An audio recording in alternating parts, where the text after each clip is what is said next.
പ്രിയപ്പെട്ടവരെ, വ്യവസ്ഥാദ്യമായ സംവാദങ്ങൾ ചർച്ച ചെയ്യുന്ന ഒരിടമാണല്ലോ നാസ്തികത വിശ്വാസം എന്ന ഈ കൂട്ടായ്മ. ഈ കൂട്ടായ്മയിൽ അടുത്തതായി നടക്കാൻ പോകുന്ന സംവാദമാണ് സ്വതന്ത്ര ചിന്തയിലൂടെയുള്ള നിരീശ്വരവാദത്തിൽ ധാർമ്മികത സാധ്യമോ എന്ന വിഷയത്തിലാണ് സംവാദം നടത്തുന്നത്. നാസ്തിക പക്ഷത്തു നിന്ന് ജിലേഷ്, ഇസ്ലാമിക പക്ഷത്തു നിന്ന് സാരിഫ് മുഹമ്മദുമാണ് സംവദിക്കപ്പെടുന്നത്. സംവാദത്തിനായി തയ്യാറായ രണ്ടുപേരെയും ആദ്യമായി അഭിനന്ദിക്കുന്നു. അവരെ ഈ ഗ്രൂപ്പിലേക്ക് സ്വാഗതം ചെയ്യുന്നു. ഈ സംവാദം കേൾക്കാൻ വന്ന എല്ലാവരെയും ഹാർദമായി സ്വാഗതം ചെയ്ത് ആദ്യം വിഷയം അവതരിപ്പിക്കാൻ വേണ്ടി ക്ഷണിച്ചുകൊള്ളുന്നു. വിഷയം: സ്വതന്ത്ര ചിന്തയിലൂന്നിയുള്ള നിരീശ്വരവാദത്തിൽ ധാർമ്മികത സാധ്യമോ? പ്രമാണം, യുക്തി, ശാസ്ത്രം, തത്വശാസ്ത്രം. പ്രമിസ് 1. ധാർമ്മികത എന്നാൽ ശരിയും തെറ്റും അല്ലെങ്കിൽ നല്ലതും ചീത്തയുമായ പെരുമാറ്റം തമ്മിലുള്ള വേർതിരിവിനെക്കുറിച്ചുള്ള തത്വങ്ങളാണ്. അവ വസ്തുനിഷ്ഠമല്ലെങ്കിൽ, അതായത് ഒബ്ജക്റ്റീവ് അല്ലെങ്കിൽ, നന്മയും തിന്മയും ഓരോരുത്തർക്കും ഓരോന്ന് മാത്രമായി നിലനിൽക്കും. പ്രമിസ് 2. റീസൺ, തെളിവുകൾ, ലോജിക്ക് എന്നതിന്റെ അടിസ്ഥാനത്തിൽ അഭിപ്രായങ്ങൾ രൂപീകരിക്കുന്ന സ്വതന്ത്ര ചിന്തയിലൂടെ നിരീശ്വരവാദത്തിൽ യുക്തിപരമായും പ്രാവർത്തികപരമായും വസ്തുനിഷ്ഠമായ ധാർമ്മികത കൊണ്ടുവരാൻ സാധ്യമല്ല. കൺക്ലൂഷൻ: അതിനാൽ തന്നെ സ്വതന്ത്ര ചിന്തയിലൂന്നിയുള്ള നിരീശ്വരവാദത്തിൽ വസ്തുനിഷ്ഠമായ ധാർമ്മികത സാധ്യമല്ല. അസ്സലാമു അലൈക്കും. ആദ്യമായി ഈ ഗ്രൂപ്പിൽ വീണ്ടും സംവദിക്കാൻ അവസരം എന്ന ഗ്രൂപ്പ് അഡ്മിൻസിനും മോഡറേറ്റർക്കും എന്റെ സഹസംവാദകൻ ജിലേഷിനും ഞാൻ നന്ദി അറിയിക്കുന്നു. ഇപ്രാവശ്യത്തെ നമ്മുടെ സംവാദ വിഷയം സ്വതന്ത്ര ചിന്തയിലൂടെയുള്ള നിരീശ്വരവാദത്തിൽ ധാർമ്മികത സാധ്യമാണോ എന്നതാണ്. എന്നാൽ ഞാനിവിടെ വാദിക്കുന്നത് സ്വതന്ത്ര ചിന്തയിലൂടെ എന്നല്ല, യാതൊരുവിധ മാർഗത്തിലൂടെയും നിരീശ്വരവാദത്തിൽ ധാർമ്മികത സാധ്യമല്ല എന്നുള്ളതാണ്. സ്വതന്ത്ര ചിന്തയെ നമുക്ക് ഇങ്ങനെ നിർവചിക്കാം: ആധികാരികതയിലോ പാരമ്പര്യത്തിലോ പിടിവാശിയിലോ അഥവാ ഡോഗ്മയിലോ മാത്രം ആശ്രയിക്കുന്നതിന് പകരം ലോകത്തെ മനസ്സിലാക്കുന്നതിന് ലോജിക് ആൻഡ് റീസൺ, തെളിവുകൾ എന്നിവയെ അടിസ്ഥാനമാക്കി അഭിപ്രായങ്ങൾ രൂപപ്പെടുത്തുന്ന സമീപനമാണ് സ്വതന്ത്ര ചിന്ത. അങ്ങനെ നോക്കുമ്പോൾ നിരീശ്വരവാദികൾ കാറ് ബസ്സായി ഐഡന്റിഫൈ ചെയ്യുന്നു എന്ന് പറയുന്ന പോലെയാണ് ഞങ്ങൾ സ്വതന്ത്ര ചിന്തകരാണ് എന്ന് പറയുന്നത്. കാരണം അവരുടെ അടിസ്ഥാനപരമായ അഭിപ്രായമായ ദൈവത്തിനുള്ള തെളിവില്ല എന്നതിന് മറുവാദമായി വിശ്വാസികൾ കോസ്മോളജിക്കൽ കണ്ടിജൻസി വാദങ്ങൾ കൊണ്ടുവരുമ്പോൾ പ്രപഞ്ചം അങ്ങനെ ആയിക്കൂടെ, ഫൈൻ ട്യൂണിംഗ് പറയുമ്പോൾ മൾട്ടിവേഴ്സ് ഉണ്ടായിക്കൂടെ, ദൈവത്തെ ശാസ്ത്രം വെച്ച് തെളിയിക്കാൻ പറ്റുമോ, എംപിരിക്കൽ തെളിവുണ്ടോ തുടങ്ങിയ യാതൊരു തെളിവോ യുക്തിയോ ന്യായമോ ഇല്ലാത്ത അറിവില്ലായ്മയിൽ ഊന്നിക്കൊണ്ടുള്ള വാദങ്ങളുമായി നടക്കുന്നവരെ റീസൺ, തെളിവുകൾ, യുക്തി എന്നിവയിലൂടെ അഭിപ്രായങ്ങൾ രൂപപ്പെടുത്തുന്നു എന്നെങ്ങനെയാണ് നമുക്ക് പറയാൻ സാധിക്കുക? ഇനി എല്ലാം ഭൗതികമായി വിശദീകരിക്കുമ്പോൾ ഫ്രീ വിൽ തന്നെ ഇല്ല എന്ന കൺക്ലൂഷനിലാണ് എത്തുക. അങ്ങനെയെങ്കിൽ ഫ്രീ തോട്ട് എങ്ങനെയാണ് സാധ്യമാകുക എന്ന മറ്റൊരു ഉത്തരമില്ലാത്ത ചോദ്യം കൂടിയുണ്ട്. ഇങ്ങനെ സ്വന്തമായി അല്ലാതെ സ്വയം ഐഡന്റിഫൈ ചെയ്യാൻ ശ്രമിക്കുന്ന ആശയത്തിൽ നിന്ന് നിരീശ്വരവാദത്തെയും അതിന്റെ ധാർമ്മികതയും വിശദീകരിക്കാൻ ശ്രമിക്കുമ്പോഴുള്ള പ്രശ്നങ്ങളാണ് ഈ സംവാദത്തിൽ ഞാൻ തെളിയിക്കാൻ ഉദ്ദേശിക്കുന്നത്. നിരീശ്വരവാദത്തിൽ ധാർമ്മികത കൊണ്ടുവരാൻ ശ്രമിക്കുന്ന എല്ലാ മാനദണ്ഡങ്ങളും പരസ്പര വൈരുദ്ധ്യത്തിൽ ഊന്നിയുള്ളതാണ്. അത് മറ്റൊരു നിരീശ്വരവാദി എന്തുകൊണ്ടൊരു തെറ്റ് ചെയ്തെന്ന് പോലും മനസ്സിലാക്കിക്കാനോ തിരുത്താനോ പറ്റുന്നതല്ല. അവർ അങ്ങനെ ചെയ്തെങ്കിൽ അവരുടെ ഇഷ്ടം എന്നുപോലും അഭിപ്രായം ഇൻസെസ്റ്റിലൊക്കെ കൊണ്ടുവരുന്ന നിരീശ്വരവാദികളെ നമ്മൾ കാണാൻ സാധിക്കും. അതുകൊണ്ട് തന്നെ എന്താണ് നന്മ, എന്താണ് തിന്മ എന്നുപോലും വസ്തുനിഷ്ഠമായി വ്യവച്ഛേദിക്കാൻ ആ മാനദണ്ഡങ്ങൾ കൊണ്ട് സാധ്യവുമല്ല. അങ്ങനത്തെ മാനദണ്ഡങ്ങൾ കൊണ്ട് പ്രാവർത്തികമാക്കാൻ ശ്രമിക്കുന്ന ധാർമ്മികതയും സ്വതന്ത്ര ചിന്തയുടെ തന്നെ മാനദണ്ഡങ്ങളായ റീസൺ, തെളിവുകൾ, യുക്തി ഒക്കെ പരാജയപ്പെടുന്നത് വളരെ വ്യക്തമായി നമുക്ക് കാണാൻ സാധിക്കും. നമുക്കത് ഓരോന്നായിട്ട് പരിശോധിക്കാവുന്നതാണ്. ധാർമ്മികതയെ നമുക്ക് ഇങ്ങനെ നിർവചിക്കാം: ശരിയും തെറ്റും അല്ലെങ്കിൽ നല്ലതും ചീത്തയുമായ പെരുമാറ്റം തമ്മിലുള്ള വേർതിരിവിനെ കുറിച്ചുള്ള തത്വങ്ങൾ. ഈ വേർതിരിവ് വസ്തുനിഷ്ഠമായിരിക്കണം, അതായത് എല്ലാവരും ഒരുപോലെ അംഗീകരിക്കുന്നത്. ഡിവൈൻ കമാൻഡ്മെന്റ് പോലുള്ള വിശ്വാസികളുടെ മെറ്റാ എത്തിക്സ് ഇത് യുക്തിപരമായി സാധ്യമാക്കുമ്പോൾ നിരീശ്വരവാദത്തിൽ ഇത് സാധ്യമാണോ എന്നതാണ് നമ്മളിവിടെ പരിശോധിക്കുന്നത്. ഈ ഗ്രൂപ്പിൽ ഇതുവരെ നടന്ന ധാർമ്മികതയുടെ സംവാദങ്ങളിൽ നിന്നും വിഭിന്നമായിട്ട് ധാർമ്മികത എവിടെ നിന്ന് വരുന്നു അഥവാ മെറ്റാ എത്തിക്സ്, ശരിയും തെറ്റും എങ്ങനെ വ്യവച്ഛേദിക്കുന്നു അഥവാ നോർമേറ്റീവ് എത്തിക്സ്, അത് എങ്ങനെ പ്രാവർത്തികമാക്കാം അഥവാ അപ്ലൈഡ് എത്തിക്സ് തുടങ്ങിയ അടിസ്ഥാനപരമായ കാര്യങ്ങളിലൂടെയാണ് എന്റെ വാദങ്ങൾ സ്ഥാപിക്കാൻ ഞാൻ ആഗ്രഹിക്കുന്നത്. ഒന്നാമതായി, നിരീശ്വരവാദികൾ അടിസ്ഥാനപരമായി നന്മതിന്മ വിവച്ഛേദിക്കാൻ ശ്രമിക്കുമ്പോൾ അല്ലെങ്കിൽ അത് എവിടെ നിന്ന് വരുന്നു എന്നറിയാൻ ശ്രമിക്കുമ്പോൾ സ്വീകരിക്കുന്ന മെറ്റാ എത്തിക്സ്, അതായത് നന്മതിന്മകൾ എവിടെ നിന്ന് വരുന്നു എന്നുള്ള കാര്യമാണ് മോറൽ റിയലിസമായ നാച്ചുറലിസം.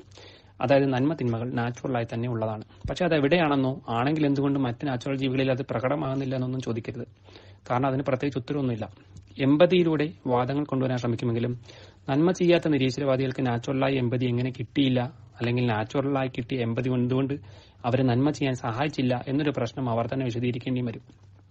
നന്മതിന്മകൾ വസ്തുനിഷ്ഠമാകണം എന്ന ആഗ്രഹത്തിൽ നിന്ന് വരുന്നതാണ് ഈ വാദമെങ്കിലും എങ്ങനെ അത് സ്ഥാപിച്ചെടുക്കാൻ കഴിയുമെന്നത് ഇന്നും ഈ ലോകത്തെ നാച്ചുറലായി മാത്രം വിശദീകരിക്കാം എന്ന് വാദിക്കുന്ന പോലുള്ള പ്രഹേളികയെ തുടരുകയാണ്. കൂടാതെ എവല്യൂഷണറി സർവൈവൽ മാത്രം മെക്കാനിസമായി അംഗീകരിച്ചാൽ വസ്തുനിഷ്ഠമായ നന്മതിന്മകൾ ഇല്ല, എല്ലാം സർവൈവലിന്റെ ഭാഗമായ പ്രവർത്തികൾ മാത്രമായി മാറുന്നു. രണ്ടാമതായി അവർ ആശ്രയിക്കുന്നത് കൾച്ചറൽ സബ്ജക്റ്റിസം പോലുള്ള മോറൽ സബ്ജക്റ്റിസമാണ്. അതായത് ഒരു കൂട്ടം ആൾക്കാർ ഒരു കാലത്ത് അല്ലെങ്കിൽ ഒരു ദേശത്ത് തീരുമാനിക്കുന്നതാണ് നന്മയും തിന്മയും. വസ്തുനിഷ്ഠമായ നന്മയും തിന്മയും ഇല്ല. ഇന്നത്തെ നന്മ നാളെ തിന്മയാവാം, നാളത്തെ തിന്മ ഇന്ന് നന്മയോ ആവാം. നിങ്ങൾ കോൺസ്റ്റിറ്റ്യൂഷനിലേക്ക് നോക്കുന്ന പറയുന്ന ആൾക്കാരെ ഈ ഗണത്തിൽ നമുക്ക് പെടുത്താം. കാരണം പല രാജ്യങ്ങളിൽ പല കോൺസ്റ്റിറ്റ്യൂഷനുകൾ നിലനിൽക്കുമ്പോൾ ഏത് രാജ്യത്തെയാണ് ശരിക്കും നന്മ എന്ന് പറയേണ്ടത് അവർ തന്നെയാണ്. വളരെ രസകരമായ കാര്യം എന്നത് പണ്ട് കാലത്തെ സതി പോലുള്ള കാര്യങ്ങളെ വിലയിരുത്തുമ്പോൾ അവർ തന്നെ കൊണ്ടു നടക്കുന്ന ഈ ഒരു ഫൗണ്ടേഷൻ, അതായത് കൾച്ചറൽ സബ്ജക്റ്റിസം, അവർ സ്വയം നിരാകരിക്കുന്നു എന്ന സത്യം അവർ പോലും അറിയുന്നില്ല എന്നുള്ളതാണ്. ഇനി മൂന്നാമതായി നിരീശ്വരവാദികൾ കൊണ്ടു നടക്കുന്ന ഒരു മെറ്റാഎത്തിക്സ് ആണ് മോറൽ നെഗിലിസമായ എറർ തിയറി എന്ന് പറയുന്നത്. അതായത് നല്ലതുണ്ട് ചീത്തയുണ്ട് എന്ന് പറയുന്നത് എററാണ് എന്നതാണ് ഇങ്ങനെയുള്ളവരുടെ വാദം. നന്മയും തിന്മയും ഒക്കെ നമ്മൾ കറൻസി ഉപയോഗിക്കുന്ന പോലെയുള്ള ഫിക്ഷൻ, അതായത് സാങ്കല്പിക കാര്യങ്ങൾ മാത്രമാണെന്നാണ് അവർ പറയുന്നത്. അവിടെയും നന്മ തിന്മ എന്നത് വസ്തുനിഷ്ഠമല്ലെന്ന് പ്രത്യേകം പറയേണ്ട ആവശ്യം തന്നെ ഇല്ല. ഇനി നാലാമതായി നോർമേറ്റീവ് എത്തിക്സ് പരമായിട്ട് അവർ നന്മതിന്മകൾ വിവച്ഛേദിക്കാൻ ഉപയോഗിക്കുന്ന മാർഗമാണ് യൂട്ടിലിറ്റേറിയനിസം പോലുള്ള കോൺസിക്വൻഷ്യലിസ്റ്റ്, അതായത് പരിണിത ഫലം നോക്കി നന്മയാണോ തിന്മയാണോ എന്ന് തീരുമാനിക്കുന്നത്. എന്നാൽ ഒരു കാര്യത്തിന്റെ ഉടനെയുള്ള കോൺസിക്വൻസ് മാത്രമേ നമുക്ക് അറിയാൻ സാധിക്കുകയുള്ളൂ എന്ന വസ്തുതയും ഒരു കാര്യം എന്തിനു ചെയ്തു എന്ന വസ്തുതയും അറിയാതെ അത് നന്മയാണോ തിന്മയാണോ എന്നൊരിക്കലും പറയാൻ സാധിക്കില്ല എന്നുള്ളതാണ് ഒരു സത്യം. ഒരു ചെറിയ ഉദാഹരണത്തിലൂടെ അത് മനസ്സിലാക്കി തരാം. ഒരു ഡോക്ടർ സർജറി ചെയ്ത് ഒരാളെ രക്ഷപ്പെടുത്തിയത് നന്മയാണോ തിന്മയാണോ? ഇവിടെ കോൺസിക്വൻസ് രോഗി രക്ഷപ്പെട്ടതാണ്. എന്നാൽ സർജറി വേണ്ടാത്ത മരുന്നുകൊണ്ട് മാറ്റാൻ കഴിയുന്ന ഒരു കാര്യമാണ് പൈസയ്ക്ക് വേണ്ടി ഡോക്ടർ സർജറി ചെയ്യെങ്കിൽ അത് കോൺസിക്വൻസ് വെച്ച് നന്മയാവുമോ? ഇല്ല എന്നുള്ളതാണ് വസ്തുത. മാത്രമല്ല, ഇപ്പോൾ രക്ഷപ്പെട്ടെങ്കിലും ഭാവിയിൽ ആ സർജറിയുടെ കോംപ്ലിക്കേഷൻസ് കാരണം രോഗി മരണപ്പെട്ടാൽ സർജറി ചെയ്ത് രക്ഷപ്പെടുത്തി എന്നത് നന്മയാണെന്നത് കാലങ്ങൾക്ക് ശേഷം നന്മയായിരുന്നില്ല എന്ന് ബോധ്യപ്പെടുന്നതുമാണ്. അവിടെയും നന്മതിന്മ വിവച്ഛേദനം വളരെ പ്രകടമായി തന്നെ പരാജയപ്പെടുന്നു എന്ന് കാണാം. ഇനി നിങ്ങളെല്ലാവരും തന്നെ കേട്ടുള്ള ഒരു മാനദണ്ഡമാണ് ഹ്യൂമനിസം അഥവാ മാനവികതാവാദം. അടിസ്ഥാനപരമായി തന്നെ മനുഷ്യനൊരു വിശേഷ ജീവിയാണെന്ന മതങ്ങളുടെ കാഴ്ചപ്പാടിൽ നിന്നാണ് ഈ ഒരു ഇസം തന്നെ പ്രാധാന്യം അറിയിക്കുന്നത്. അതുകൊണ്ട് തന്നെ മതമൂല്യങ്ങളിൽ നിന്ന് കടമെടുത്ത ഒരു കാര്യമാണ് ഹ്യൂമനിസം എന്നത് വ്യക്തമാണ്. അത് ധാർമ്മിക മൂല്യങ്ങളുടെ അടിസ്ഥാനമായി മനുഷ്യക്ഷേമം, അന്തസ്സ്, വ്യക്തി താൽപര്യം എന്നിവയ്ക്കാണ് ഊന്നൽ നൽകുന്നത്. ധാർമ്മിക തീരുമാനങ്ങൾ എടുക്കുന്നതിന് വഴികാട്ടുന്നതിന് സഹാനുഭൂതി, യുക്തി, അനുകമ്പ തുടങ്ങിയവ മാത്രം വെച്ചിട്ട് മനുഷ്യരുടെ ആവശ്യങ്ങളിൽ നിന്നും താൽപര്യങ്ങളിൽ നിന്നും നമുക്ക് ധാർമ്മികത രൂപപ്പെടുത്താമെന്നാണ് മാനവികവാദികൾ വാദിക്കുന്നത്. എന്നാൽ മതം, ദൈവം എന്ന കാഴ്ചപ്പാടുകൾ ഹ്യൂമനിസത്തിൽ നിന്നും മാറ്റി വെറും പരിണിത ഫലങ്ങൾ, എമ്പതി, മനുഷ്യന്റെ ക്ഷേമം, വ്യക്തി താൽപര്യം തുടങ്ങിയ കാര്യങ്ങൾ മാത്രമായി ധാർമ്മികത നിർവചിക്കാനും പ്രാവർത്തികമാക്കാനും തുടങ്ങുന്നതോടെ നമ്മൾ നേരത്തെ കണ്ട പരിണിത ഫലങ്ങളുടെ പ്രശ്നങ്ങൾ, നാച്ചുറലിസത്തിന്റെ പ്രശ്നങ്ങൾ, അതായത് എന്തുകൊണ്ട് എല്ലാവർക്കും എമ്പതി ഉണ്ടായില്ല, വെൽബീയിങ് എന്നത് എങ്ങനെയാണ്, ആരാണ് തീരുമാനിക്കുക തുടങ്ങിയ പ്രശ്നങ്ങളിലേക്ക് തന്നെ ഇതും എത്തപ്പെടുന്നു എന്നുള്ളതാണ് ഒരു വസ്തുത. ഉദാഹരണത്തിന്, വെൽബീയിങ് എന്നത് സമൂഹത്തെ പരിഗണിക്കുകയാണെങ്കിൽ അഡൾട്ടറി, സ്വവർഗരതി, ഇൻസെസ്റ്റ്, മയക്കുമരുന്നുകൾ അങ്ങനെ കൺസെന്റ് വെച്ച് മാത്രം ചെയ്യുന്ന കാര്യങ്ങൾ ലോങ് ടൈം ആയി സൊസൈറ്റി ബാധിക്കുന്നു എന്നതുകൊണ്ട് തെറ്റാണെന്ന് പറയേണ്ടി വരും. എന്നാൽ വ്യക്തി താല്പര്യം അംഗീകരിക്കുന്ന അങ്ങനെ ബാധിക്കുന്ന ഹ്യൂമനിസ്റ്റുകളെ നിരീശ്വരവാദത്തിൽ നിങ്ങൾക്ക് കാണാൻ സാധിക്കില്ല. അത് തന്നെ നിരീശ്വരവാദികളുടെ ഹ്യൂമനിസ്റ്റ് ആശയം എന്തുമാത്രം വൈരുദ്ധ്യം നിറഞ്ഞതാണെന്ന് തെളിയിക്കുന്നത്. മാത്രമല്ല, വെൽബീയിങ് എന്നത് കൾച്ചറൽ റിലേറ്റിവിസം പോലെ കയ്യൂക്കുള്ളവൻ തീരുമാനിച്ചാൽ അതിനനുകൂലമായ തന്മകൾ വിച്ഛേദിക്കുന്ന രീതിയിലേക്ക് മാറ്റപ്പെടുകയും ചെയ്യും. നാസിസവും ഫാസിസവും ഒക്കെ അതിനുള്ള ഉദാഹരണങ്ങളാണ്. ഈ നാസിസവും ഫാസിസവും തന്നെയും ന്യായീകരിക്കാൻ ഈ ഹ്യൂമനിസം വെച്ച് തന്നെ കഴിയുമെന്നുള്ളതുമാണ് ഒരു വസ്തുത. ഇനി എന്റെ എതിർ സംവാദകൻ ഇതൊന്നുമല്ലാത്ത മറ്റു മാനദണ്ഡങ്ങൾ ഉണ്ടെങ്കിൽ അതും കൊണ്ടുവരാവുന്നതാണ്. ഇനി നമ്മളിവിടെ പരിശോധിക്കാൻ പോകുന്നത് തെളിവുകളാണ്, അതായത് അപ്ലൈഡ് എത്തിക്സ്. മുകളിൽ പറഞ്ഞ വൈരുദ്ധ്യങ്ങളിലൂടെ നന്മതിന്മകൾ വിവേചിച്ചിട്ട് മനുഷ്യന്റെ സാമൂഹിക വ്യക്തിപരമായ വെൽബീയിങ്ങിന് നിരീശ്വരവാദ മൊറാലിറ്റി അല്ലെങ്കിൽ സെക്യുലർ മൊറാലിറ്റിക്ക് സാധിക്കുന്നുണ്ടോ ഇല്ല എന്നതാണ് തെളിവുകൾ കാണിക്കുന്നത്. സെക്യുലർ മൊറാലിറ്റി നിലനിൽക്കുന്ന സമൂഹങ്ങളിലെ അവസ്ഥ തന്നെയാണ് അതിനുള്ള തെളിവ്. അതായത് ഏറ്റവും കൂടുതൽ ഡിപ്രഷൻ, ആത്മഹത്യ നിലനിൽക്കുന്ന നിരീശ്വരവാദ മൊറാലിറ്റി ഫോളോ ചെയ്യുന്ന അല്ലെങ്കിൽ വ്യക്തിഗത താൽപര്യങ്ങൾക്ക് പരിഗണന കൊടുക്കുന്ന സ്കാൻഡിനേവിയൻ രാജ്യങ്ങളിലാണെന്ന് സാമൂഹ്യ ശാസ്ത്ര പഠനങ്ങൾ നമ്മൾ കാണിക്കുന്നുണ്ട്. ബന്ധങ്ങൾ വ്യക്തി താൽപര്യ കൺസെന്റിൽ മാത്രം ഒതുക്കി കുടുംബം പോലുള്ള സൊസൈറ്റിയുടെ അടിസ്ഥാന യൂണിറ്റ് തകർക്കുന്നതിലൂടെ ചൈന, ജപ്പാൻ, മറ്റ് യൂറോപ്യൻ രാജ്യങ്ങൾ നേരിടുന്ന മാൻപവർ ഷോർട്ടേജ് പരമായിട്ടുള്ള സാമൂഹിക പ്രശ്നങ്ങൾ, കുടുംബത്തിനതീതമായ അഡൾട്ടറിയും സ്വവർഗരതിയും മറ്റ് പാരാപീലികൾക്കും പ്രാധാന്യം നൽകുന്നതിലൂടെ ഉള്ള ഫാദർലെസ് ചിൽഡ്രൻ പ്രോബ്ലംസ്, അവർ വളർന്നു വന്ന് സാമൂഹിക വിരുദ്ധ പ്രവർത്തനങ്ങളിൽ ഏർപ്പെടുന്നത്, അതുപോലെ തന്നെ അഡൾട്ടറി, സ്വവർഗരതി, മറ്റു പാരാപീലികൾക്ക് വ്യക്തി സ്വാതന്ത്ര്യത്തിലൂടെ പ്രാധാന്യം നൽകുന്നതിനുള്ള STDs, മങ്കി പോക്സ് പോലെയുള്ള സാമൂഹിക രോഗങ്ങൾ, ഇൻസെസ്റ്റ്, ബെസ്റ്റാലിറ്റി, നെക്രോഫീലിയ വരെ ബാധിക്കുന്ന സ്കാൻഡിനേവിയൻ നാടുകളിലെ ലിബറലുകൾ, മയക്കുമരുന്ന്, പോണ്, ആൽക്കഹോൾ അഡിക്ഷനിലൂടെ ജീവിതം നശിക്കപ്പെടുന്ന കുടുംബങ്ങളും കുട്ടികളും സ്ത്രീകളും, ഇവയൊക്കെ നമ്മുടെ മുന്നിൽ തന്നെ തെളിവുകളായിട്ട് നിലനിൽക്കുകയാണ്. ഇവയൊന്നും തെറ്റാണെന്ന് വാദിക്കാനോ തിരുത്താനോ ഒരു നിരീശ്വരവാദ ധാർമ്മിക അടിസ്ഥാനങ്ങൾക്ക് കഴിയില്ല എന്നുള്ളതാണ് വസ്തുത. ഓരോ സാഹചര്യങ്ങൾക്കും ഓരോ മാനദണ്ഡങ്ങൾ സ്വീകരിക്കുകയും, അതായത് ഇപ്പോൾ അഡൾട്ടറിയുടെ വിഷയം ചോദിക്കുമ്പോൾ കൺസെന്റ് മതി എന്ന് പറയുകയും, എന്നാൽ ഇൻസെസ്റ്റിന്റെ വിഷയം ചോദിക്കുമ്പോൾ കൺസെന്റ് മാനദണ്ഡമാക്കാൻ പറ്റാതെ വരുന്നത് നമുക്ക് നമ്മൾ കാണുന്നതാണ്.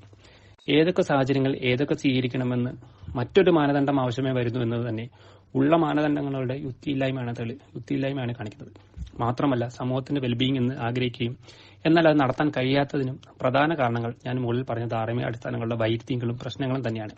കൂടാതെ മോറൽ മോട്ടിവേഷൻ, അതായത് എന്തിന് ഞാൻ നല്ലത് ചെയ്യണം, എന്തിന് ഞാൻ അധ്വാനിച്ച പൈസ മറ്റുള്ളവർക്ക് കൊടുക്കണം, എന്തിന് എന്റെ ജീവൻ അപകടത്തിലാക്കി മറ്റുള്ളവരെ സഹായിക്കണം തുടങ്ങിയവയ്ക്കൊന്നും യാതൊരുവിധ സൊല്യൂഷനും അടിസ്ഥാന നിരീശ്വരവാദ മാനദണ്ഡങ്ങൾ നൽകുന്നില്ല എന്നതും പ്രാവർത്തികമായി യാതൊരു ഗുണവും ഈ മാനദണ്ഡങ്ങൾ നൽകുന്നില്ല എന്നുള്ളതിന്റെ മറ്റൊരു തെളിവാണ്.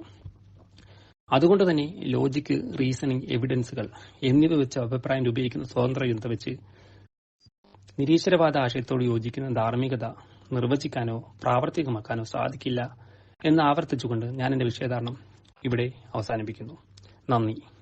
വിഷയം: സ്വതന്ത്ര ചിന്തയിലൂടെയുള്ള നിരീശ്വരവാദത്തിൽ ധാർമ്മികത സാധ്യമോ? ഹലോ, ഹായ്, ഞാൻ ജിലേഷ്, ഒരു മുൻ വിശ്വാസി, ഇപ്പോൾ സ്വതന്ത്ര ചിന്തകനാണ്.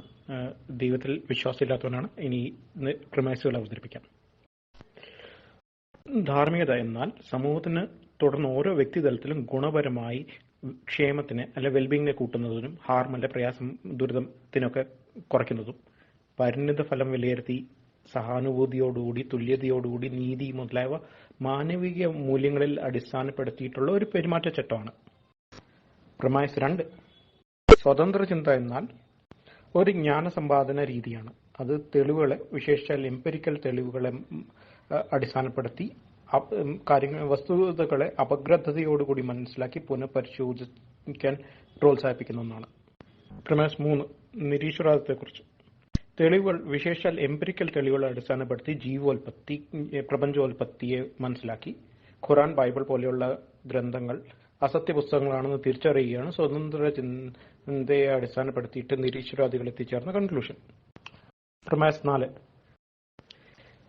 ദൈവിക തത്വങ്ങളെ ആശ്രയിക്കാതെ ക്ഷേമത്തിനെ കൂട്ടാൻ അല്ലെങ്കിൽ പ്രയാസങ്ങളെക്കുറിച്ച് ഉള്ള തെളിവിന്റെ അടിസ്ഥാനത്തിലുള്ള പഠനങ്ങൾ, സാഹചര്യത്തെ മനസ്സിലാക്കാനുള്ള പഠനങ്ങൾ, നമ്മുടെ ഇതുവരെയുള്ള അറിവിനെ പോഷിപ്പിക്കാനും തിരുത്താനും തീരുമാനങ്ങളെ തിരുത്താനും ചട്ടങ്ങളെ പുനഃപരിശോധിക്കാനും അതിനു വേണ്ടിയിട്ട് സ്വതന്ത്ര ചിന്ത സഹായകരമാകും. കൺക്ലൂഷൻ: അതുകൊണ്ട് ദൈവിക ഗ്രന്ഥങ്ങളെ ആശ്രയിക്കാതെ തന്നെ ധാർമ്മിക മൂല്യങ്ങൾ, വിശേഷ സെക്യുലർ എത്തിക്സ് ആൻഡ് മൊറാലിറ്റി കണ്ടെത്താനുള്ള ഉചിതമായിട്ടുള്ള മാർഗം എന്ന നിലയിൽ സ്വതന്ത്ര ചിന്ത എന്ന ചിന്ത രീതികളെ സ്വതന്ത്ര ചിന്തയിലൂടെ അടിസ്ഥാനപ്പെടുത്തിയ നിരീശ്വരവാദികൾക്ക് അവലംബിക്കാവുന്നതേ ഉള്ളൂ. ഇനി ഇതിന്റെ വാദം വിശദമായിട്ട് അവതരിപ്പിക്കുകയാണ്.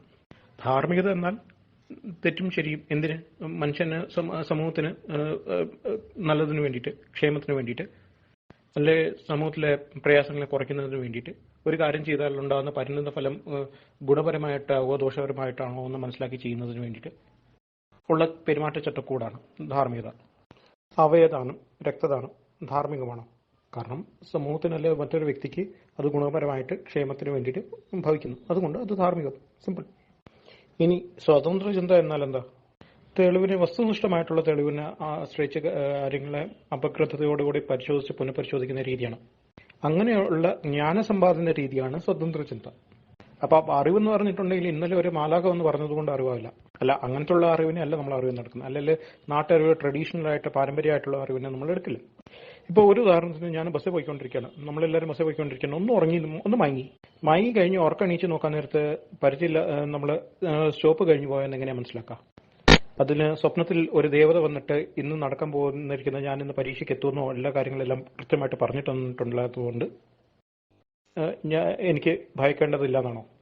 അല്ല, ആ അറിവിനെ തള്ളിക്കളഞ്ഞു. പിന്നെ പേഴ്ച മൂന്നൊക്കെ ഉള്ള ഒരു നാട്ടറിവോ പാരമ്പര്യ അറിവ് നമ്മുടെ അനുഭവ സമ്പത്ത് കൊണ്ട് ഇന്നലെ വരെ എനിക്ക് എന്തെങ്കിലും ഒരു അബദ്ധം പറ്റിയിട്ടുണ്ടെങ്കിൽ 3 അബദ്ധം പറ്റിയാലും ശരിയാകത്തുള്ളൂ. അതുകൊണ്ട് 3 ബസ് തെറ്റിച്ച് കയറിയാലേ ഇനി ഞാൻ ലക്ഷ്യസ്ഥാനത്ത് എത്തിച്ചുള്ളൂ എന്നുള്ളൊരു അറിവ് എടുക്കണം. അതും നമ്മൾ എടുക്കില്ല. പിന്നെ നമ്മൾ ഏത് അറിവ് എടുക്കുക?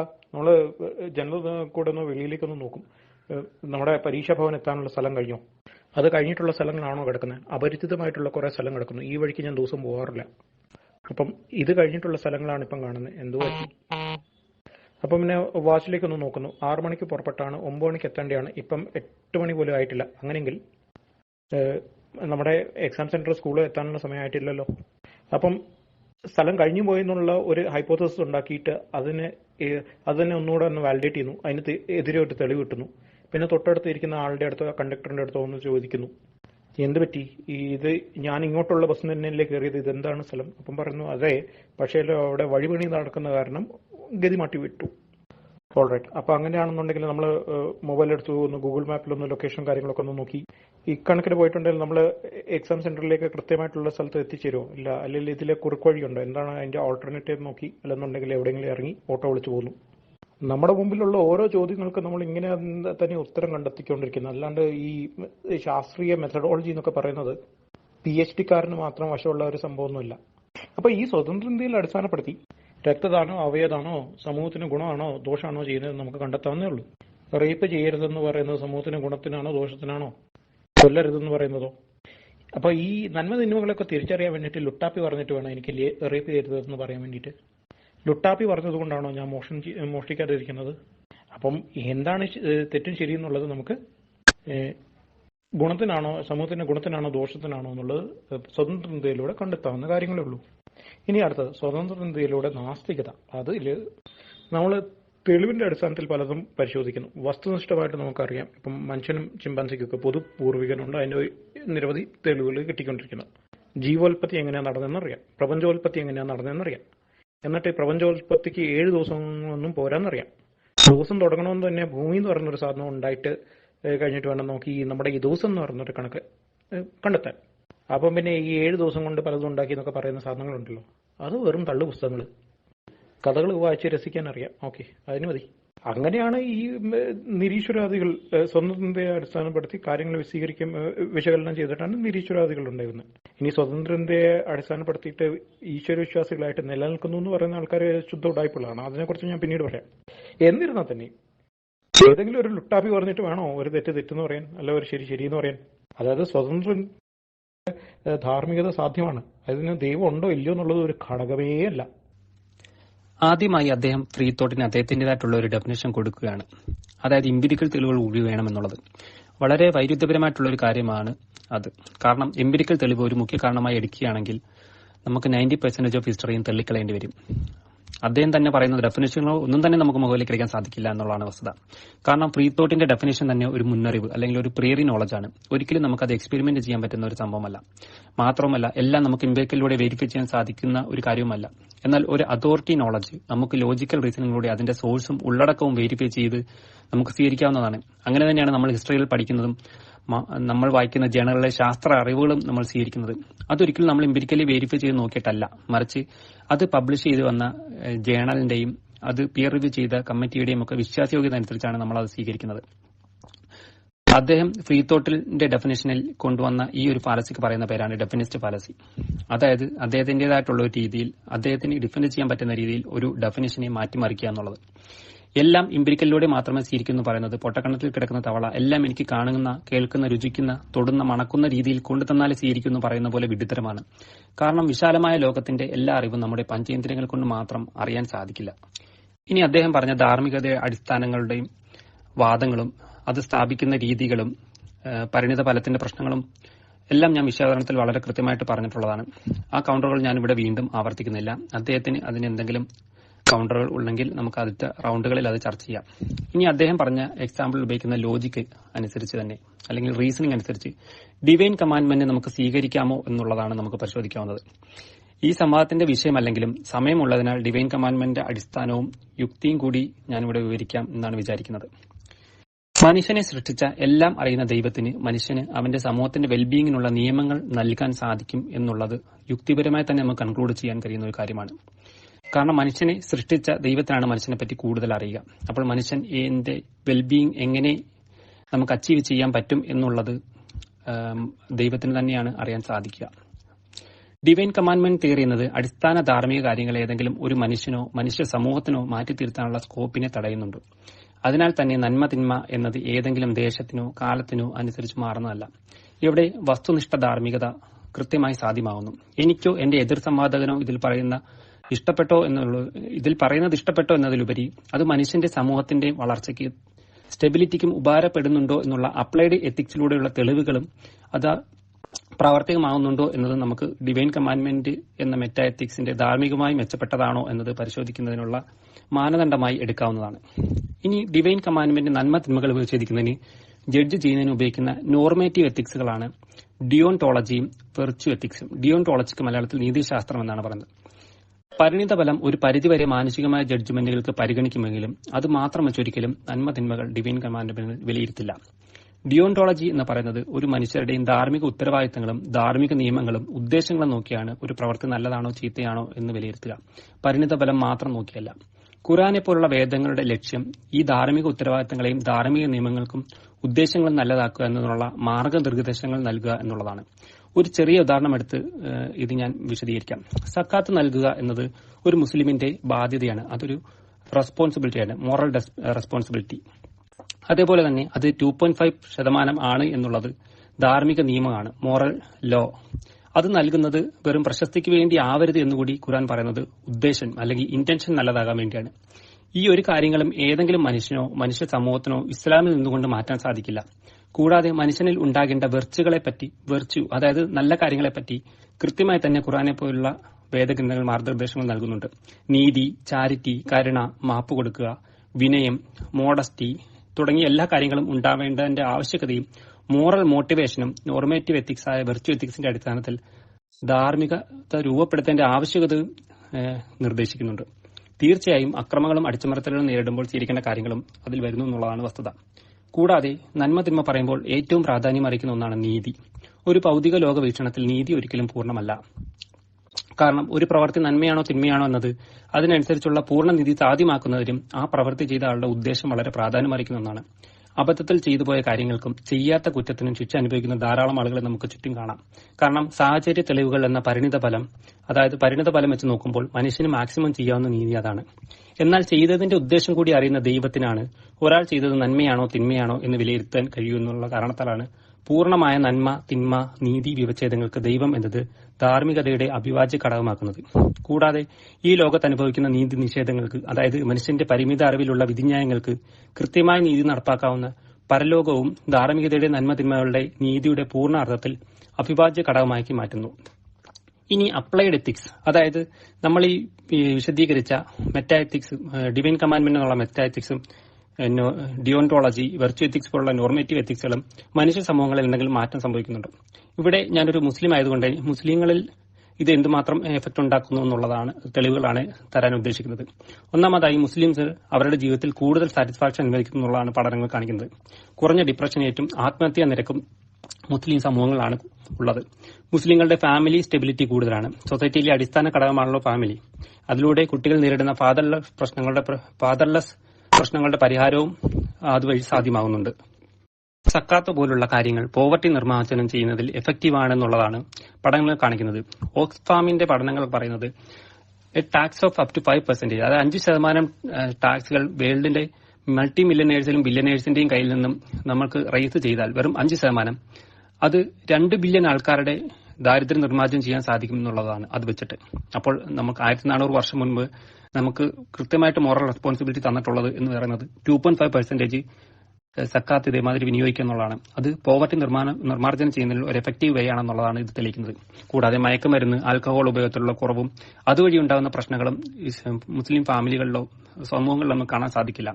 അതുപോലെ അഡൾട്ടറി, സ്വവർഗരതി, മറ്റു പാരാഫീലിയകൾ ഏർപ്പെടാത്തതിനാൽ അതുമായി ബന്ധപ്പെട്ട പ്രശ്നങ്ങളും രോഗങ്ങളുടെയും കുറവുകൾ നമുക്ക് മുസ്ലിം സമൂഹങ്ങളിൽ കാണാൻ സാധിക്കുന്നുണ്ട്. കൂടാതെ ബന്ധങ്ങളിലെ ദൃഢത, പാരന്റ്സിനോടുള്ള കടമകൾ, അവരുടെ അവസാന നാളുകളിൽ മാനസിക സന്തോഷത്തിനുള്ള പ്രാധാന്യം തുടങ്ങിയവയും നമുക്ക് മുസ്ലിം സമൂഹങ്ങളിലും കുടുംബങ്ങളിലും കാണാൻ സാധിക്കുന്നുണ്ട്. മാത്രമല്ല ജെൻഡർ ഇക്വാളിറ്റി എന്ന പേരിൽ നമ്മൾ കാര്യങ്ങൾ അപഗ്രഥിക്കുമ്പോൾ നോർഡിക് പാരഡോക്സ് എന്ന് പറയുന്ന, അതായത് സ്കാൻഡിനേവിയൻ കൺട്രികളിൽ ജെൻഡർ ഇക്വാളിറ്റി ഉണ്ട് എന്ന് പറയുന്നെങ്കിലും അവിടെ ഏറ്റവും കൂടുതൽ റേപ്പ് റേറ്റുകൾ കൂടുതലാണെന്നുള്ളതാണ് ആംനെസ്റ്റി പോലുള്ള ഓർഗനൈസേഷനുകളുടെ പഠനങ്ങളിൽ കാണിക്കുന്നത്. അപ്പോൾ അങ്ങനെയുള്ള പ്രശ്നങ്ങൾ സ്ത്രീകൾ സംരക്ഷിക്കപ്പെടേണ്ടവരാണ് എന്നുള്ള കാര്യങ്ങളിലേക്ക് വരുമ്പോഴത്തേക്കും അവിടെയും അത് വിജയകരമായി ഫലപ്രദമാകുന്നു എന്നുള്ളത് നമുക്ക് മനസ്സിലാക്കാൻ സാധിക്കുന്നതാണ്. ഇത്രയും പറഞ്ഞുകൊണ്ട് ഞാൻ എന്റെ വിഷാദനത്തിനുള്ള കൗണ്ടർ അവസാനിപ്പിക്കുകയാണ്. നന്ദി. സാറിന്റെ പ്രധാനപ്പെട്ട വാദം ഇതാണെന്ന് ഞാൻ മനസ്സിലാക്കുന്നത്. അതായത് സെക്യുലർ എത്തിക്സ്, സെക്യുലർ മൊറാലിറ്റി എന്ന് പറയുന്നത് ഒബ്ജക്റ്റീവ്ലി ശരിയോ തെറ്റിലേക്ക് എത്തിത്തില്ല. എന്തേ അങ്ങനെ പറയുന്നത്? രക്തദാനം, അവയദാനം എടുത്തു നോക്കാം. അതുകൊണ്ട് ഇപ്പൊ രക്തദാനം കൊണ്ട് എനിക്ക് തൽക്കാലം എന്തെങ്കിലും ബുദ്ധിമുട്ടുണ്ടാകുന്നുണ്ടെങ്കിൽ പക്ഷെ ഒരാളുടെ ജീവൻ രക്ഷപ്പെടുന്നു, ധാർമ്മികമാണ്, ഒബ്ജക്റ്റീവ്ലി ശരിയാണ്. ഇനി രക്തദാനം കൊണ്ട് ജീവൻ രക്ഷപ്പെടുമെന്നുള്ളതിന് എംപിരിക്കൽ എവിഡൻസ് ഉണ്ട് താനും. ശരീരം മെഡിക്കൽ കോളേജിൽ ദാനം ചെയ്താൽ യെസ് ഗുണമുണ്ട്, ഒബ്ജക്റ്റീവ്ലി നല്ലതാണ്. അടുത്തത് കൾച്ചറൽ സബ്ജക്ടിവിസത്തിന്റെ കാര്യം പറയാൻ നേരത്തെ അന്ന് സതിയെ ന്യായീകരിച്ചവരുണ്ടായിരുന്നു. ഇന്നിപ്പോ സതിക്ക് വേറെ ഇന്റർപ്രിട്ടേഷൻ, അതിന്റെ അർത്ഥം അങ്ങനെയല്ലായിരുന്നു എന്നൊക്കെ പറയുന്ന പോലെ ഒരു കാലത്ത് അടിമത്തത്തെ ന്യായീകരിച്ച ആൾക്കാരുണ്ടായിരുന്നു. ഇന്ന് അടിമത്തത്തിന് വേറെ എന്തൊക്കെയാ ഡെഫിനിഷൻ ഒക്കെ പറഞ്ഞ് ചേർത്ത് പറയുന്ന പോലെ സതിയും അടിമത്തത്തിന്റെ ന്യായീകരണവും രണ്ടും ഡിവൈൻ കമാൻഡ് തിയറിയുടെ ഉൽപ്പന്നങ്ങളാണ്. സെക്യുലർ എത്തിക്സ് ആൻഡ് മൊറാലിറ്റി ഒരിക്കലും സതിയെ അടിമത്തത്തിനെ ന്യായീകരിക്കുന്നില്ല, അതിനെ തള്ളിക്കളയത്തുള്ളൂ. അത് മാനവിക മാത്രം മനുഷ്യത്വം എന്നൊക്കെ പറയുന്നത്, അതായത് ലിബർട്ടി, ഇക്വാലിറ്റി, ഫ്രറ്റേണിറ്റി എന്ന് പറയുന്നതും ജസ്റ്റിസ്, ഫെയർനെസ് എന്ന് പറയുന്നത്, വിശേഷാൽ ജെൻഡർ ഇക്വാലിറ്റി എന്ന് പറയുന്നത്. പക്ഷെ അത് അപ്ലൈ ചെയ്യാൻ നേരത്ത് ദൈവത്തിന്റെ ആവശ്യം വരുന്നുണ്ടോ? നമ്മൾ ഇന്ത്യയുടെ ഭരണഘടന ഉണ്ടാക്കിയതും അല്ലെങ്കിൽ UN മനുഷ്യാവകാശ രേഖ പുറത്തേക്ക് വന്നതും ലൊട്ടാപ്പിന്റെയും മായാവിന്റെ ഒക്കെ പുസ്തകം വായിച്ചിട്ടാ. മായാവി പറഞ്ഞു വിട്ടായിട്ട് കുട്ടൂസം പറഞ്ഞായിട്ട് ഇതാ കിടക്കുന്നു എന്ന് പറഞ്ഞിട്ട്. പിന്നെ വേറൊന്നുണ്ട്, ലിബർട്ടി എന്ന് പറയുന്ന ഒരു സാധനം. മലയാളത്തിൽ അതിന് ഇക്വലന്റ് വാക്കില്ല എന്ന് വെച്ചിട്ടുണ്ടെങ്കിൽ സമൂഹത്തിന്റെ സ്വാതന്ത്ര്യത്തെ ഹനിക്കാത്ത ഒരു വ്യക്തിക്ക് എന്തെങ്കിലും ചെയ്യാനുള്ള സ്വാതന്ത്ര്യമാണ്. അതല്ലാണ്ട് വ്യക്തിക്ക് എന്തും ചെയ്യാനുള്ള സ്വാതന്ത്ര്യമല്ല. അതുകൊണ്ട് ഞാൻ ഏറ്റവും ആദ്യം പറഞ്ഞിരുന്ന ഒരു കാര്യം ഉണ്ടായിരുന്നു, വ്യക്തി അത് കഴിഞ്ഞിട്ട് സമൂഹം, അത് കഴിഞ്ഞിട്ട് വ്യക്തി. ആ ക്രമം നോക്കണം. അങ്ങനെ വരാൻ നേരത്തെ ഡ്രഗ്സിനായിക്കോട്ടെ മറ്റൊന്നിനും ഒരു ലോങ് ടേം സമൂഹത്തിൽ എന്തെങ്കിലും ബുദ്ധിമുട്ടുണ്ടാക്കുന്നു കരുതിയിട്ടുണ്ടെങ്കിൽ അതിനെ നിയന്ത്രിക്കണം, അതിന്റെ പരിണത ഫലത്തെ അനലൈസ് ചെയ്യാനും നമുക്ക് തെളിവിന്റെ അടിസ്ഥാനത്തിൽ കിട്ടുന്ന മാർഗങ്ങൾ അവലംബിക്കുക. നിർത്താം, നിയന്ത്രിക്കാം, പരിമിതപ്പെടുത്താം. ഇനി വെൽബീങ് ആരാ തീരുമാനിക്കുന്നത്? കയ്യൂക്കുള്ളതെന്ന് തീരുമാനിക്കുന്ന സാധനമാണ്. ലിബർട്ടി, ഇക്വാലിറ്റി, ജസ്റ്റിസ് എന്നൊക്കെ പറയുന്നത് കയ്യൂക്കിന്റെ അടിസ്ഥാനത്തിലാണ്. നാസിസവും ഫാസിസവും ഹ്യൂമാനിറ്റേറിയനെ വെച്ചിട്ട് ന്യായീകരിക്കാന്നുള്ളൂ. എനിക്ക് മനസ്സിലായില്ല ആ ന്യായം. പിന്നെ ആശാൻ ഈ ഡിപ്രഷന്റെ, സൂയിസൈഡിന്റെയും STDയുടെയും ISDയുടെയും ഒക്കെ കണക്ക് പറയാൻ നേരത്തെ അത് എവിടുന്നാണ്, അതേക്കുറിച്ച് അതിന്റെ ലിങ്ക് എന്തെങ്കിലും തന്നു കഴിഞ്ഞാൽ ഞാൻ ഒന്ന് പരിശോധിച്ചിട്ട് നോക്കിയിട്ട് പറയാം. വേണമെന്നുണ്ടെങ്കിൽ നിങ്ങൾ അത് സെർച്ച് ചെയ്യുന്നതിന്റെ ഇടയിൽ മോസ്റ്റ് ചൈൽഡ് മാരേജസ് നടന്നിരിക്കുന്ന രാജ്യങ്ങൾ ഏതൊക്കെയാണെന്നും കൂടെ ഒന്നുകൂടെ സെർച്ച് ചെയ്തോളൂ. 20ാം നൂറ്റാണ്ട് വരെ നിയമപരമായിട്ട് സ്ലേവറി, അടിമത്തം നിലനിന്ന രാജ്യങ്ങൾ ഏതൊക്കെയാണെന്ന്. അഡൾട്ടറിയുടെ കാര്യത്തിൽ കൺസെന്റ് മതി, ഇൻസെസ്റ്റിന്റെ കാര്യത്തിൽ കൺസെന്റ് പോരാ. ഓരോരോ സാഹചര്യത്തിൽ ഓരോ മാനദണ്ഡങ്ങൾ എടുക്കണമെന്നുള്ളത് ഉള്ള മാനദണ്ഡത്തിന്റെ യുക്തിയില്ലായ്മയാണ്. നിങ്ങളൊരു കരാറിനെ കുറിച്ച് അറിയാമോ? കരാർ എഴുതണമെന്നുണ്ടെങ്കിൽ കൺസെന്റ് ഉള്ള 2 പാർട്ടീസ് ആയിരിക്കണം, 18 വയസ്സ് തികഞ്ഞിട്ടുള്ള ആൾക്കാരായിരിക്കണം, അവിടെ അങ്ങോട്ടും ഇങ്ങോട്ടും എന്തെങ്കിലും ഓഫർ ചെയ്യുന്നുണ്ടായിരിക്കണം, 2 പേർക്കും ബോധം ഉണ്ടായിരിക്കണം. അങ്ങനെ ഒരു കരാർ എന്ന് പറയുന്ന സാധനത്തിന് പോലും നിയമപരമായിട്ട് കുറെ ഷർത്തും ഫറലും ഉണ്ട്. അപ്പം ഓരോ സ്ഥലത്തും ഈ ഒരു കരാർ വാലിഡ് അല്ല എന്ന് പറയാൻ വേണ്ടിയിട്ട് മാനദണ്ഡം A, അടുത്ത കരാറും വാലിഡ് അല്ല എന്ന് കാണിക്കാൻ വേണ്ടിയിട്ട് മാനദണ്ഡം B ആയിരിക്കാം. അതിന്റെ അർത്ഥം ഇതിന്റെ പുറകൊന്നും യുക്തി ഇല്ല എന്നതാണെങ്കിൽ പിന്നെ എന്താണ് യുക്തി എന്നും കൂടെ അന്വേഷിക്കേണ്ടി വരും കേട്ടോ. പിന്നെ ഈ ഫ്രീ തോട്ടിന് അത് തെളിവിനെ അടിസ്ഥാനപ്പെടുത്തിയിട്ടാണ് ഞാൻ വിശേഷിച്ചാൽ എംപിരിക്കൽ എവിഡൻസിന് അടിവരയിട്ട് പറഞ്ഞതാണ്. അതല്ലാണ്ട് ഞാൻ റീഡിഫൈൻ ചെയ്തിട്ടില്ല. എംപിരിക്കൽ എവിഡൻസ് മാത്രമേ പാടുള്ളൂ എന്ന് ഫ്രീ തോട്ട് പറയുന്നുമില്ല. പക്ഷെ significance of empirical evidence in free thought എന്ന് നിങ്ങളൊന്ന് സെർച്ച് ചെയ്ത് കഴിഞ്ഞിട്ടുണ്ടെങ്കിൽ എന്തുകൊണ്ടാണ് ഞാൻ ഈ കോണ്ടെക്സ്റ്റിൽ അത് അടിവരയിട്ട് പറഞ്ഞതെന്ന് മനസ്സിലാവും. അതായത് ഈ പ്രപഞ്ചം എങ്ങനെ എപ്പോഴൊക്കെ ഉണ്ടായത്, ഈ ജീവികൾ എപ്പോഴൊക്കെ എങ്ങനെയൊക്കെ ഉണ്ടായത്, അതിന് വേണ്ടിയിട്ടുള്ള എംപിരിക്കലായിട്ടുള്ള എവിഡൻസ് നമ്മുടെ മുമ്പിലുള്ളപ്പം മണ്ണ് കുഴച്ച ആളുടെയും പ്രപഞ്ചം ഉണ്ടാക്കിയ ആളുടെ 7 ദിവസത്തിന്റെ കഥയും കൂടെ ഇപ്പം പൊക്കിപ്പിടിച്ച് നടക്കേണ്ട വല്ല കാര്യമുണ്ടോ? അങ്ങനെ ആവാക കാര്യങ്ങളൊക്കെ തിരിച്ചിട്ടാണ് നിരീശ്വരവാദികളായിരുന്നത്. അപ്പൊ എംപിരിക്കലി എവിഡൻസ് ഉള്ള പല കാര്യങ്ങളുണ്ട്, രക്തദാനത്തിന്റെ ഉൾപ്പെടെ. എംപിരിക്കൽ എവിഡൻസ് അതുകൊണ്ടാണ് അടിവരയിട്ട് പറയുന്നത്. കാരണം അത് കുറെ കൂടെ ഒബ്ജക്റ്റീവാണ്, കുറെ കൂടെ ക്രിട്ടിക്കലാണ്. മനുഷ്യനുണ്ടാക്കിയ ഒരാൾക്ക് മാത്രമേ അതിന്റെ ഉദ്ദേശം, മനുഷ്യന്റെ വെൽബീങ് എന്തൊക്കെയാണെന്ന് കറക്റ്റായിട്ട് ഡിഫൈൻ ചെയ്യാൻ പറ്റത്തുള്ളൂ. എന്താണ് ഈ മനുഷ്യന്റെ നന്മ എന്നൊക്കെ ഉള്ളത് ദൈവത്തിന് മാത്രമേ അറിയത്തുള്ളൂ. എന്നാൽ ഇതൊന്ന് പറ, ഒരു സാധനം നന്മയായതുകൊണ്ട് നമ്മളോട് ദൈവം ചെയ്യാൻ പറഞ്ഞതാണോ? അത് ദൈവത്തിന് നന്മ ഇഷ്ടമുള്ളത് കൊണ്ടാണോ ദൈവം നമ്മളോട് നന്മ ചെയ്യാൻ പറഞ്ഞത്? അല്ലെങ്കിൽ ഒരു സാധനം നന്മയായതുകൊണ്ട് ദൈവം അത് ഇഷ്ടപ്പെടുകയായിരുന്നു? ഇനി ഒരാൾ ജയിലിൽ നിന്ന് വന്നു, അയാൾ പിന്നെയും മോഷ്ടിച്ചു ജയിലിൽ പോയി, പിന്നെയും പുറത്തേക്ക് വന്ന് മോഷ്ടിച്ചു ജയിലിൽ പോയി, പിന്നെയും പുറത്തേക്ക് വന്ന് മോഷ്ടിച്ചു ജയിലിൽ പോയി, പിന്നെയും പുറത്തേക്ക് വന്നപ്പോഴത്തേനും ഞാൻ അയാളെ കയറി കൊന്നു എന്നിരിക്കട്ടെ, അടുത്ത മോഷണം നടത്താണ്ടിരിക്കുക. എന്റെ ഉദ്ദേശം നല്ലതാണെന്ന് കരുതിയിട്ട് ഞാൻ ചെയ്തത് നന്മയാവുമോ? ഉദ്ദേശം നോക്കിയിട്ട് പോലും മാർക്കട്ടോ. ഉദ്ദേശം നോക്കുന്നുണ്ട്. മനഃപൂർവ്വം അല്ലാത്ത നരഹത്യക്കും മനഃപൂർവ്വമായിട്ടുള്ള നരഹത്യക്കും ഇനി മാനസിക രോഗം കാരണം എന്തെങ്കിലുമൊക്കെ ചെയ്യുന്നതിന് അതിന് സെക്യുലർ എത്തിക്സ് ആൻഡ് മൊറാലിറ്റിയുടെ ഫ്രെയിംവർക്കിൽ തന്നെ അതിന് വേണ്ടുന്ന മാനദണ്ഡങ്ങളുണ്ട്. സക്കാത്ത് ഒക്കെ എന്ന് പറയുന്നത് ബെസ്റ്റ്. അതിന് പകരം ഇവിടെ ടാക്സേഷൻ ഉണ്ട്. പൊതു നന്മയ്ക്ക് വേണ്ടിയിട്ട് നമ്മൾ നമ്മുടെ സ്വത്തിന്റെ ഒരു വീതം മാറ്റിവെക്കാം. ശരി, അത് പൊതു നന്മയ്ക്ക് വേണ്ടിയിട്ടുള്ളതായിരിക്കണം. സക്കാത്തിന്റെ ഏറ്റവും ആദ്യത്തെ അവകാശികൾ മുസ്ലിം ആയിരിക്കണം എന്നൊക്കെ വാദിക്കുന്ന ആളുകളും ഇവിടെ ചുറ്റുമുണ്ടിട്ടാ. അബദ്ധവശാൽ ഒരു കൊല നടന്നെങ്കിൽ അതിന്റെ അവരുടെ മരിച്ചവരുടെ ബന്ധുക്കാർക്ക് വേണമെങ്കിൽ ക്ഷമിക്കാം, കുറച്ച് അതിന് വേണ്ടിയിട്ട് ഒരു പണം സ്വരൂപിക്കണം, അങ്ങനെയൊക്കെ കുറച്ച് പരിപാടിയുണ്ട്.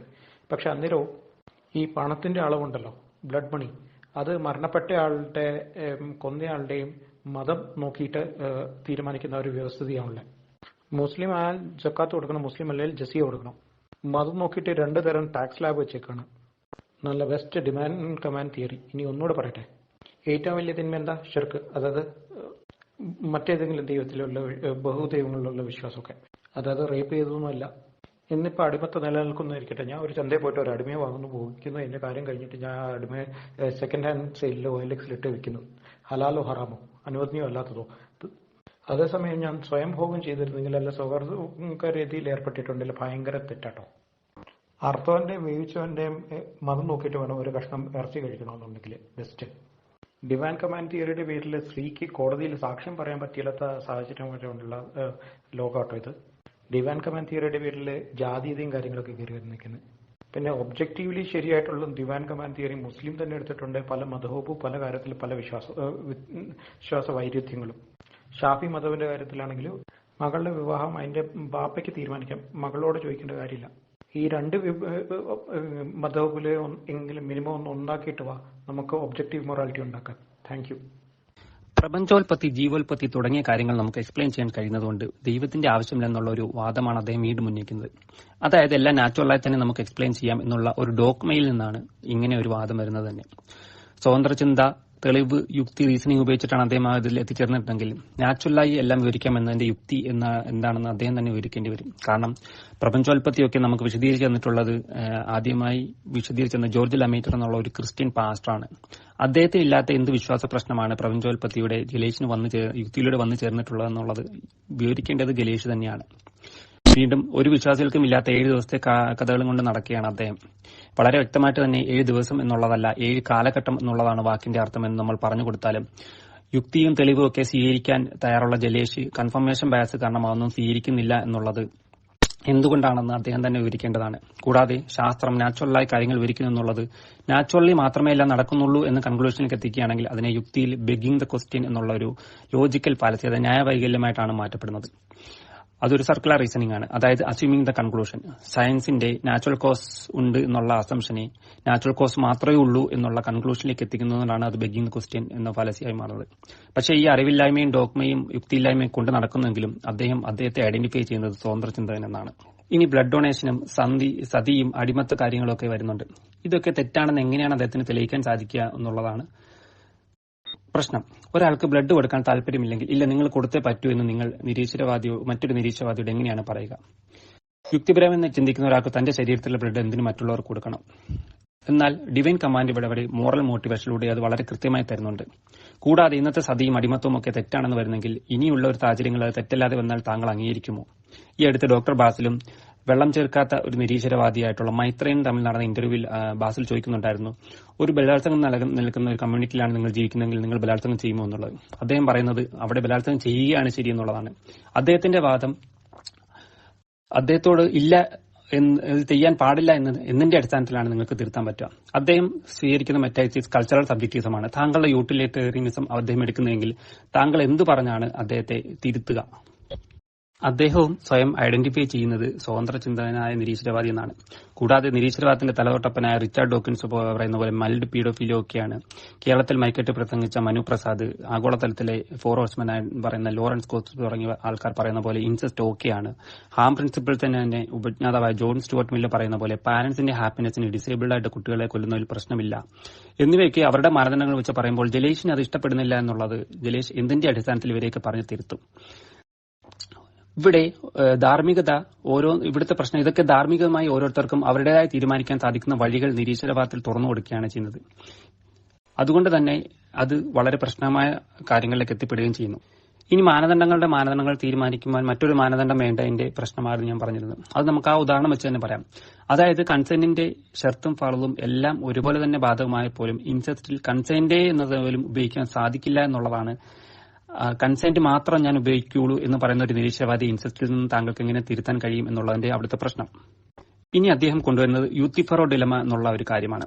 അതായത് ദൈവത്തിന്റെ നന്മ എന്നുള്ളത് ദൈവം പറയുന്നത് കൊണ്ടാണോ അത് നന്മയാവുന്നത്, അതോ അത് നന്മയായതുകൊണ്ടാണോ ദൈവം പറയുന്നത് എന്നുള്ളതാണ്. ഇവിടെ വിശ്വാസികൾ വിശ്വസിക്കുന്നത് ദൈവം എന്നുള്ളതിന്റെ നേച്ചർ ഗുഡ് ആയതുകൊണ്ടും മനുഷ്യന് നല്ലത് മാത്രം വരാൻ ആഗ്രഹിക്കുന്നതുകൊണ്ടും ദൈവത്തിന്റെ നേച്ചറിൽ നിന്ന് വരുന്ന കാര്യങ്ങളാണ് നന്മ എന്നുള്ളതാണ്. നന്മ തിന്മ എവിടെ നിന്ന് വരുന്നു എന്ന് കൃത്യമായ മെറ്റാറ്റിക്സ് ഇല്ലാത്ത ജിലേഷ് ആദ്യം അത് വിവരിച്ചിട്ട് പോരെ ഈ ഒരു കാര്യത്തിലേക്ക് വരുന്നതെന്നാണ് എനിക്ക് ചോദിക്കാനുള്ളത്. കാരണം നമ്മുടെ വിഷയാവതരണം ഡിവൈൻ കമാൻഡ്മെന്റ് നല്ലതാണോ അല്ലേ എന്നുള്ളതല്ല, മറിച്ച് നിരീശ്വരവാദത്തിൽ, സ്വതന്ത്ര ചിന്തയിലൂന്നിയുള്ള നിരീശ്വരവാദത്തിൽ ധാർമ്മിക സാധ്യമാണോ എന്നുള്ളതാണ്. അപ്പോൾ അദ്ദേഹം ആദ്യം തെളിയിക്കേണ്ടത് അതല്ലേ. ഇനി മറ്റുള്ളവരെ കുറ്റം പറഞ്ഞാൽ തന്റെ ആശയം ഓട്ടോമാറ്റിക്കലി ശരിയാവും എന്നുള്ള മിസ്കൺസെപ്ഷൻ വല്ലതും അദ്ദേഹത്തിനുണ്ടോ എന്നുള്ളതും ഞാൻ സംശയിക്കുന്നു. ഇനി ഉദ്ദേശം നോക്കി പരിഗണിക്കാറുണ്ടെന്നൊക്കെയാണ് അദ്ദേഹം അവകാശപ്പെടുന്നത്. എന്നാൽ അങ്ങനെയെങ്കിൽ നിരപരാധിയായ തെറ്റ് ചെയ്യാത്ത ആൾക്കാരും അബദ്ധത്തിൽ സംഭവിച്ച ആൾക്കാരും ഒക്കെ ഇപ്പോഴും ജയിലിൽ കിടക്കുന്നു എന്നുള്ളത് അദ്ദേഹം തന്നെ വിശദീകരിക്കേണ്ടി വരും. കൂടാതെ അവർക്കൊക്കെ ഒരു പൂർണ്ണ നീതി എന്നത് ഉറപ്പാക്കാൻ സാധ്യമാക്കുന്നുണ്ടോ എന്നുള്ളതും ഒരു ചോദ്യമാണ്. ഡിവൈൻ കമാൻഡ്മെന്റ് അത് സാധ്യമാക്കുമ്പോൾ ഇവിടെ നിരീശ്വരവാദ അടിസ്ഥാന ധാർമ്മികതയിൽ നിന്നും അങ്ങനെ ഒരു സംഭവം ഒരിക്കലും സാധ്യമല്ല എന്നുള്ളതാണ് വസ്തുത. ജലേഷിന്റെ ഭൗതിക ലോകത്തിൽ ഇവിടെ നീതിയൊന്നുമില്ല, ഇതൊക്കെ എങ്ങനെ സംഭവിച്ചു പോയി, നിങ്ങൾ അനുഭവിച്ചോളൂ എന്ന് മാത്രം പറയുന്ന ഒരു മോറൽ ബേസ് മാത്രമായിട്ട് അവിടെ മാറുന്നു. ഇനി അദ്ദേഹം ചൈൽഡ് മാരേജിനെ പറ്റിയൊക്കെ പറയുന്നുണ്ട്. ചൈൽഡ് മാരേജ് നടത്തുന്ന കൺട്രികളുണ്ടെങ്കിൽ അത് അവരുടെ മാത്രം പ്രശ്നമാണ്. നമ്മളിവിടെ പരിശോധിക്കുന്നത് ഡിവൈൻ കമാൻഡ്മെന്റിൽ ചൈൽഡ് മാരേജ് പ്രിസ്ക്രൈബ് ചെയ്യുന്നുണ്ടോ ഇല്ലയോ എന്നുള്ളതാണ്. ഇവിടെ ഖുർആനിന്റെ തന്നെ 4-6 വചനത്തിൽ 4-ാമത്തെ അധ്യായം 6-ാമത്തെ ആയത്തിൽ കാണാൻ സാധിക്കും പ്രായപൂർത്തിയായവർക്ക് മാത്രമാണ് വിവാഹം സാധിക്കൂ എന്നുള്ളത്. അതുപോലെ അടിമത്തം ഹലാലാണോ ഹറാമാണോ എന്നൊക്കെ ചോദിക്കുന്നുണ്ട്. ഇവിടെ അടിമത്തത്തെ പ്രിസണേഴ്സ് ഓഫ് വാർ എന്നുള്ളത് മാത്രമായിട്ട് ഒതുക്കുകയാണ് ഇസ്ലാം ചെയ്തിട്ടുള്ളത്. അത് ഒരു കാലത്ത് നമുക്ക് മാറ്റാൻ കഴിയുന്ന ഒരു കണ്ടീഷനുമല്ല. ജനീവ കൺവെൻഷനിലുള്ള പ്രിസണേഴ്സ് ഓഫ് വാറിനോടുള്ള ട്രീറ്റ്മെന്റുകൾ നിങ്ങൾക്ക് വായിക്കാവുന്നതാണ്. നമ്മൾ പരിശോധിച്ചാൽ ഇസ്ലാമിലുള്ള ട്രീറ്റ്മെന്റുകൾ ജനീവ കൺവെൻഷനിലുള്ളതിനേക്കാൾ ബെറ്റർ ആണെന്ന് നമുക്ക് കൂടുതൽ കാണാൻ സാധിക്കും. ഇനി സ്ത്രീക്ക് കോടതിയിലൊന്നും പോകാൻ പറ്റില്ല ഇസ്ലാമിൽ എന്നൊക്കെയാണ് അദ്ദേഹം ആരോപിക്കുന്നത്. അത് അദ്ദേഹം തന്നെയാണ് തെളിയിക്കേണ്ടത്. കൂടാതെ ഹ്യൂമനിസത്തിന്റെ അടിസ്ഥാനം മനുഷ്യക്ഷേമം, അന്തസ്സ്, വ്യക്തി താല്പര്യമാണെന്ന് ഞാൻ വിശദീകരിച്ചിരുന്നു. തന്റെ വർഗത്തിന്റെ ക്ഷേമത്തിന് നടപ്പിലാക്കാൻ മറ്റുള്ള വംശങ്ങളെ അടിച്ചമർത്തുന്നത് ലോകമൊട്ടുക്കും നമ്മൾ കാണുന്നതാണ്. ഇന്ത്യയിലും പാലസ്തീനിലുമൊക്കെ നടന്നിട്ടും ജലേഷിന് കാര്യം മനസ്സിലായിട്ടില്ല എന്നാണ് നമുക്ക് തോന്നുന്നത്. കൂടാതെ അദ്ദേഹം ആവശ്യപ്പെട്ട തെളിവുകൾ ഞാൻ ഓരോന്നായിട്ട് ഇവിടെ ഇടുന്നുണ്ട്, അദ്ദേഹത്തിന് പരിശോധിക്കാവുന്നതാണ്. നന്ദി. തെളിവ് വേണമെന്ന് പറഞ്ഞപ്പോഴേ ഒരു ലിങ്ക്, ആ ലിങ്കിൽ നിന്നുകൊണ്ട് എന്താണ് മനസ്സിലാക്കിയെന്നുള്ളത് ഒരു ഹൈലൈറ്റഡ് പോർഷൻ, അത് സ്ക്രീൻഷോട്ടിൽ ഹൈലൈറ്റ് ചെയ്താലും കുഴപ്പമില്ല. ഇത് ഈ വന്നതിൽ നിന്ന് എന്താണ് ഉദ്ദേശിച്ചതെന്ന് മനസ്സിലാക്കാൻ ഇത്തിരി ബുദ്ധിമുട്ടുണ്ട്. സോ അതിന്റെ ലിങ്കും അതിനകത്തുനിന്ന് എന്താണ് ഉദ്ദേശിച്ചെന്നുള്ളത് ഹൈലൈറ്റ് ചെയ്തിട്ട് എനിക്ക് അയച്ചെന്നാൽ അല്ലെങ്കിൽ ഇവിടെ തന്നെ ഇട്ടാൽ ഞാൻ പരിശോധിച്ച് മറുപടി പറയുന്നതാണ്. എല്ലാ കാര്യത്തിനും നാച്ചുറലി എക്സ്പ്ലെയിൻ ചെയ്യാൻ പറ്റും എന്നൊന്നും ഞാൻ പറഞ്ഞതല്ല. പക്ഷെ പ്രപഞ്ചോൽപത്തി, origin of species, origin of യൂണിവേഴ്സിന് നമുക്ക് നാച്ചുറലിസ്റ്റിക് ആയിട്ടുള്ള എക്സ്പ്ലനേഷൻ ഇവിടെ ഉണ്ട്, എംപിരിക്കലി എവിഡൻസ് ഉള്ളത്. ഇനി അതിന്റെ അടിസ്ഥാനത്തിൽ 7 ദിവസം കൊണ്ട് ഭൂമി ഉണ്ടാക്കിയതെന്നോ അല്ലെങ്കിൽ ജീവജാലങ്ങളൊക്കെ ഉണ്ടായി വന്നു എന്നുള്ളത്, അല്ലെങ്കിൽ മനുഷ്യൻ വിശേഷിച്ചാൽ ഒരു സൃഷ്ടിയാണെന്നുള്ളത് തള്ളിക്കളയാന്നേ ഉള്ളൂ. മനുഷ്യൻ മറ്റൊരു ആൾക്കുരങ്ങ് തന്നെയാണ്, ബുദ്ധി കൂടി ആൾക്കുരങ്ങ്. 7 ദിവസം കൊണ്ട് പ്രപഞ്ചം ഉണ്ടാക്കി എന്നുള്ളത് അത് സഹീഹ് മുസ്ലിം 2789 ബുക്ക് 52 ഹദീദ് 10 ഞാൻ ലിങ്ക് അയച്ചുതരാം. അതിനകത്ത് കൃത്യമായിട്ടെല്ലാം പറയുന്നുണ്ട്. തിങ്കളാഴ്ച എന്താണ് ഉണ്ടാക്കിയത്, ചൊവ്വാഴ്ച എന്താണ് ഉണ്ടാക്കിയെന്ന്. വ്യാഴാഴ്ച തുടങ്ങി അടുത്ത ബുധനാഴ്ച ആകുമ്പോഴത്തേനും കണ്ടാണ് വെളിച്ചം ഉണ്ടായത്. അത് വെളിച്ചം ഉണ്ടായതിനേക്കാൾ മുമ്പ് ദിവസങ്ങൾ ഇനി തുടങ്ങിയ മഹാനാണ്. All right. ഈ ബ്ലഡ് ഡൊണേഷൻ, ഓർഗൻ ഡൊണേഷൻ ഒക്കെ മോറലാണോ ഇമ്മോറലാണോ എന്ന് എങ്ങനെ പറയാം? സെക്യുലർ മൊറാലിറ്റി, സെക്യുലർ എത്തിക്സിന്റെ ഏറ്റവും അടിസ്ഥാന തത്വം എന്ന് പറഞ്ഞിട്ടുണ്ടെങ്കിൽ പെയിൻ ആൻഡ് പ്ലഷർ എന്നൊക്കെ ഹ്യൂമാനിറ്റേറിയൻ വാല്യൂസിനൊക്കെ അടിസ്ഥാനപ്പെടുത്തിയിട്ടാണ്. അതേസമയം ബ്ലഡ് ഡൊണേഷൻ ഒരാളെ ഫോഴ്സ് ചെയ്യാൻ പാടില്ല, അവിടെ പേഴ്സണൽ ഓട്ടോണമിയുടെ വിഷയം വരുന്നുണ്ട്. അതേസമയം ഒരാൾ ബ്ലഡ് ഡൊണേഷന് വേണ്ടിയിട്ട് വന്നിട്ടുണ്ടെങ്കിൽ അയാളുടെ വെയിറ്റും ബാക്കിയുള്ള പാരാമെട്രിക്സ് എല്ലാം നോക്കിയിട്ട് ഹെൽത്തി ആണെന്ന് കണ്ടു കഴിഞ്ഞാലാണ് അയാളുടെ അടുത്തുനിന്ന് ബ്ലഡ് എടുക്കുക. അത് വളരെ ലിമിറ്റഡ് എമൗണ്ട് ഓഫ് ബ്ലഡ് ഒരാളുടെ അടുത്തുനിന്ന് എടുക്കത്തുള്ളൂ. കാരണം ബ്ലഡ് ഡൊണേറ്റ് ചെയ്യുന്ന ഒരാൾക്ക് ഹാം ഉണ്ടാകരുത്.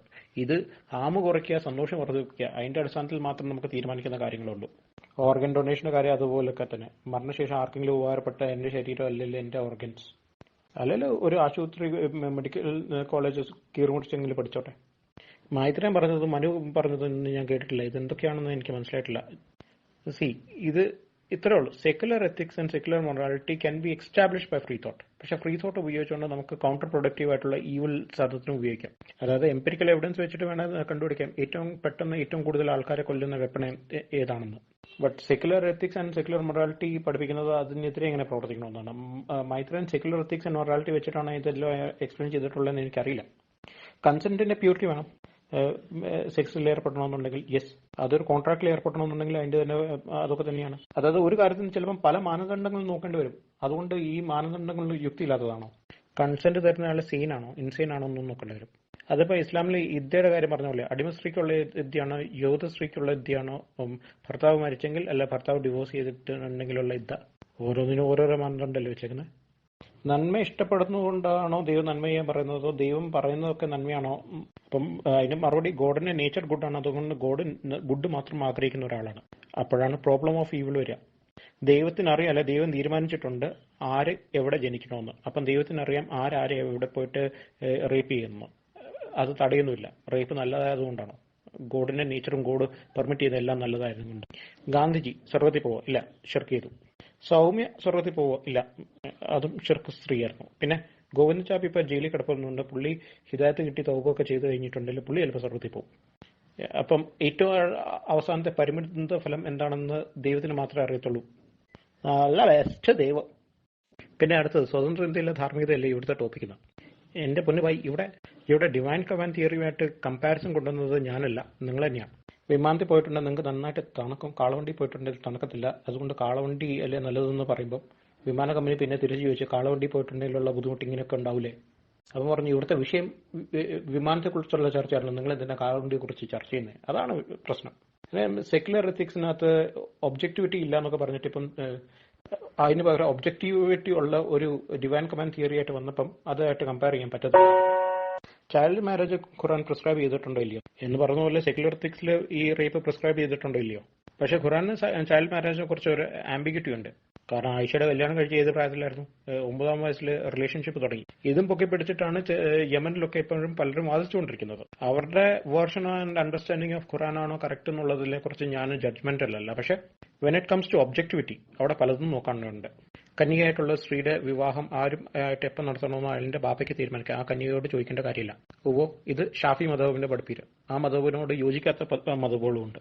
അപ്പം ഒബ്ജക്റ്റീവ്ലി ഒരു ആത്യന്തികമായിട്ടുള്ള ശരി തെറ്റ് ഏതാണ്? മകളുടെ പ്രായം, വിവാഹപ്രായം അപ്പനാണ് തീരുമാനിക്കുക എന്നുള്ളതാണ് ഖുറാൻ പഠിപ്പിക്കുന്നത് അക്കോർഡിംഗ് ടു ഷാഫി.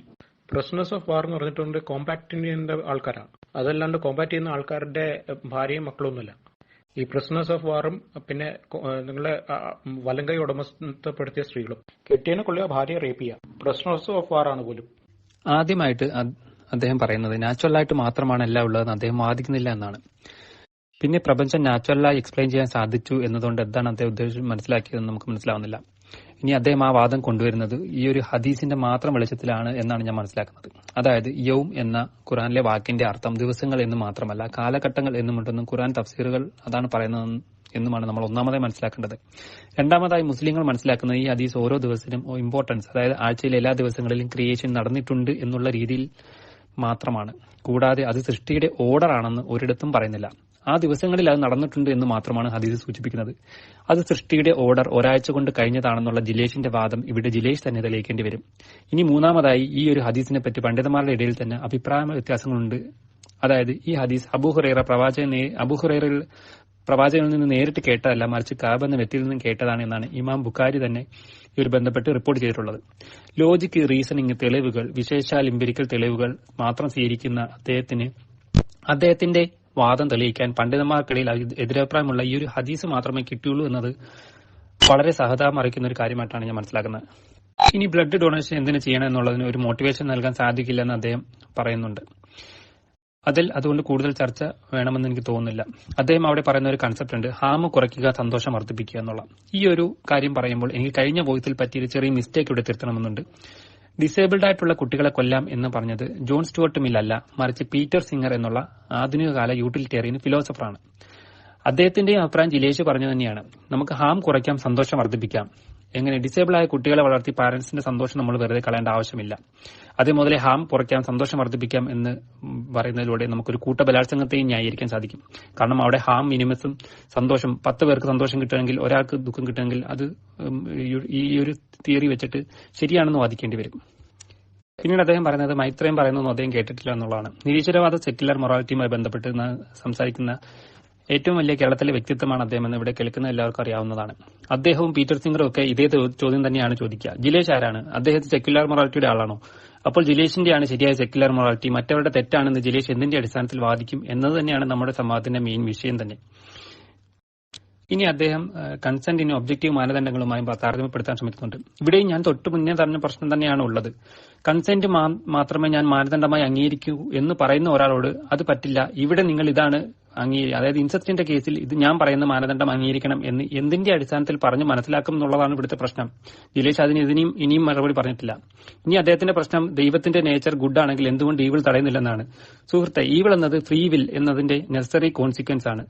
അത് തടയാനാണ് ഫ്രീ വില്ലിനെ ഉപയോഗിച്ചുള്ള മാർഗനിർദ്ദേശങ്ങൾ നമുക്ക് നൽകിയിട്ടുള്ളത്. അത് സ്വീകരിക്കാതെ ഒരു അടിസ്ഥാനമില്ലാത്ത ധാർമ്മികതയുമായി നടന്ന് ദുരിത സമൂഹങ്ങൾ ഉണ്ടാക്കിയിട്ട് ദൈവത്തിന്റെ പേരിൽ കുറ്റം ചാർത്തുന്നതിനകത്ത് അർത്ഥമുണ്ടോ? ഇനി ഗാന്ധിജിയും സൗമ്യവും മദർ തെരേസയും ഒക്കെ സ്വർഗത്തിൽ പോകുമോ ഇല്ലയോ എന്നുള്ളത് ദൈവത്തിന് മാത്രമല്ലാതെ ഒരാൾക്കും പറയാൻ പറ്റാത്ത ഒരു കാര്യമാണ്.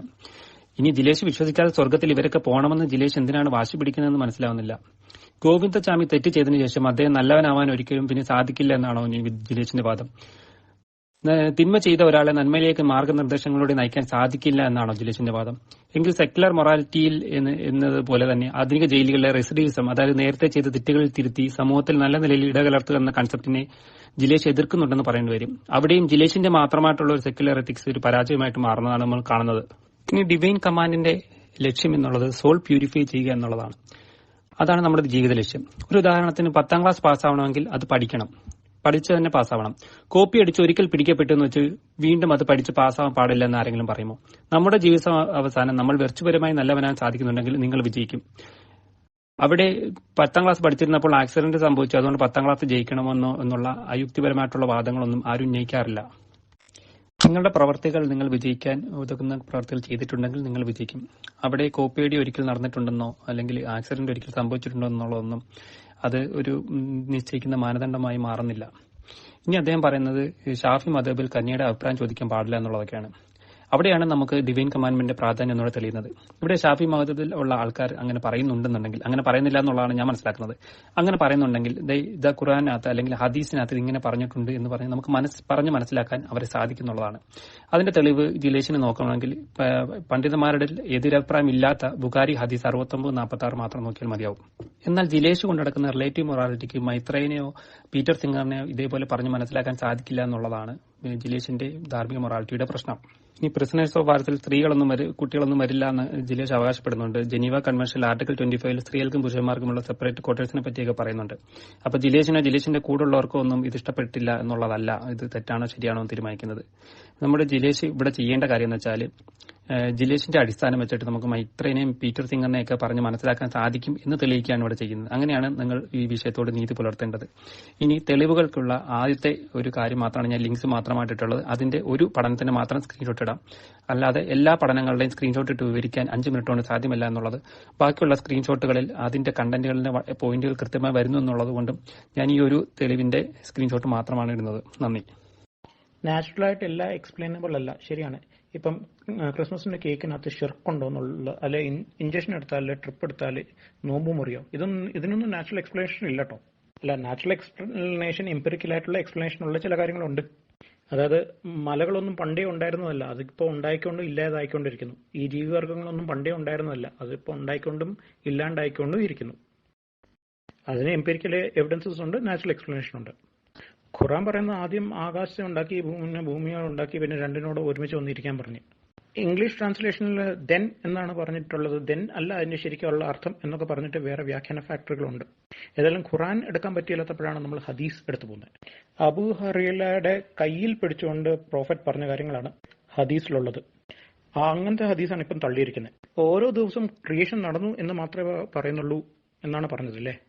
ഈ തിങ്കളാഴ്ച ചൊവ്വാഴ്ച എന്നൊക്കെ പറയണമെന്നുണ്ടെങ്കിൽ ആദ്യം ഭൂമി ഉണ്ടാകണം, അല്ല സൂര്യൻ ഉണ്ടായിരിക്കണം, പിന്നെ അത് ഭൂമി ഉണ്ടായിരിക്കണം, പിന്നെ ഭൂമി കറങ്ങണം. അപ്പോഴാണ് നമുക്ക് ദിവസം പറയാൻ പറ്റുക. ഇനി പണ്ഡിതന്മാരുടെ ഇടയിൽ അഭിപ്രായ വ്യത്യാസം എപ്പം മുതൽ ഉടലെടുത്തു? ഈ അഭിപ്രായ വ്യത്യാസം ഒന്ന് എം അക്ബറിനെ കൊണ്ടേ പറഞ്ഞു മനസ്സിലാക്കാം. എം അക്ബറിന് ഇതിനെക്കുറിച്ചുള്ള വിശദീകരണം ഉണ്ടായിരുന്നു. അതിന്റെ ഒറിജിനൽ വീഡിയോ ആരും എടുത്തു കളഞ്ഞു. ഏതായാലും അത് ട്രോളായിട്ട് വേറൊരിടത്ത് കിടപ്പുണ്ട്. അതിനകത്തൊന്ന് കണ്ടാൽ കാര്യം മനസ്സിലാവും. അപ്പം എം അക്ബറിന്റെ വീഡിയോ ലിങ്ക് ഖുറാനകത്ത് നിന്നുള്ള ഈ വേഴ്സ് കൂടെ ദെൻ എന്ന് ഉപയോഗിക്കുന്ന ട്രാൻസ്ലേഷൻ ഞാൻ അയച്ചുതരാം ഇവിടെ തന്നെ. ബ്ലഡ് ഡൊണേഷന് മേളിൽ മോട്ടിവേഷൻ ഇല്ല എന്നൊന്നും ഞാൻ പറഞ്ഞിട്ടില്ല. ഞാൻ പറഞ്ഞ കമ്പൽഷൻ ഇല്ല, നിർബന്ധമില്ല എന്നുള്ള. 10 പേര് ഒരാളെ പോയിട്ട് റേപ്പ് ചെയ്താൽ അപ്പോൾ 10 പേർക്ക് സുഖമല്ലേ? അങ്ങനെ അനുവദിച്ചു കൊടുത്താൽ അതിന്റെ ലോങ് ടേം കോൺസിക്വൻസ് എന്തായിരുന്നു എന്നുള്ളത് പരിണിത ഫലം നമുക്ക് ആലോചിച്ച് മനസ്സിലാക്കാവുന്നതേ ഉള്ളൂ. ഒന്ന്. രണ്ടാമത്തേത് വേറെ ഫണ്ടമെന്റൽ ആയിട്ടുള്ള കാര്യമുണ്ട്, ലിബർട്ടി. അത് എത്രയാന്ന് പറഞ്ഞാൽ മനസ്സിലാകില്ല. അത് വ്യക്തികളുടെ സന്തോഷം അല്ലെന്നേ. ഒരു വ്യക്തിയുടെ സന്തോഷം സമൂഹത്തിൽ ദ്രോഹം ഉണ്ടാക്കാത്ത രീതിയിലായിരിക്കണം. എന്റെ ലുട്ടാപ്പി എന്ന് പറയുന്ന സാധനം വലുതായിരിക്കാം, അത് രാവിലെ വിളിച്ച് ഊഹിയിട്ട് അയൽവക്കത്തിനുള്ളതിന്റെ ചെവി പൊട്ടിക്കണം. വലിയ സൗണ്ടിൽ നമ്മൾ മ്യൂസിക് വെക്കണോ? അപ്പുറത്തുള്ള ഒരാൾ പഠിക്കാതിരിക്കാം, ഉറങ്ങായിരിക്കും, എന്റെ സന്തോഷം മാത്രം നോക്കിയാൽ മതിയോ? അവിടെയാണ് പേഴ്സണൽ ലിബർട്ടി എന്ന് പറയുന്നത്. എന്നുവെച്ചാൽ എന്റെ സ്വാതന്ത്ര്യം മറ്റുള്ളവരുടെ സ്വാതന്ത്ര്യം, സമൂഹത്തിന്റെ സ്വാതന്ത്ര്യം ഹനിക്കാതുള്ളതായിരിക്കണം. പേഴ്സണൽ ലിബർട്ടി ഞാൻ നേരത്തെ വിശദീകരിച്ചാണ്, ഇത് എത്ര പറഞ്ഞാലും ഇങ്ങനെ മനസ്സിലാവില്ല. ഇപ്പോഴും മറ്റേ ഇങ്ങനത്തെ ലിങ്ക് കിട്ടിയിട്ടില്ല കേട്ടോ മൈത്രേന്റെ. ഇനി പീറ്റർ സിംഗർ പറഞ്ഞു, ശരി, പീറ്റർ സിംഗറിനെ പറഞ്ഞ് തിരുത്താൻ പീറ്റർ സിംഗർ പറഞ്ഞതുകൊണ്ട് അഭിപ്രായ വ്യത്യാസമുള്ള ആൾക്കാരുണ്ട്. ഫ്രീ തിങ്കിങ്ങിൽ ഓപ്പൺ ഡിസ്കോഴ്സ് സാധ്യമാണ്. അഭിപ്രായം പറയാനുള്ള സ്വാതന്ത്യമുണ്ട്, അത് ഡിസ്കസ് ചെയ്യാനുള്ള സ്വാതന്ത്ര്യമുണ്ട്. പിന്നെ അതിന് ശേഷം ചിലപ്പോൾ ഡിസിഷൻ പലതും മാറി വന്നേക്കാം. അങ്ങനെയാണ് ഇപ്പോൾ LGBTQ റൈറ്റ്സ് ഇപ്പം വരുന്നത്, സെയിം സെക്സ് മാരേജ് ഇപ്പം വരുന്നത്. പക്ഷെ ഇസ്ലാമിനെ ചോദ്യം ചെയ്യാൻ പറ്റുമോ? ഇസ്ലാം ഉപേക്ഷിച്ച് കഴിഞ്ഞാൽ എന്താണ്? മൃഗത്തിനെ കൊല്ലുക എന്നുള്ള കാര്യത്തിന് പണ്ഡിതർക്ക് ഇസ്ലാമിക രാജ്യത്ത് കൊല്ലണം എന്നുള്ളതിനല്ലാതെ എതിരഭിപ്രായമൊന്നുമില്ല. ഓക്കെ, അതുകൊണ്ട് ഇനി എതിരഭിപ്രായമുള്ള കാര്യങ്ങളൊക്കെ കുറച്ചുണ്ട്. വിവാഹ അനുമതി സംബന്ധിച്ച്, വിവാഹ പ്രായം സംബന്ധിച്ച് 9 വയസ്സാകുമ്പോഴത്തേന് വിവാഹ പ്രായത്തിൽ ഏർപ്പെടാം എന്നുള്ളത്, അല്ലെങ്കിൽ രോമവളർച്ച നോക്കിയിട്ട് വിവാഹ പ്രായത്തിൽ ഏർപ്പെടാം എന്നൊക്കെ പറയുന്ന ഭാഗങ്ങളുണ്ട്. അതിന്റെ ലിങ്കുകൾ ഞാൻ അയച്ചു തരാം. may have mentioned 15 years for a boy and 9 years for a girl for the age of maturity on the authority of the following traditions. എന്നൊക്കെ തുറന്നിട്ട് പറഞ്ഞു, when a girl reaches man, her property will return to her. Her hood is in her favor. ഇനി ഷാഫി മദഹബിനെ ഇതിന്റെ പഠിപ്പിക്കലിനെ കുറിച്ചുള്ള PDF അയച്ചുതരാം. അതിന്റെ page 5 right സൈഡിലെ പാര 2. The opinion of Shafi Imam gives the understanding that a father can get his daughter married off who is still a virgin without the permission of the daughter. ഇക്കാലം അത്രയും ഉണ്ടായിരുന്ന ഷാഫി ഇമാമിനെ പറഞ്ഞ് മനസ്സിലാക്കാൻ പറ്റില്ലാത്ത നിങ്ങളിപ്പോൾ എൻ്റെ അടുത്ത് വന്നിട്ട് പീറ്റർ സിംഗറിന് ഇന്നലെ ഉണ്ടായ ആളെ തിരുത്താൻ പറയുന്നത്. ഈ ജനീവ കൺവെൻഷൻ ആർട്ടിക്കിൾ 25, ആർട്ടിക്കിൾ 12 വരെ പ്രിസണേഴ്സ് ഓഫ് വാറിനെ കുറിച്ച് പറയുന്നുള്ളൂ. ബാക്കി പറയുന്നത് നോൺ കോമ്പാറ്റ് സിവിലിയൻസിനെ കുറിച്ചാണ്. അവിടെയാണ് ഒരു കുട്ടിയെ എങ്ങനെ ഹാൻഡിൽ ചെയ്യണം, ആ കുട്ടിയുടെ ഓർഫനായി പോയിട്ടുണ്ടെങ്കിൽ അവൻ പഠിപ്പിച്ച റിലീജിയൻ അടക്കം പഠിപ്പിച്ചുകൊണ്ട് അവനെ ട്രീറ്റ് ചെയ്യണമെന്നാണ് ജനീവ കൺവെൻഷൻ പറയുന്നത്. അതല്ലാണ്ട് സെക്ഷലി എക്സ്പ്ലോയിറ്റ് ചെയ്യാനൊന്നും എവിടെയും പറഞ്ഞിട്ടില്ല. അതേസമയം പട്ടാളക്കാരുടെ ഭാര്യമാരെ ഇതുപോലും നോക്കാണ്ട് കയറിയിട്ട് ഓരോന്ന് ചെയ്തതിന്റെ കഥകളുണ്ട്. എന്നാൽ ഈ സ്ലേവ് വുമണിന് യുദ്ധ കാലാവധി എത്രയാണെന്ന് പറഞ്ഞിട്ടുണ്ട്, അത് ഇത്തിരി കുറവാണ്. ബാക്കിയുള്ള സ്ത്രീകൾക്ക് ഓരോ കാറ്റഗറിയിലും ഓരോന്നാട്ടോ യുദ്ധ കാലാവധി. തെളിവ് പറയാൻ നേരത്ത് ഇങ്ങനെ കൃത്യമായിട്ട് ലിങ്ക് അയച്ചു തരിക, അതിനകത്ത് സ്ക്രീൻഷോട്ട് എടുത്ത് ഹൈലൈറ്റ് ചെയ്യുക, അതിനകത്ത് എന്താണെന്നുള്ള പറഞ്ഞിട്ടുള്ളത് ചുരുക്കി പറയാം.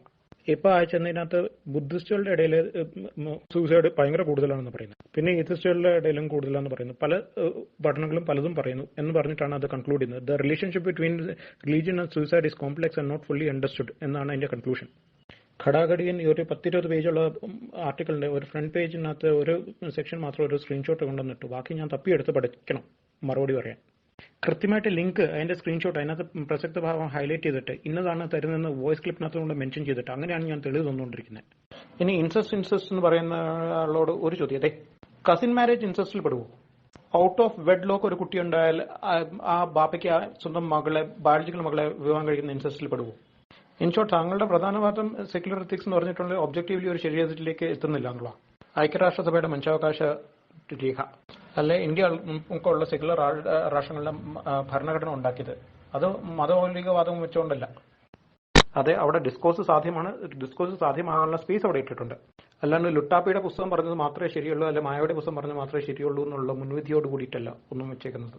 പക്ഷെ Luttappi school of thoughts, Mayavi school of thoughts എടുത്തിട്ട് ഒരു പുസ്തകത്തെക്കുറിച്ച് പഠിച്ചുകൊണ്ടിരിക്കണം. പിന്നെ അതിന്റെ ഉള്ളിൽ ഒരു 5-6 വേറെ കിതാബുകൾ പഠിച്ചിട്ട് വേണം ഒരു സാധനം മനസ്സിലാക്കാൻ. അതിന്റെ നിരവധി ഉദാഹരണം ഇതുവരെ കണ്ടു കഴിഞ്ഞു.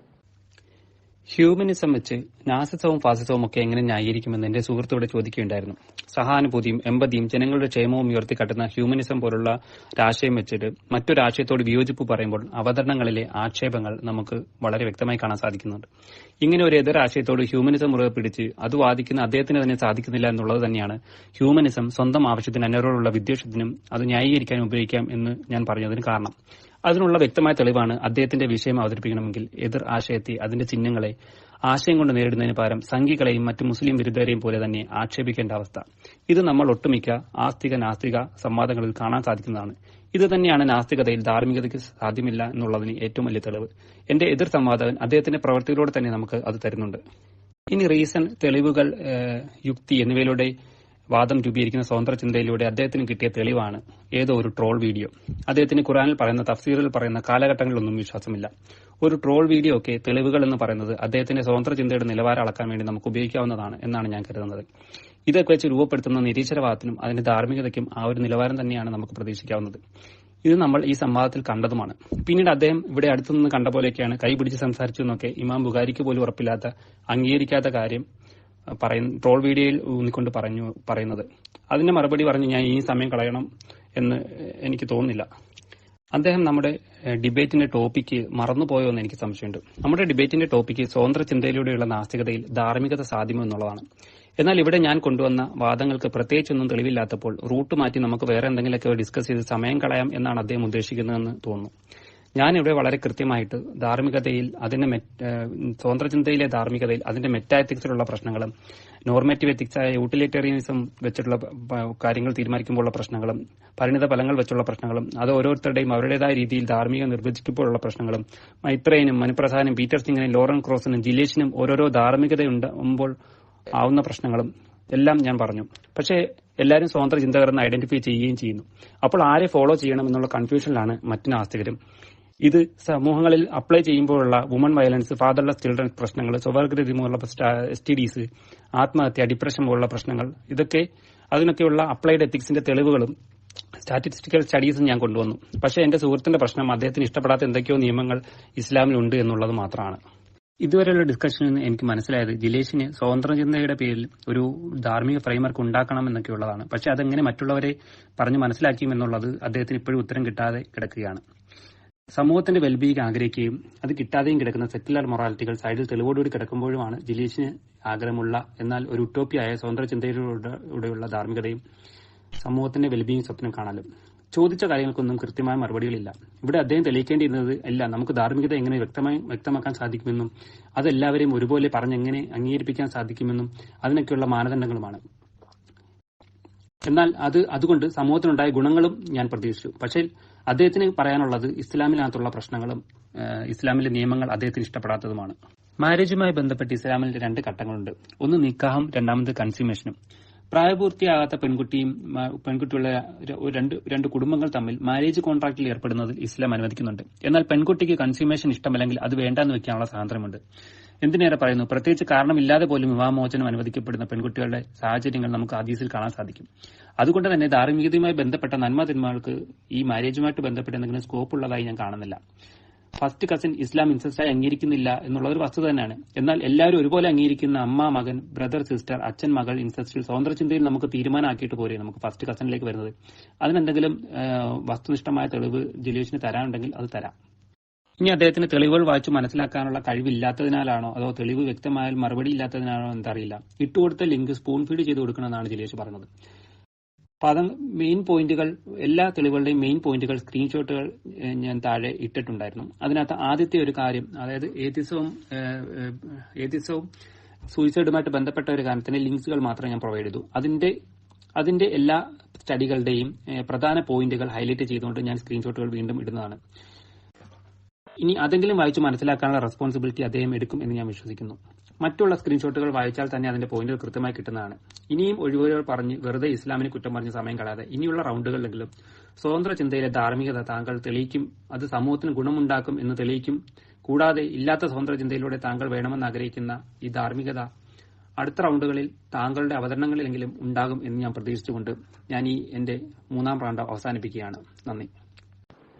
വളരെ നന്ദി സാരിഫ്. സാരിഫ് തരുന്ന ഒരു തെളിവുകൾക്ക് ഒരു പ്രശ്നമുണ്ട് കേട്ടോ. ഇത് സാരിഫ് ഇനിയെങ്കിലും മനസ്സിലാക്കാം.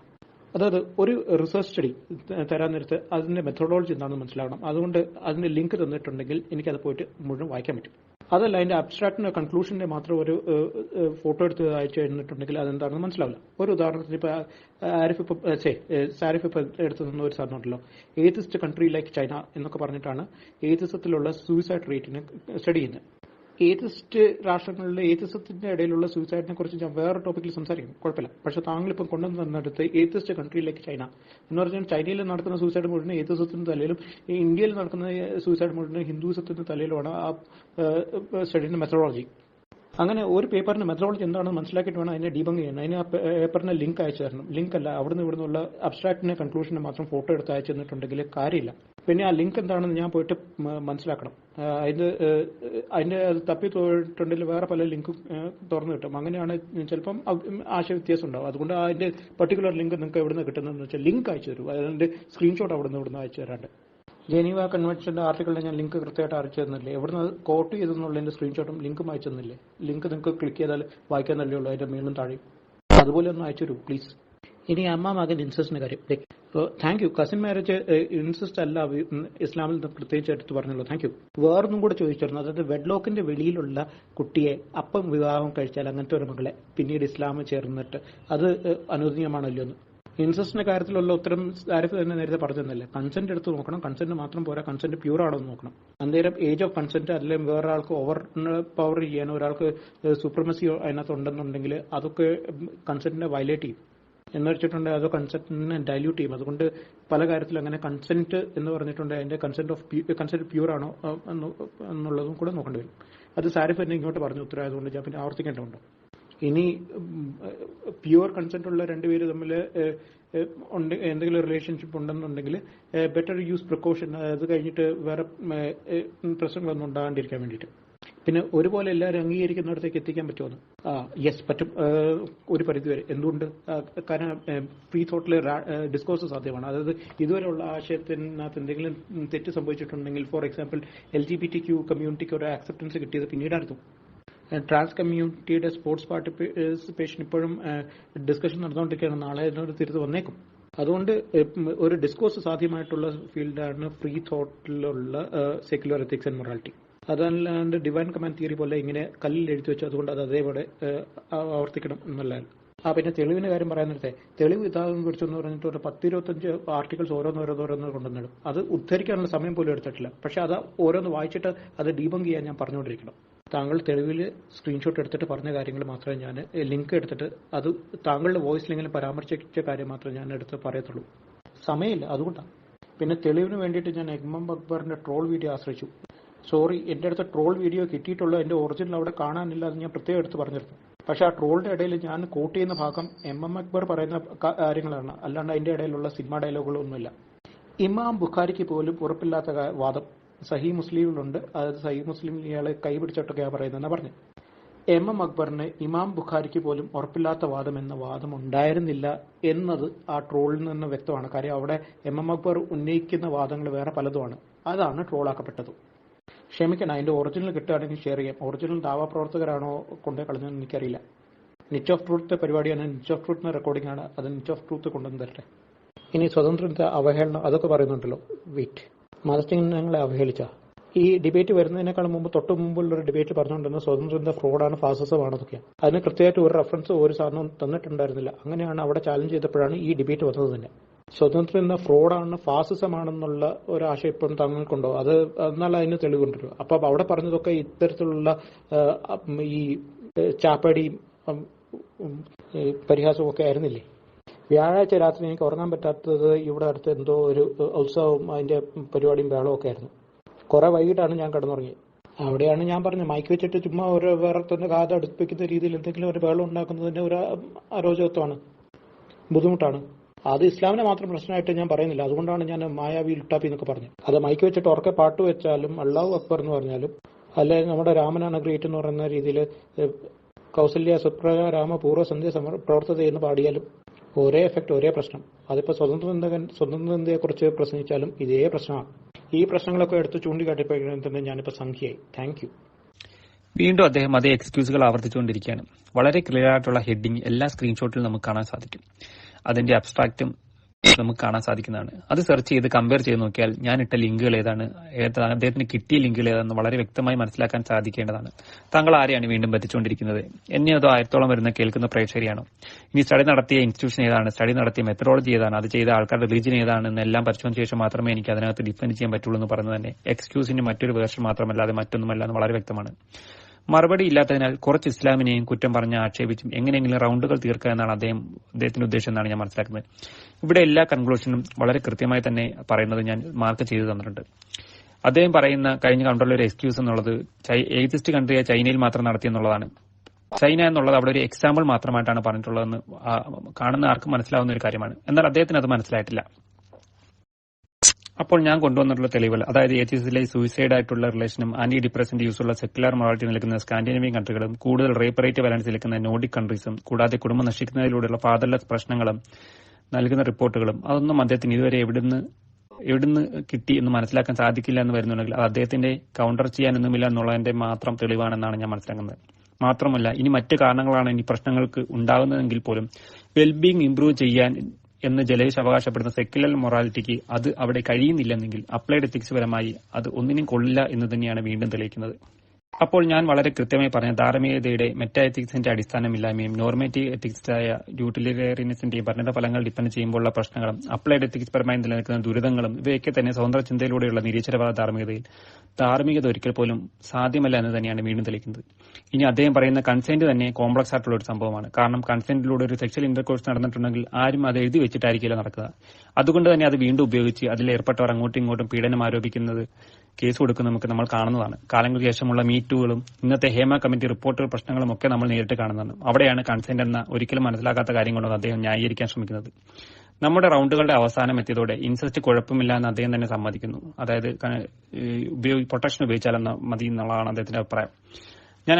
ഞാൻ ആദ്യം പറഞ്ഞ അതേ കാര്യത്തിൽ വീണ്ടും എത്തിക്കണം. അതായത് കൃത്യമായ ഒരു മാനദണ്ഡം ഒരു കാര്യം ശരിയാണ് തെറ്റാണെന്ന് പറഞ്ഞു തരാൻ നാസ്തികതയിലൂടെ അല്ലെങ്കിൽ സ്വതന്ത്ര ചിന്തയിലൂടെ ധാർമ്മികതയ്ക്ക് സാധ്യമല്ല. ഇത് ഞാൻ ആവർത്തിച്ച് പറഞ്ഞതാണ്. ഓരോരുത്തർക്കും അവരുടേതായ ധാർമ്മികത സ്വീകരിക്കാൻ അവർക്ക് സാധിക്കുന്നു. ഈ പറഞ്ഞ കൺസെന്റും യൂട്ടിലിറ്റേറിയനിസവും ഹാം പ്രിൻസിപ്പിളും ഒക്കെ കൊണ്ട് തന്നെ അവർക്ക് അവരുടേതായ കാര്യങ്ങൾ ചെയ്യാനുള്ള ന്യായങ്ങൾ കണ്ടെത്താൻ വളരെ എളുപ്പമാണ്. ഇത് തന്നെയാണ് എന്റെയും വാദം. ഇവിടെ നന്മ തിന്മ എന്നൊന്നില്ല നന്മ തിന്മ എന്ന് പേരിട്ട് വിളിക്കുന്നതിന് പകരം എല്ലാം അവരവരുടെ ഇഷ്ടത്തോടെയുള്ള പ്രവർത്തികൾ മാത്രമായി മാറുന്നു.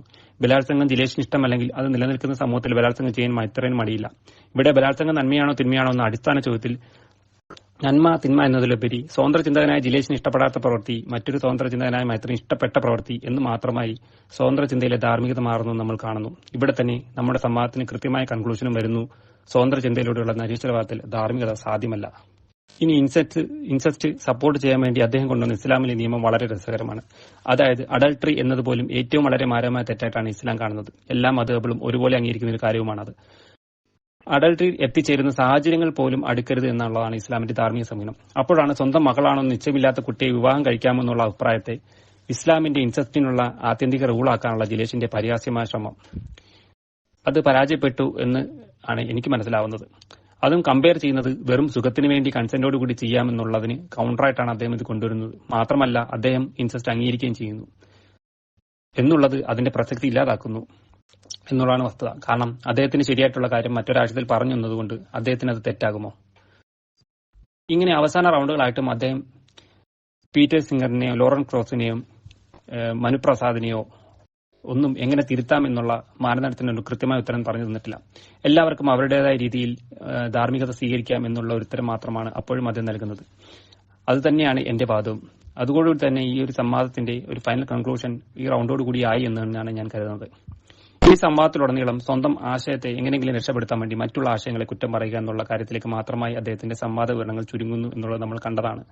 ലോജിക്ക്, റീസൺ, വിശേഷാൽ എംപിരിക്കൽ തെളിവ് സ്വതന്ത്ര ചിന്തയ്ക്ക് അത്യാവശ്യമാണെന്ന് പറയുകയും അങ്ങനെ ഒരു തെളിവില്ലാതെ ഇസ്ലാമിലെ ഒരു ദവാപ്രവർത്തനം പറഞ്ഞ കട്ടുമുറിച്ച ട്രോൾ വീഡിയോ തന്റെ ഭാഗത്തിനുള്ള തെളിവ് എന്ന് പറയുന്നതിലൂടെ തന്നെ ജിലേഷ് സ്വന്തമായി ഉണ്ട് എന്ന് പറയുന്ന സ്വതന്ത്ര ചിന്തയുടെ അധപ്പതനമാണ് നമ്മൾ അവിടെ കാണുന്നത്. അദ്ദേഹത്തെ കുറ്റം പറയാൻ പറ്റില്ല. കാരണം എങ്ങനെയെങ്കിലും ഒരു ധാർമ്മിക ഫ്രെയിംവർക്ക് ഉണ്ടാക്കണം എന്നുള്ളത് അദ്ദേഹത്തിന്റെ ഒരു ആഗ്രഹമായി ഞാൻ മനസ്സിലാക്കുന്നു. പക്ഷേ നിരീശ്വരവാദം എന്ന യാതൊരു അടിസ്ഥാനമില്ലാത്ത ആശയത്തോട് ചേർന്ന് നിൽക്കുന്നതും അതിലൂടെ യാതൊരു അടിസ്ഥാനവും ധാർമ്മികതയ്ക്ക് കൊടുക്കാൻ സാധിക്കാത്തതും അദ്ദേഹത്തിന്റെ ആ ഫ്രെയിംവർക്ക് എങ്ങനെ ഉണ്ടാക്കും എന്നതിൽ അദ്ദേഹത്തിന്റെ തന്നെ ഒരു ഐഡിയ ഇല്ല എന്നുള്ളതാണ് നമുക്ക് മനസ്സിലാകുന്നത്. അദ്ദേഹത്തിന്റെ തന്നെ സ്വതന്ത്ര ഡിസ്കോഴ്സ് എല്ലാവർക്കും സാധ്യമാണ് എന്ന് പറയുന്നതിലൂടെ നമുക്ക് മനസ്സിലാക്കാൻ സാധിക്കുന്നത് ഓരോരുത്തർക്കും അവരുടേതായ രീതിയിൽ ധാർമ്മികം നിർവചിക്കുക എന്ന് തന്നെയാണ്. അദ്ദേഹം അവിടെ പറയാതെ പറയുന്നത് ആ ഒരു കാര്യം തന്നെയാണ്. ആ ഒറ്റ വാചകത്തോടു കൂടി തന്നെ എന്റെ വാദം വളരെ കൃത്യമായി തെളിഞ്ഞു എന്നും തന്നെയാണ് ഞാനിവിടെ മനസ്സിലാക്കുന്നത്. ഇതോടുകൂടി ഞാൻ എന്റെ എല്ലാ റൗണ്ടുകളും വിശാദരണം അവസാനിപ്പിക്കുകയാണ്. എന്നെ ശ്രമിച്ച എല്ലാവർക്കും നന്ദി. സാറിന് നന്ദിയുണ്ട് ലിങ്ക് അയച്ചതിൽ. ഇപ്പോഴാണ് ഇതെല്ലാം കൂടെ ഒന്ന് നോക്കാൻ പറ്റിയത്. ഇനി ഓരോന്നായിട്ട് പറയാം. ഡിപ്രഷൻ, അതായത് തണുപ്പ് മൂലമുള്ള ഐസൊലേഷൻ കാരണമോ ഓൾഡ് ഏജ് കാരണമോ ഒക്കെ ഡിപ്രഷൻ കൂടുതലായിട്ട് അനുഭവിക്കും. അങ്ങനെയുള്ള ആൾക്കാരെ ഡിപ്രഷൻസ് കൂടുതൽ കഴിക്കും. ഇനി ഡിപ്രഷനിലേക്ക് പോകുന്ന ആൾക്കാരെ അതൊരു രോഗമാണെന്ന് ഐഡന്റിഫൈ ചെയ്യുക, അല്ല ഒരു അവസ്ഥയാണെന്ന് ഐഡന്റിഫൈ ചെയ്യാത്ത ആൾക്കാരുമുണ്ട്. അവർ ചിലപ്പോൾ ഈ മരുന്ന് കഴിക്കില്ല, മരുന്ന് അവൈലബിലിറ്റിയിലേക്ക് പോകില്ല. ഏജിങ് പോപ്പുലേഷന്റെ ഒരു പ്രശ്നമാണത്. പിന്നെ ഫാദർലെസ്നെസ് എന്ന് പറഞ്ഞിട്ടുണ്ടെങ്കിൽ അത് ഫാദർ ഇല്ലാത്ത കുട്ടികൾ കുറച്ചുകൂടെ ദരിദ്രമായിരിക്കും, കുറെ കൂടെ ഡ്രഗ് അബ്യൂസ് ഉണ്ടായിരിക്കും എന്നൊക്കെ ഉള്ളത് ഒരു പഠനം കാണിക്കുന്നു. ഓക്കെ, ശരി. ഡ്രഗ്സ് ഏറ്റവും കൂടുതൽ ഉപയോഗിക്കുന്ന കൺട്രികളുടെ ലിസ്റ്റ് എടുത്ത് നോക്കാം, അല്ലെ പോവർട്ടി ഏറ്റവും കൂടുതലുള്ള കൺട്രികളുടെ ലിസ്റ്റ് എടുത്ത് നോക്കാം. ഫാദർ മരിച്ചു പോകുന്ന അവസ്ഥകളുണ്ട്, ഇപ്പം ഇട്ടിട്ട് പോകുന്ന അവസ്ഥയുണ്ട്, പലതും ഉണ്ട്. ഇനി വയലൻസ് അഗൈൻസ്റ്റ് വിമൻ ഏതെല്ലാം കൺട്രീസ് ആണെന്ന് എടുത്ത് നോക്കാം. വിക്കിപീഡിയ വെച്ചിട്ട് അതിന്റെ ലിസ്റ്റ് ഞാൻ ഇട്ടിട്ടുണ്ട് കേട്ടോ. ഇനി STD ആൻഡ് ഹോമോസെക്ഷ്വാലിറ്റി, അതുകൊണ്ട് എന്താണ് പറയാൻ ശ്രമിച്ചതെന്ന് എനിക്കറിയില്ല. ഒരു കാര്യമുണ്ട്, ഈ ക്രിയേഷനിസ്റ്റിന്റെ ഇന്റലിജന്റ് ഡിസൈൻ ഉണ്ടാക്കി വെച്ചിരിക്കുന്ന ഡിസൈൻ പ്രകാരം ഈ മലമൂത്ര വിസർജനവും നമ്മുടെ റീപ്രൊഡക്ഷൻ ഏതാണ്ട് ഒരേ ഓർഗനും കൊണ്ട് നടക്കുന്നുണ്ട്. ഈ സെക്ഷൽ ആക്ട് എന്ന് പറയുന്നത്, സെക്ഷൽ ഇന്റർകോഴ്സ് എന്ന് പറയുന്നത് എക്സ്ട്രീംലി അൺഹൈജീനിക് ആയിട്ടുള്ള സ്ഥലം. അത് കാരണം രോഗം വരാം. ഏറ്റവും കൂടുതൽ റിസ്ക് എന്ന് പറഞ്ഞിട്ടുണ്ടെങ്കിൽ ആനൽ സെക്സിലാണ്. ഓറൽ സെക്സിലും അതിന്റെ റിസ്ക് ഉണ്ട്, വജൈനൽ സെക്സിലും റിസ്ക് ഉണ്ട്. റിസ്ക് ഏറ്റവും കുറഞ്ഞത് ഈ ലെസ്ബിയൻസിലാണ്. അതുകൊണ്ട് ലെസ്ബിയൻസ് ശരിയും ഇത് തെറ്റൊന്നാകുന്നില്ലല്ലോ. നമ്മൾ അതിന് വേണ്ടിയിട്ടുള്ള പ്രിക്കോഷൻസ് ഒക്കെ ഉപയോഗിക്കുക, ബോധവൽക്കരണം നടത്തുക, അതൊക്കെയാണ്. ഇനി മൾട്ടിപ്പിൾ പാർട്ട്നേഴ്സ് ഉള്ളപ്പം റിസ്ക് കൂടുതലാണ്. അതിപ്പം ഒരു പുരുഷന് 4 ലീഗൽ പാർട്ട്ണറും അതുപോലെ തന്നെ വൽക്കൈ ഉടമസ്ഥപ്പെടുത്തരുത്, അങ്ങനെയൊക്കെ ആകുമ്പോഴത്തേന് പാർട്ട്നേഴ്സിന് എണ്ണം കൂടാതെടുത്ത് റിസ്ക് കൂടും. അതിപ്പം ഒരാളെ ഒഴിവാക്കിയിട്ട് വേറെ ആളെ പോയിട്ട് കല്യാണം കഴിച്ചാലും ഇതൊക്കെ തന്നെയാണ് പ്രശ്നം. ഞാനിവിടെ ഇൻസെസ്റ്റിനെ ന്യായീകരിച്ചിട്ടില്ല. അതിലേക്ക് വരുന്നേക്കാളും മുമ്പ് ഈ സൂസൈഡിനും കൂടെ ഒന്ന് തീർക്കണമല്ലോ. സൂസൈഡിന്റെ എല്ലാ ഡോക്യുമെന്റ്സും ഒന്നും ഇത്ര ആഴ്ചയിൽ വരുത്താൻ പറ്റില്ല. പക്ഷെ ഒരു ഡോക്യുമെന്റ് പറയുന്നത് one's beliefs and their effect on satisfaction, അത് എൽഡിംഗർ ആൻഡ് സോഗൻസ് ലോറൻ ആൻഡ് മെരി എന്നങ്ങോട്ട് പറയുന്നത്. അതിനകത്ത് പറയുന്നത് വണ്ണസ്, അതായത് സ്ത്രീക ദൈവത്തിൽ വിശ്വസിച്ചാൽ ഭയങ്കര സൂസൈഡ് കുറയുന്നുള്ള. ഇനി religious affiliation and suicide attempts എന്ന് പറഞ്ഞിട്ട് കാട്രീന ഡെർവിക്കിൻ ആൻഡ് എറ്റോളിന്റെ ഒരു അമേരിക്കൻ ജേർണൽ ഓഫ് സൈക്കാട്രിയിൽ വന്ന ആർട്ടിക്കിളിനകത്ത് അവര് പറയുന്നതിൽ ഒരു കാര്യം കൂടെ പറയുന്നത്, suicide rates are lower in religious countries in seculars may be due to under reporting in religious countries because of concern regarding social stigma. അവിടെയുള്ള കേസൊന്നും റിപ്പോർട്ട് ചെയ്യുന്നില്ല എന്നുള്ള. ഇനി ജോസ് മാനോളിന്റെ global perspective in epidemiology of സൂസൈഡിനകത്ത് അവര് കൃത്യമായിട്ട് പറയുന്നുണ്ട്, ഡിഫറെന്റ് കൺട്രീസിനെ വെച്ചിട്ട് ഡിഫറെന്റ് റീജിയൻസിനെ വെച്ചിട്ടൊക്കെയാണ് അവർ സ്റ്റഡി നടത്തിയത്. അവരുടെ സ്റ്റഡിക്കകത്തപ്പം അവർ ഈ ഡെമോഗ്രഫി ഐഡന്റിഫൈ ചെയ്യാൻ വേണ്ടിയിട്ട് ഓരോ ടൈപ്പ് ഓഫ് കൺട്രീസിനെ ഓരോ ഗ്രൂപ്പിലേക്ക് എത്തിയത്. മുസ്ലിം കൺട്രി എന്ന് പറഞ്ഞിട്ട് കുവൈറ്റ് പോലെയുള്ള കൺട്രി എല്ലാം കൂടെ മുസ്ലിം കൺട്രീസിന് എടുത്തു, ഹിന്ദു എന്നുള്ളിടത്ത് ഇന്ത്യ മൊത്തത്തിലെടുത്തു. അതല്ലാണ്ട് ഇൻഡിവിജ്വൽ ഫെയ്ത്ത് അവർക്ക് സ്റ്റഡിയിൽ എവിടെയും വന്നിട്ടില്ല. അങ്ങനെ ഉണ്ടെങ്കിൽ ഒന്ന് എടുത്ത് നോക്കൂ, അവിടെ അതൊന്ന് വായിച്ചു നോക്കിയിട്ട്. ഇതാ പറഞ്ഞ ഈ സ്റ്റഡീസ് ഒന്ന് വായിച്ചു നോക്കിയിട്ട് വേണം അയച്ചു തരാൻ. വായിച്ചു, അതിൽ നിന്ന് എന്ത് മനസ്സിലാക്കി, എന്ത് ഉദ്ധരിച്ചു, അതൊക്കെ ഒന്ന് പറഞ്ഞിട്ട് വേണം അയച്ചു തരാൻ. പക്ഷെ ഒരു കാര്യം എനിക്കൊരു തോന്നലുണ്ട്, ഉറപ്പില്ല, സ്റ്റഡീസ് അല്ല, എൻ്റെ ഒരു തോന്നലാണ്. അതായത് സൂസൈഡ് റേറ്റ് ചിലപ്പം കൂടാൻ സാധ്യതയുണ്ട്. എന്തുകൊണ്ട്? ഏജിങ് പോപ്പുലേഷൻ, പ്രത്യേകിച്ച് തണുപ്പുള്ള രാജ്യങ്ങളിൽ ഡിപ്രഷൻ റേറ്റ് കൂടുതലാണ്. തണുപ്പ് ഉണ്ടാക്കുന്ന ഒരു ഐസൊലേഷൻ വേറെ ഉണ്ട്. ഞാൻ സൂസൈഡ് ചെയ്യണമെന്നുണ്ടെങ്കിൽ, നാളെ സൂസൈഡ് ചെയ്യണമെന്നുണ്ടെങ്കിൽ ഞാൻ ഇന്ന് വരെ ജീവിച്ചിരിക്കണം. അപ്പൊ ഇന്ന് വരെ ഞാൻ ജീവിച്ചിരിക്കണമെന്നുണ്ടെങ്കിൽ ഇന്ന് വരെ ഞാൻ അപകടത്തിൽ പെടാതെയോ രോഗങ്ങളാൽ മരിക്കാതെയോ വേറൊരാൾ കൊല്ലപ്പെടാതെയോ ഇരിക്കണം.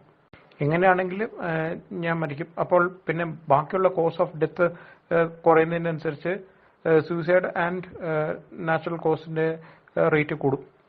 ഒരു ഗണിതശാസ്ത്രപരമായിട്ടുള്ള തോന്നലാണ്. പിന്നെ മരണാനന്തര ജീവിതത്തിൽ എനിക്ക് ഉണ്ടാകുന്ന പ്രശ്നങ്ങൾ ആലോചിച്ചിട്ട് പേടിച്ചിട്ട് സൂസൈഡ് ചെയ്യാണ്ടിരിക്കുന്ന ആൾക്കാരുണ്ട്. കാര്യം ഞാൻ സൂസൈഡ് ചെയ്തിട്ട് അവിടെ എങ്ങനെ എത്തിയിട്ടുണ്ടെങ്കിൽ എനിക്ക് ഹൂറി കിട്ടത്തുമില്ല, ഞാൻ വല്ല തന്തൂരി അടുപ്പത്തിൽ കിടന്ന് നരകിക്കും. സംഭവം ശരിയാണ്. ലൈംഗികത എന്ന് പറഞ്ഞിട്ടുണ്ട് പെട്ടെന്ന് ഒരു ദുരാരോപണം അല്ല നടത്താൻ സാധ്യതയുള്ള ഒരു സ്കീമാണ്. എന്നുവെച്ചാൽ ഒരാളെന്നെ ലൈംഗികമായിട്ട് പീഡിപ്പിക്കാൻ ശ്രമിച്ച് ഇങ്ങനെ ഒരു കാര്യം ചോദിച്ചു എന്നുള്ളത് അത് തെളിയിക്കാൻ ഇത്തിരി ബുദ്ധിമുട്ടായിരിക്കും. അതുകൊണ്ട് ഒരു ക്രൈം അല്ലാണ്ടാവുമോ? ഈവൻ മാരിറ്റൽ കേസിൽ പോലും ഭർത്താവിന് ഭാര്യയ്ക്കും കൺസെന്റ് കൊടുക്കേണ്ടതുണ്ട്. ഇല്ലെങ്കിൽ അത് റേപ്പാണ്. ഇൻസെസ്റ്റ് കുഴപ്പമില്ല എന്നല്ല പറഞ്ഞു. ഇൻസെസ്റ്റിന്റെ ഇടയിൽ കൺസെന്റ് പ്യൂർ ആയിരിക്കില്ല എന്നുള്ളതാണ് ആദ്യത്തെ പ്രശ്നം. ഇനി കൺസെന്റ് പ്യൂർ ആയിട്ടുള്ള ആരെങ്കിലും ആണെങ്കിൽ തന്നെ പ്രൊട്ടക്ഷൻ ഉപയോഗിക്കുക എന്നുള്ളത് STDs കുറയ്ക്കാം. അവിടെ തന്നെ അവിശ്വാസിയായിട്ടുള്ള കാലഘട്ടത്തിൽ ഞാൻ ഒരു സ്ത്രീയുമായിട്ട് സെക്സിൽ ഏർപ്പെട്ടിട്ട് എനിക്കൊരു മകളും ജനിച്ചു. പിന്നീട് കുറെ വർഷങ്ങൾക്ക് ശേഷം ഞാൻ നന്നായി, ആ മകളും നന്നായി, ഞങ്ങൾ ഇസ്ലാം സ്വീകരിച്ചു. ഞങ്ങൾ തമ്മിൽ വിവാഹം കഴിക്കാൻ എന്തെങ്കിലും തടസ്സമുണ്ടോ? അതാണ് എന്റെ ചോദ്യം. അപ്പം പറയുന്നത് നിങ്ങൾ പണ്ട് സിന ചെയ്യാൻ പാടില്ലായിരുന്നു എന്ന് ഇപ്പം പറഞ്ഞിട്ട് കാര്യമുണ്ടോ? ഇനി വെറും സുഖത്തിന് വേണ്ടിയിട്ട് ചെയ്യുന്ന പ്രവൃത്തി അല്ല, റീപ്രൊഡക്ഷൻ മാത്രം ഉദ്ദേശിച്ചിട്ടാണെങ്കിൽ നമുക്ക് സിറിഞ്ചിനകത്ത് ബീജം എടുത്തിട്ട് കൊടുത്താൽ മതി. അങ്ങനെയാകുമ്പോൾ പിന്നെ ഒരു തരത്തിലുള്ള രോഗം വരില്ല കേട്ടോ. പക്ഷെ സ്വയംഭോഗഭാവോ അടിമഭോഗമോ അനുവദനീയമോ ബെസ്റ്റ്. മനുപ്രസാദിനെ എങ്ങനെ തിരുത്താം, മൈത്രനെ എങ്ങനെ തിരുത്താം എന്നുള്ളതാണ് ചോദ്യം. എല്ലാവരെയും ഒറ്റ ആശയത്തിലേക്ക് എത്തിക്കുക എന്നുള്ളതൊന്നും നടക്കില്ല. ഇന്ത്യയിലെ ഭരണഘടന എങ്ങനെയാണ് രൂപീകരിച്ചത്? അല്ലെങ്കിൽ ഐക്യരാഷ്ട്രസഭയുടെ മനുഷ്യാവകാശ പ്രഖ്യാപനം എങ്ങനെയാണ് ഉണ്ടായത്? മനുഷ്യരെ കൊല്ലാൻ പാടില്ല എന്തുകൊണ്ടെന്നാൽ ദൈവം പറഞ്ഞു എന്ന ബ്രാക്കറ്റിൽ എഴുതി വെക്കേണ്ട കാര്യമില്ല. UN മനുഷ്യാവകാശ പ്രഖ്യാപനത്തിൽ ഇന്ത്യൻ ഭരണഘടന ഉണ്ടാക്കിയപ്പോഴുള്ള ഡിസ്കോഴ്സ് എന്ന് വെച്ചിട്ടുണ്ടെങ്കിൽ ഓരോരുത്തർക്കും അവനവന്റെ കാര്യം ചെയ്യാനാണ്. ഹലോ സാരിഫിന്റെ വാദം എന്ന് പറയുന്നത് secular ethics and morality free thinking ഇതിനകത്ത് ഒരു ഒബ്ജക്റ്റീവ് കൺക്ലൂഷൻ ഇല്ല. ഇൻ കമ്പാരിസൺ അവിടെ ഉള്ള പ്രശ്നങ്ങളെല്ലാം ഡിവൈൻ കമാൻഡ് തിയറിയിൽ പരിഹരിക്കപ്പെടുന്നു എന്നതും ഡിവൈൻ കമാൻഡ് തിയറി കൊണ്ടുള്ള സക്കാത്ത് പോലുള്ള സാധനത്തിന്റെ മേന്മയും ഇതൊക്കെ ചൂണ്ടിക്കാണിച്ചുകൊണ്ടായിരുന്നു. അതുകൊണ്ടാണ് ഇത് തമ്മിലുള്ള കമ്പാരിറ്റീവ് ചോദ്യോത്തരങ്ങളിലേക്ക് എത്തുന്നത്. ആദില നൂറ കേസ് അറിയാറിയല്ലോ. അവർക്ക് ജോയിന്റ് അക്കൗണ്ട് എടുക്കാൻ ഇൻഷുറൻസിന് പരസ്പരം നോമിനിയായിട്ട് നിൽക്കാൻ വേണ്ടിയിട്ട് സ്പൗസ് ഇക്വലൻസ് സ്റ്റേറ്റസ് നിയമപരമായി കിട്ടുകയാണെങ്കിൽ secular ethics and morality of free തോട്ടോ ആയിരുന്നു സപ്പോർട്ട് ചെയ്യും. എന്നാൽ സമൂഹത്തിൽ ലോങ് ടേം എന്തൊക്കെയോ കുഴപ്പങ്ങൾ സാമൂഹിക വിപത്തൊക്കെ ഉണ്ടാക്കാൻ സാധ്യതയുള്ളതുകൊണ്ട് ഡിവൈൻ കമാൻഡ് തിയറിയും തിയോളജിക്കൽ എത്തിക്സും അതിനെ നിരുത്സാഹപ്പെടുത്തുന്നു എന്ന് കേൾക്കുന്നു. അങ്ങനെയെങ്കിൽ ഇവർക്ക് സ്പൗസ് ഇക്വലൻസ് കിട്ടുന്നതുകൊണ്ട് എന്ത് സാമൂഹിക വിപത്ത്, ആർക്കാണ് പ്രശ്നം, എവിടെയാണ് പ്രശ്നം, എങ്ങനെയാണ് പ്രശ്നം ഒന്ന് വിവരിക്കാവോ? ജിലേഷ് ഇവിടെ ഒരു ഇൻഡിവിജ്വൽ കേസാണ് പറഞ്ഞത്. അത് പേഴ്സണൽ ലിബർട്ടി അല്ലെങ്കിൽ വ്യക്തി സ്വാതന്ത്ര്യം എന്നുള്ളതിലേക്ക് മാത്രമായിട്ടാണ് ജിലേഷ് അതിനെ ന്യായീകരിക്കാൻ ശ്രമിക്കുന്നത്, സ്വാതന്ത്ര്യത്തിന്റെ അടിസ്ഥാനത്തിൽ തന്നെ. ഇനി നമുക്ക് ജിലേഷിന്റെ മറ്റടിസ്ഥാനങ്ങളായ ഹാം പ്രിൻസിപ്പിൾ, സമൂഹത്തിന്റെ വെൽബീയിങ്, ഇതൊക്കെ അതെങ്ങനെ ബാധിക്കുന്നു എന്ന് നമ്മൾ നോക്കാം. ഹാം പ്രിൻസിപ്പിൾ വെച്ച് നോക്കുകയാണെങ്കിൽ ഇവരുടെ മാതാപിതാക്കൾ ഉണ്ടാകുന്ന മെന്റൽ ട്രോമ എന്നുള്ളത് ഹാമിനകത്ത് വരുമോ ഇല്ലോ എന്നുള്ള ജിലേഷിന് വിവരിക്കേണ്ടി വരും. അതോ അവരുടെ ഹാം പ്രശ്നമില്ല എന്നാണ് ജിലേഷ് വിചാരിക്കുന്നത്. ഇനി അത് സമൂഹത്തിലേക്ക് വരികയാണെന്നുണ്ടെങ്കിൽ ഇവർ മറ്റുള്ളവർക്ക് മാതൃകയാകുന്നു. അങ്ങനെ കൂടുതൽ ധാരാളം പേരെ ഇവരെ അനുകരിക്കാൻ ശ്രമിക്കുന്നു. അങ്ങനെ ഇവരുടെ പോലെ തന്നെയുള്ള ഗേ കപ്പിൾസ് ഉണ്ടാകുന്നു. അവർ കുട്ടികളെ എടുത്ത് വളർത്തുകയാണ്. അവർക്കുണ്ടാകുന്ന പാരന്റൽ ഇഷ്യൂസ്, ഫാദർലെസ് പ്രശ്നങ്ങളൊക്കെ ഞാൻ ഓൾറെഡി പറഞ്ഞതാണ്. ഇവർ മറ്റുള്ള ആൾക്കാർ അനുകരിക്കുന്നതുകൊണ്ട് മറ്റുള്ള മാതാപിതാക്കൾക്ക് ഉണ്ടാകുന്ന മെന്റൽ ട്രോമകൾ, കൂടാതെ നമ്മുടെ മാൻ പവർ ഷോർട്ടേജ്, സമൂഹത്തിലെ കുടുംബത്തിന്റെ സ്ഥിരതയില്ലായ്മ, അങ്ങനെയുള്ള ധാരാളം പ്രശ്നങ്ങൾ അവിടെ വരുന്നുണ്ട്. അപ്പോൾ നമ്മൾ ഒരു ഇൻഡിവിജ്വൽ കേസിൽ ഈ പേഴ്സണൽ ലിബർട്ടി വെച്ച് അംഗീകരിച്ചൂടെ എന്ന് ജിലേഷ് പറയുന്നെങ്കിലും അത് സമൂഹത്തിൽ വ്യാപകമാകുമ്പോൾ അതുണ്ടാകുന്ന സാമൂഹിക പ്രശ്നങ്ങൾ വളരെ ഹാം പ്രിൻസിപ്പിളും സമൂഹത്തിന്റെ വെൽബീയിങ്ങും ഒക്കെ ബാധിക്കുന്നു എന്നുള്ള കാരണത്താണ് അത് തെറ്റാണെന്ന് തന്നെ നമുക്ക് പറയേണ്ടി വരും. ജിലേഷിന്റെ അടിസ്ഥാനം വെച്ച് തന്നെ തെറ്റാണെന്ന് നമുക്ക് പറയേണ്ടി വരും. അഭിപ്രായ ഭിന്നതകളെ നമ്മൾ ചർച്ചയിലൂടെ പരിഹരിച്ച് പൂർണ്ണ രീതി ജനാധിപത്യത്തിലുണ്ട്. ഇനി പല പഠനങ്ങളുടെ അടിസ്ഥാനത്തിൽ പുതിയ വെളിച്ചത്തിന്റെ വിവരത്തിന്റെ അടിസ്ഥാനത്തിൽ നമുക്ക് പരിഷ്കരിക്കാൻ പറ്റും. അതേസമയം ഈ തിയോളജിക്കൽ സ്കൂൾ എടുത്ത് നോക്കിയിട്ടുണ്ടെങ്കിൽ അവിടെ അഭിപ്രായ വ്യത്യാസങ്ങളുണ്ട്. അതിന് പകരം ചേരികൾ ഉണ്ടായിട്ടുണ്ട്, അവർ തമ്മിൽ തർക്കിച്ചിട്ടുണ്ട്, യുദ്ധം ചെയ്തിട്ടുണ്ട്. അപ്പോൾ അഭിപ്രായ വ്യത്യാസം ഉണ്ടാകുക എന്നുള്ളത് രണ്ടിടത്തും കോമണാണ്. ഈ ബാക്ക്ഗ്രൗണ്ടിലാണ് ഈ പേഴ്സണൽ ലിബർട്ടി എന്ന് പറയുന്ന സാധനം വരുന്നത്. അതായത് സതി അനുഷ്ഠിക്കാതിരിക്കുന്നത് കൊണ്ട് ഭർത്തൃ വീട്ടുകാർക്കുണ്ടാകുന്ന മെന്റൽ ട്രോമ എന്ന് സതിയിൽ പെടുന്നില്ല. വിഡോ സ്ത്രീ സമൂഹത്തിൽ ജീവിച്ചുകൊണ്ടിരുന്നാലുള്ള ലോങ് ടേം കോൺസിക്വൻസ് എന്താണെന്നൊന്നും ചിന്തിച്ച് ആകുലപ്പെട്ടിട്ടൊന്നുമില്ല നമ്മൾ സതി നിർത്തലാക്കിയിട്ടുള്ളത്. അപ്പറന്റ് ഹ്യൂമൻ റൈറ്റ്സ് ലംഘിക്കാതെ എന്തും ചെയ്യാനുള്ള വ്യക്തി സ്വാതന്ത്ര്യമാണ് പേഴ്സണൽ ലിബർട്ടി. അതിന് അറ്റ്മോസ്റ്റ് ഇമ്പോർട്ടൻസ് കൊടുത്തുകൊണ്ട് United Nations human right declaration അല്ലെങ്കിൽ ഇന്ത്യൻ കോൺസ്റ്റിറ്റ്യൂഷൻ വളരെ സെക്യുലർ എത്തിക്സിന്റെ അപ്ലൈഡ് എക്സാമ്പിൾസ് ആണ്. അതിന് പകരം കൈറോ ഡിക്ലറേഷൻ പോലുള്ളത് വരുമ്പോഴത്തേന് എന്ത് മേന്മയാണ് കിട്ടിയത്, ഇവിടെ എന്ത് പോരായ്മയായിരുന്നു ഉണ്ടായിരുന്നത്, എന്ത് പ്രശ്നമാണ് യുണൈറ്റഡ് നേഷൻസും അല്ലെങ്കിൽ ഇന്ത്യൻ കോൺസ്റ്റിറ്റ്യൂഷനും കൊണ്ടുണ്ടായിരുന്നത്. ഇതുകൊണ്ടാണ് നമ്മൾ ഇവിടെ അടിസ്ഥാനപരമായിട്ടുള്ള കൾച്ചറൽ സബ്ജക്റ്റീവ്സ് എന്നുള്ള ഒരു മെറ്റാ എത്തിക്സ് ചർച്ച ചെയ്തിട്ട് വന്നത്. ജിലേഷിന് അന്നത്തെ സതി പോലുള്ള കാര്യങ്ങൾ ഇഷ്ടപ്പെട്ടില്ല എന്നുള്ളത് അത് ഒരിക്കലും അവിടെ അത് തെറ്റാക്കുന്നില്ല. ജിലേഷിന്റെ ഇന്നത്തെ മാനദണ്ഡങ്ങൾ അനുസരിച്ച് അത് തെറ്റാണെന്ന് മാത്രമേ ഉള്ളൂ. അവരുടെ അന്നത്തെ മാനദണ്ഡങ്ങൾ അനുസരിച്ച് അത് ശരിയാണ്. അതേപോലെ അവരുടെ അന്നത്തെ മാനദണ്ഡങ്ങൾ അനുസരിച്ച് ജിലേഷ് എന്ന് പറയുന്നത് അവർക്കും തെറ്റായിരിക്കും. അതുകൊണ്ടാണ് ഞാൻ പറഞ്ഞത് ജിലേഷിന് ഇഷ്ടപ്പെടാത്ത പ്രവൃത്തി അല്ലെങ്കിൽ അവർക്ക് ഇഷ്ടപ്പെടാത്ത പ്രവൃത്തി എന്നുള്ളത് മാത്രമായിട്ടാണ് സെക്യുലർ മൊറാലിറ്റിയിൽ കാര്യങ്ങൾ നിൽക്കുന്നത്. ഇവിടെ ഡിവൈൻ കമാൻഡുമായിട്ട് ബന്ധപ്പെട്ട് ഉള്ള അതിനെ റിലേറ്റ് ചെയ്തിട്ടാണ് കെയ്റോ ഡിക്ലറേഷൻ വന്നിട്ടുണ്ടെങ്കിൽ ആ ഒരു എലമെന്റ് ഒന്നും മാറാതെ തന്നെ അവിടെ തന്നെ കാണും എന്നുള്ളതാണ് അവിടുത്തെയും ഇവിടുത്തെയും തമ്മിലുള്ള ഡിഫറൻസ്. ഇവിടെ ഈ ഇപ്പോഴത്തെ യുണൈറ്റഡ് നേഷൻസ് മാറ്റിയിട്ട് വേറൊരു അതോറിറ്റി വരികയാണെന്നുണ്ടെങ്കിൽ അവരുണ്ടാക്കുന്ന രീതിയിലുള്ളതായിരിക്കും അടുത്ത നിയമങ്ങൾ. അവിടെ ഇതിനൊന്നും പ്രാധാന്യം നൽകണമെന്ന് യാതൊരു നിർബന്ധവും ഇല്ല എന്നുള്ളതാണ് ഒരു വസ്തുത. സെക്യുലർ എത്തിക്സ് അപ്ലൈഡ് ആയിട്ടുള്ളതിന്റെ ഉദാഹരണങ്ങളായിരുന്നു UN human rights declaration and Indian constitution പോലെ. എടുത്ത് പരിശോധിച്ചാൽ നമുക്ക് മനസ്സിലാകുന്ന ഫണ്ടമെന്റൽ കീ എന്ന് പറയുന്നത് ലിബർട്ടി, ഇക്വാലിറ്റി, ഫ്രറ്റേണിറ്റി പോലെയുള്ള, ഡെമോക്രസി പോലെയുള്ള, freedom of thought and expression, adult franchise പോലെയുള്ള കോറായിട്ടുള്ള സാധനത്തിനെ അടിസ്ഥാനപ്പെടുത്തിയിട്ട് മാത്രമേ അത് മാറാറുള്ളൂ. അതായത് ഈ വാല്യൂസ് എല്ലാം കോറാണ്. അത് വെച്ചുകൊണ്ട് വേണം അതിന്റെ മേലിലെ ദീപപരിഷ്കരണങ്ങൾ നടന്നുകൊണ്ടിരിക്കാൻ. അതായത് കൾച്ചറൽ സബ്ജക്റ്റീവ്സ് അല്ല ഇവിടെ ഉള്ളത്. ഇനി ഓൾ മെൻ ആർ ഈക്വൽ എന്ന് പറയുന്നത് all men are equal according to God എന്ന് പറഞ്ഞാലും ഒരേ എഫക്റ്റാണ്. Like for those who believe in God, otherwise the same. ഇനി അത് ഇൻസെസ്റ്റിന്റെ ഒക്കെ കാര്യത്തിൽ എങ്ങനെ അത് അപ്ലൈഡ് ആവുന്നു നോക്കാം. സെക്യുലർ എത്തിക്സ് വെച്ചിട്ട് ഇൻസെസ്റ്റ് നിരുത്സാഹപ്പെടുത്താൻ രണ്ട് റീസൺ. ഒന്ന് ബയോളജിക്കൽ, മറ്റേത് കൺസെന്റിന്റെ ഇംപ്യൂരിറ്റി. അതേസമയം ഈ റീസൺസ് എല്ലാം നിലനിൽക്കുന്ന ഒരു സ്ഥലങ്ങളാണ് കസിൻ മാരേജും പിന്നെ ജാഹിലിയ കാലത്ത് സിനയിലൂടെ ഉണ്ടായ കുട്ടി അപ്പനും തമ്മിൽ അവർ പിന്നീട് ഇസ്ലാം സ്വീകരിച്ചാലുള്ള മാരേജും. അത് അനുവദിക്കുമ്പോൾ പിന്നെ എന്താണ് ഈ ഇൻസെസ്റ്റ് ഇത്ര വലിയ പ്രശ്നമാകുന്നത്? ഇതൊക്കെ കോറായിട്ട് നിലനിൽക്കണം എന്ന് ജിലേഷിന് ആഗ്രഹമുണ്ടായതുകൊണ്ട് മാത്രം അത് കോറായി മാറുകയോ അത് കൾച്ചർ സബ്ജക്റ്റിസത്തിൽ നിന്ന് മാറുകയോ ചെയ്യുന്നില്ല എന്നുള്ളതാണ് ഒരു വസ്തുത. UDHR വരുന്നതിന് മുന്നേ ഉള്ള അവസ്ഥ നമുക്ക് നോക്കിയാൽ മതി. UDHR വരുന്നതിന് മുന്നേ എന്തായിരുന്നു ഉണ്ടായിരുന്നത്? അത് അന്നത്തെ കാലത്ത് ഒരു കൂട്ടം ആൾക്കാർ തീരുമാനിച്ചിരുന്ന സംഭവമാണ്. UDHR വന്നു, ഇത് ഇന്നത്തെ കാലത്ത് ഒരു കൂട്ടം ആൾക്കാർ തീരുമാനിക്കുന്ന സംഭവമാണ്. ഇനി UDHR കഴിഞ്ഞിട്ട് ഭാവിയിൽ വേറെ എന്തെങ്കിലും വരും, അത് അന്നത്തെ ഒരു കൂട്ടം ആൾക്കാർ ഒരു സമയത്ത് തീരുമാനിക്കുന്ന കാര്യമാണ്. ഇത് തന്നെയാണ് കൾച്ചറൽ സബ്ജക്റ്റിവിസം. ഇതിനകത്ത് മാനദണ്ഡങ്ങൾ മാറുന്നതിന് യാതൊരു പ്രശ്നമില്ല. നമ്മൾ നാസിസ്റ്റ് ഭരണകൂടങ്ങൾ വരുമ്പോൾ അവിടുത്തെ കോൺസ്റ്റിറ്റ്യൂഷൻ എന്താണ് പറയുന്നത് നോക്കിയാൽ മതി. ഈവൻ ചൈന, കൊറിയ പോലുള്ള ഉത്തര കൊറിയ പോലുള്ള രാജ്യങ്ങളെ കോൺസ്റ്റിറ്റ്യൂഷൻ നോക്കിയാൽ മതി. അവിടെ ഈ പറഞ്ഞ പേഴ്സണൽ ലിബർട്ടി ഒന്നും കാണാൻ സാധ്യമില്ല. പക്ഷെ അത് അവരുടെ മാനദണ്ഡങ്ങൾ അനുസരിച്ച് അത് ശരിയാണ്. അപ്പോൾ ഇതെല്ലാം കൾച്ചറൽ സബ്ജക്റ്റിവിൽ തന്നെയാണ് വരുന്നത്. താങ്കൾക്ക് അത് ഇഷ്ടപ്പെടുന്നില്ല എന്നുള്ളതൊന്നും അത് കൾച്ചറൽ സബ്ജക്റ്റിൽ നിന്നും മാറ്റുന്ന ഒരു കാര്യമല്ല എന്ന് മനസ്സിലാക്കുക.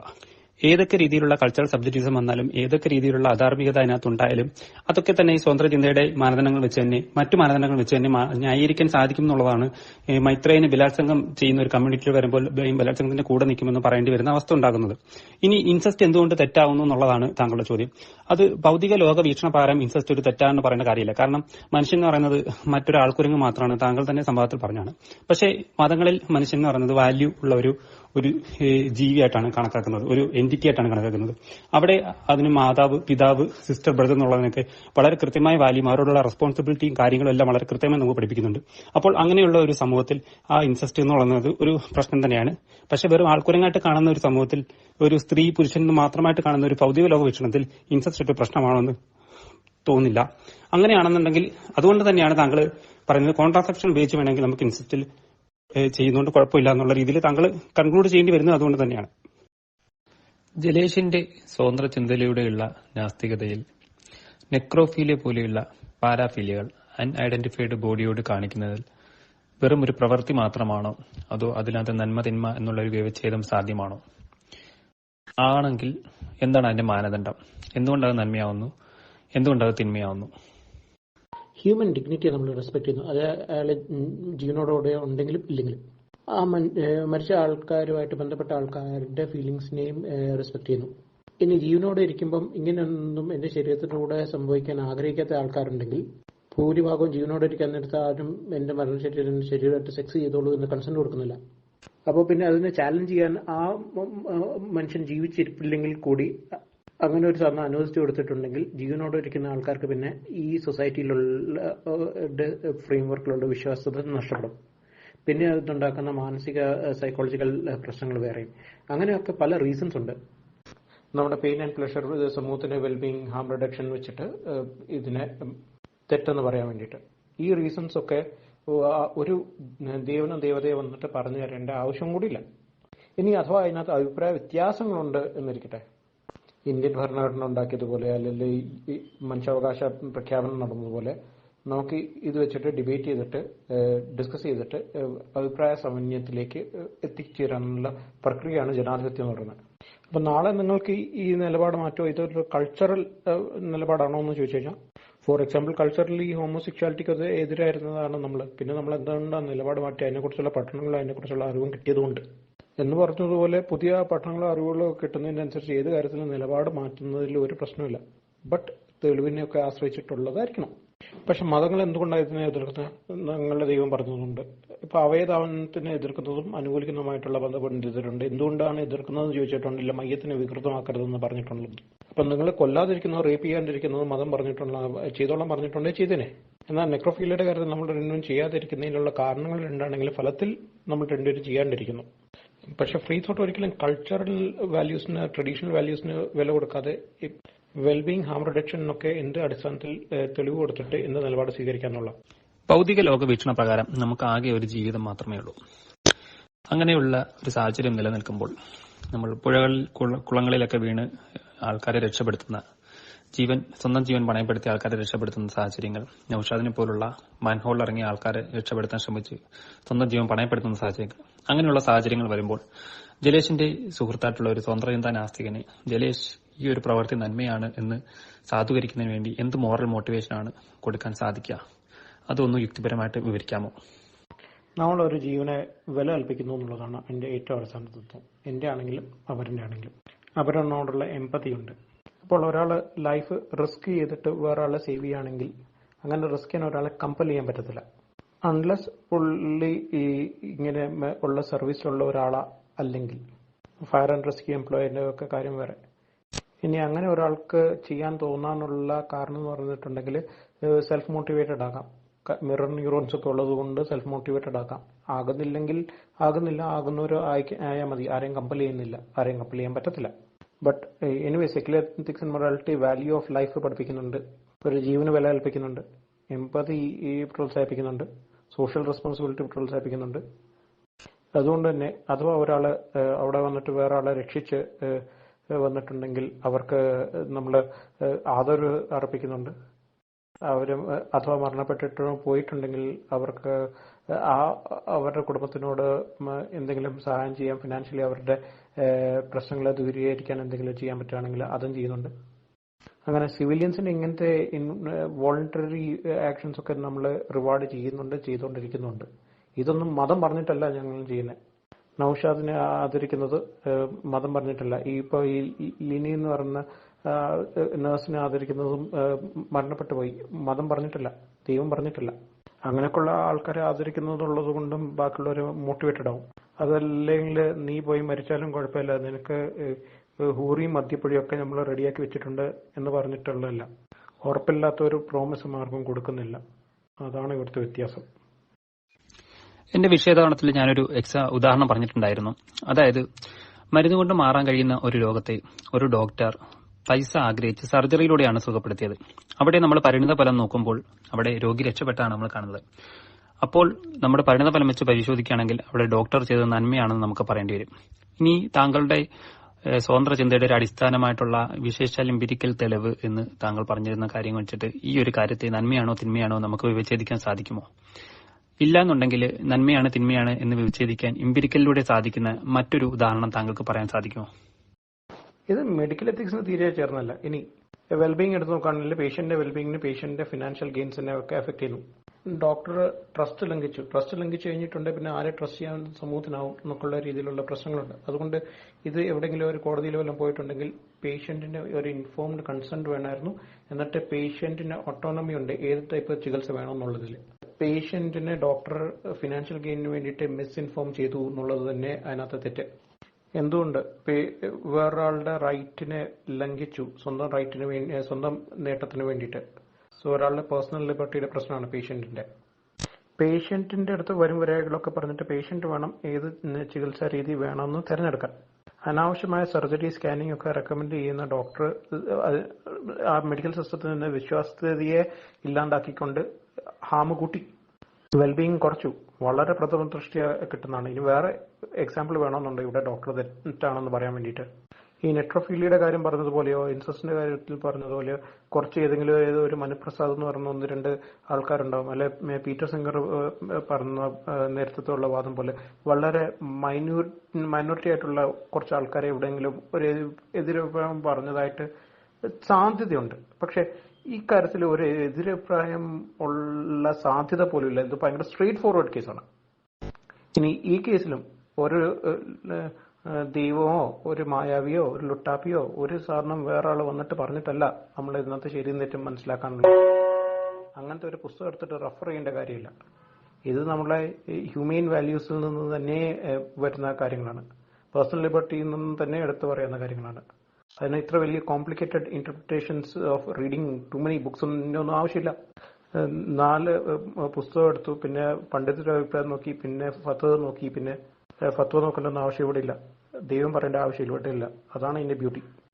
സൂസൈഡ് ചെയ്യുന്നതോ ഡ്രഗ് ഉപയോഗിക്കുന്നതൊന്നും സെക്യുലർ എത്തിക്സ് ആൻഡ് മൊറാലിറ്റി വെച്ചിട്ട് ഹാം റിഡക്ഷൻ ഒക്കെ വെച്ചിട്ട് എക്സ്പ്ലെയിൻ ചെയ്യുന്ന കാര്യങ്ങളേ ഉള്ളൂ. ഇനി അതൊക്കെ കൂടുതലുള്ള ഈ നോർഡിക് രാജ്യങ്ങളിലാണ് കൂടുതൽ ഡിപ്രഷൻസ് ഉപയോഗിക്കുന്നതെന്നൊക്കെ പറഞ്ഞിട്ടാണ് സെക്യുലർ എത്തിക്സിന്റെ എന്തോ ഒരു പോരായ്മയായിട്ടാണ് ഇത് വ്യാഖ്യാനിച്ചത്. May be may not be. അതിന്റെ എന്നെക്കുറിച്ച് ഞാൻ എടുത്തു നോക്കാണ്. List of countries where kids are married under age, കല്യാണങ്ങൾ നടക്കുന്ന രാജ്യങ്ങൾ, ഈ കഴിഞ്ഞ നൂറ്റാണ്ട് വരെ സ്ലേവറി, അടിമത്തം നിലനിന്ന രാജ്യങ്ങളുടെ ലിസ്റ്റ് എടുക്കാം. അവിടെയൊക്കെ മുസ്ലിം രാജ്യങ്ങളുടെ എണ്ണം കുറച്ച് കൂടുതലാണെന്ന് കാണാം. അപ്പം ഇസ്ലാം അത് പ്രിസ്ക്രൈബ് ചെയ്യുന്നുണ്ടോ ഇല്ലയോ എന്ന് നോക്കിയിട്ടുണ്ടെങ്കിൽ 9 വയസ്സുകാരിയെ വിവാഹം കഴിക്കുന്ന മാതൃക ഇസ്ലാമിലുണ്ട്. അടിമകളെ വെച്ചുകൊണ്ടിരിക്കുന്ന മാതൃക ഇസ്ലാമിലുണ്ട്. അടിമയെ സ്വതന്ത്രനാക്കുന്നതിനേക്കാളും നല്ല കൂലി അടിമയെ വേറെ ആൾക്ക് ദാനം ചെയ്യുന്നതാണെന്ന് പറയുന്ന ഒരു ഭാഗം കൂടിയുണ്ട്. എതിർ പട്ടാളക്കാരനെ കൊന്നിട്ട് ഭാര്യയെ റേപ്പ് ചെയ്യാൻ നേരത്ത് കുട്ടി ഉണ്ടാകാണ്ടിരിക്കാനുള്ള പ്രൊട്ടക്ഷൻ വേണമെന്ന് മാത്രമേ ചോദ്യം ഉണ്ടായിരുന്നുള്ളൂ. അതുകൊണ്ട് ഈ വക രാജ്യങ്ങളുടെ ഇത്തരത്തിലുള്ള ബിഹേവിയർ ഇസ്ലാമിനാൽ പ്രേരിതമാണെന്ന് കൺക്ലൂഡ് ചെയ്യുന്നതിൽ എന്താണ് തെറ്റ്? ഇവിടെയുള്ള തെറ്റ് എന്ന് പറയുന്നത് ഇസ്ലാമിലെ മാനദണ്ഡങ്ങൾ, ഇസ്ലാമിലെ റൂൾ അങ്ങനെ ഡെറൈവ് ചെയ്തു വന്നു എന്നൊക്കെയുള്ളതിന്റെ മാനദണ്ഡങ്ങളും അറിവില്ലായ്മയാണ് ഇവിടെ താങ്കളുടെ ചോദ്യത്തിനകത്തുള്ള തെറ്റുകൾ. അതായത് ഇസ്ലാമിൽ 23 വർഷങ്ങൾ കൊണ്ടാണ് ഖുർആൻ ഫുള്ളായിട്ട് റിവീൽ ചെയ്തിട്ട് നമുക്കൊരു റൂള് സെറ്റ് ചെയ്ത് വന്നിട്ടുള്ളത്. അപ്പം അതിനിടയിൽ നടന്ന പല കാര്യങ്ങളുമുണ്ട്. പക്ഷെ അതെല്ലാം ഇസ്ലാമിൽ റൂള് എന്ന രീതിയിൽ വരില്ല. ഇസ്ലാമിൽ കൃത്യമായിട്ട് അടിമകളോട് എങ്ങനെ പെരുമാറണം എന്നുള്ള റൂളുണ്ട്. അതേപോലെ ഇസ്ലാമിൽ മാരേജിന് റൂളുണ്ട്. പ്രായപൂർത്തിയായ പെൺകുട്ടിയെ കല്യാണം കഴിപ്പിക്കാം എന്നുള്ള റൂളുണ്ട്.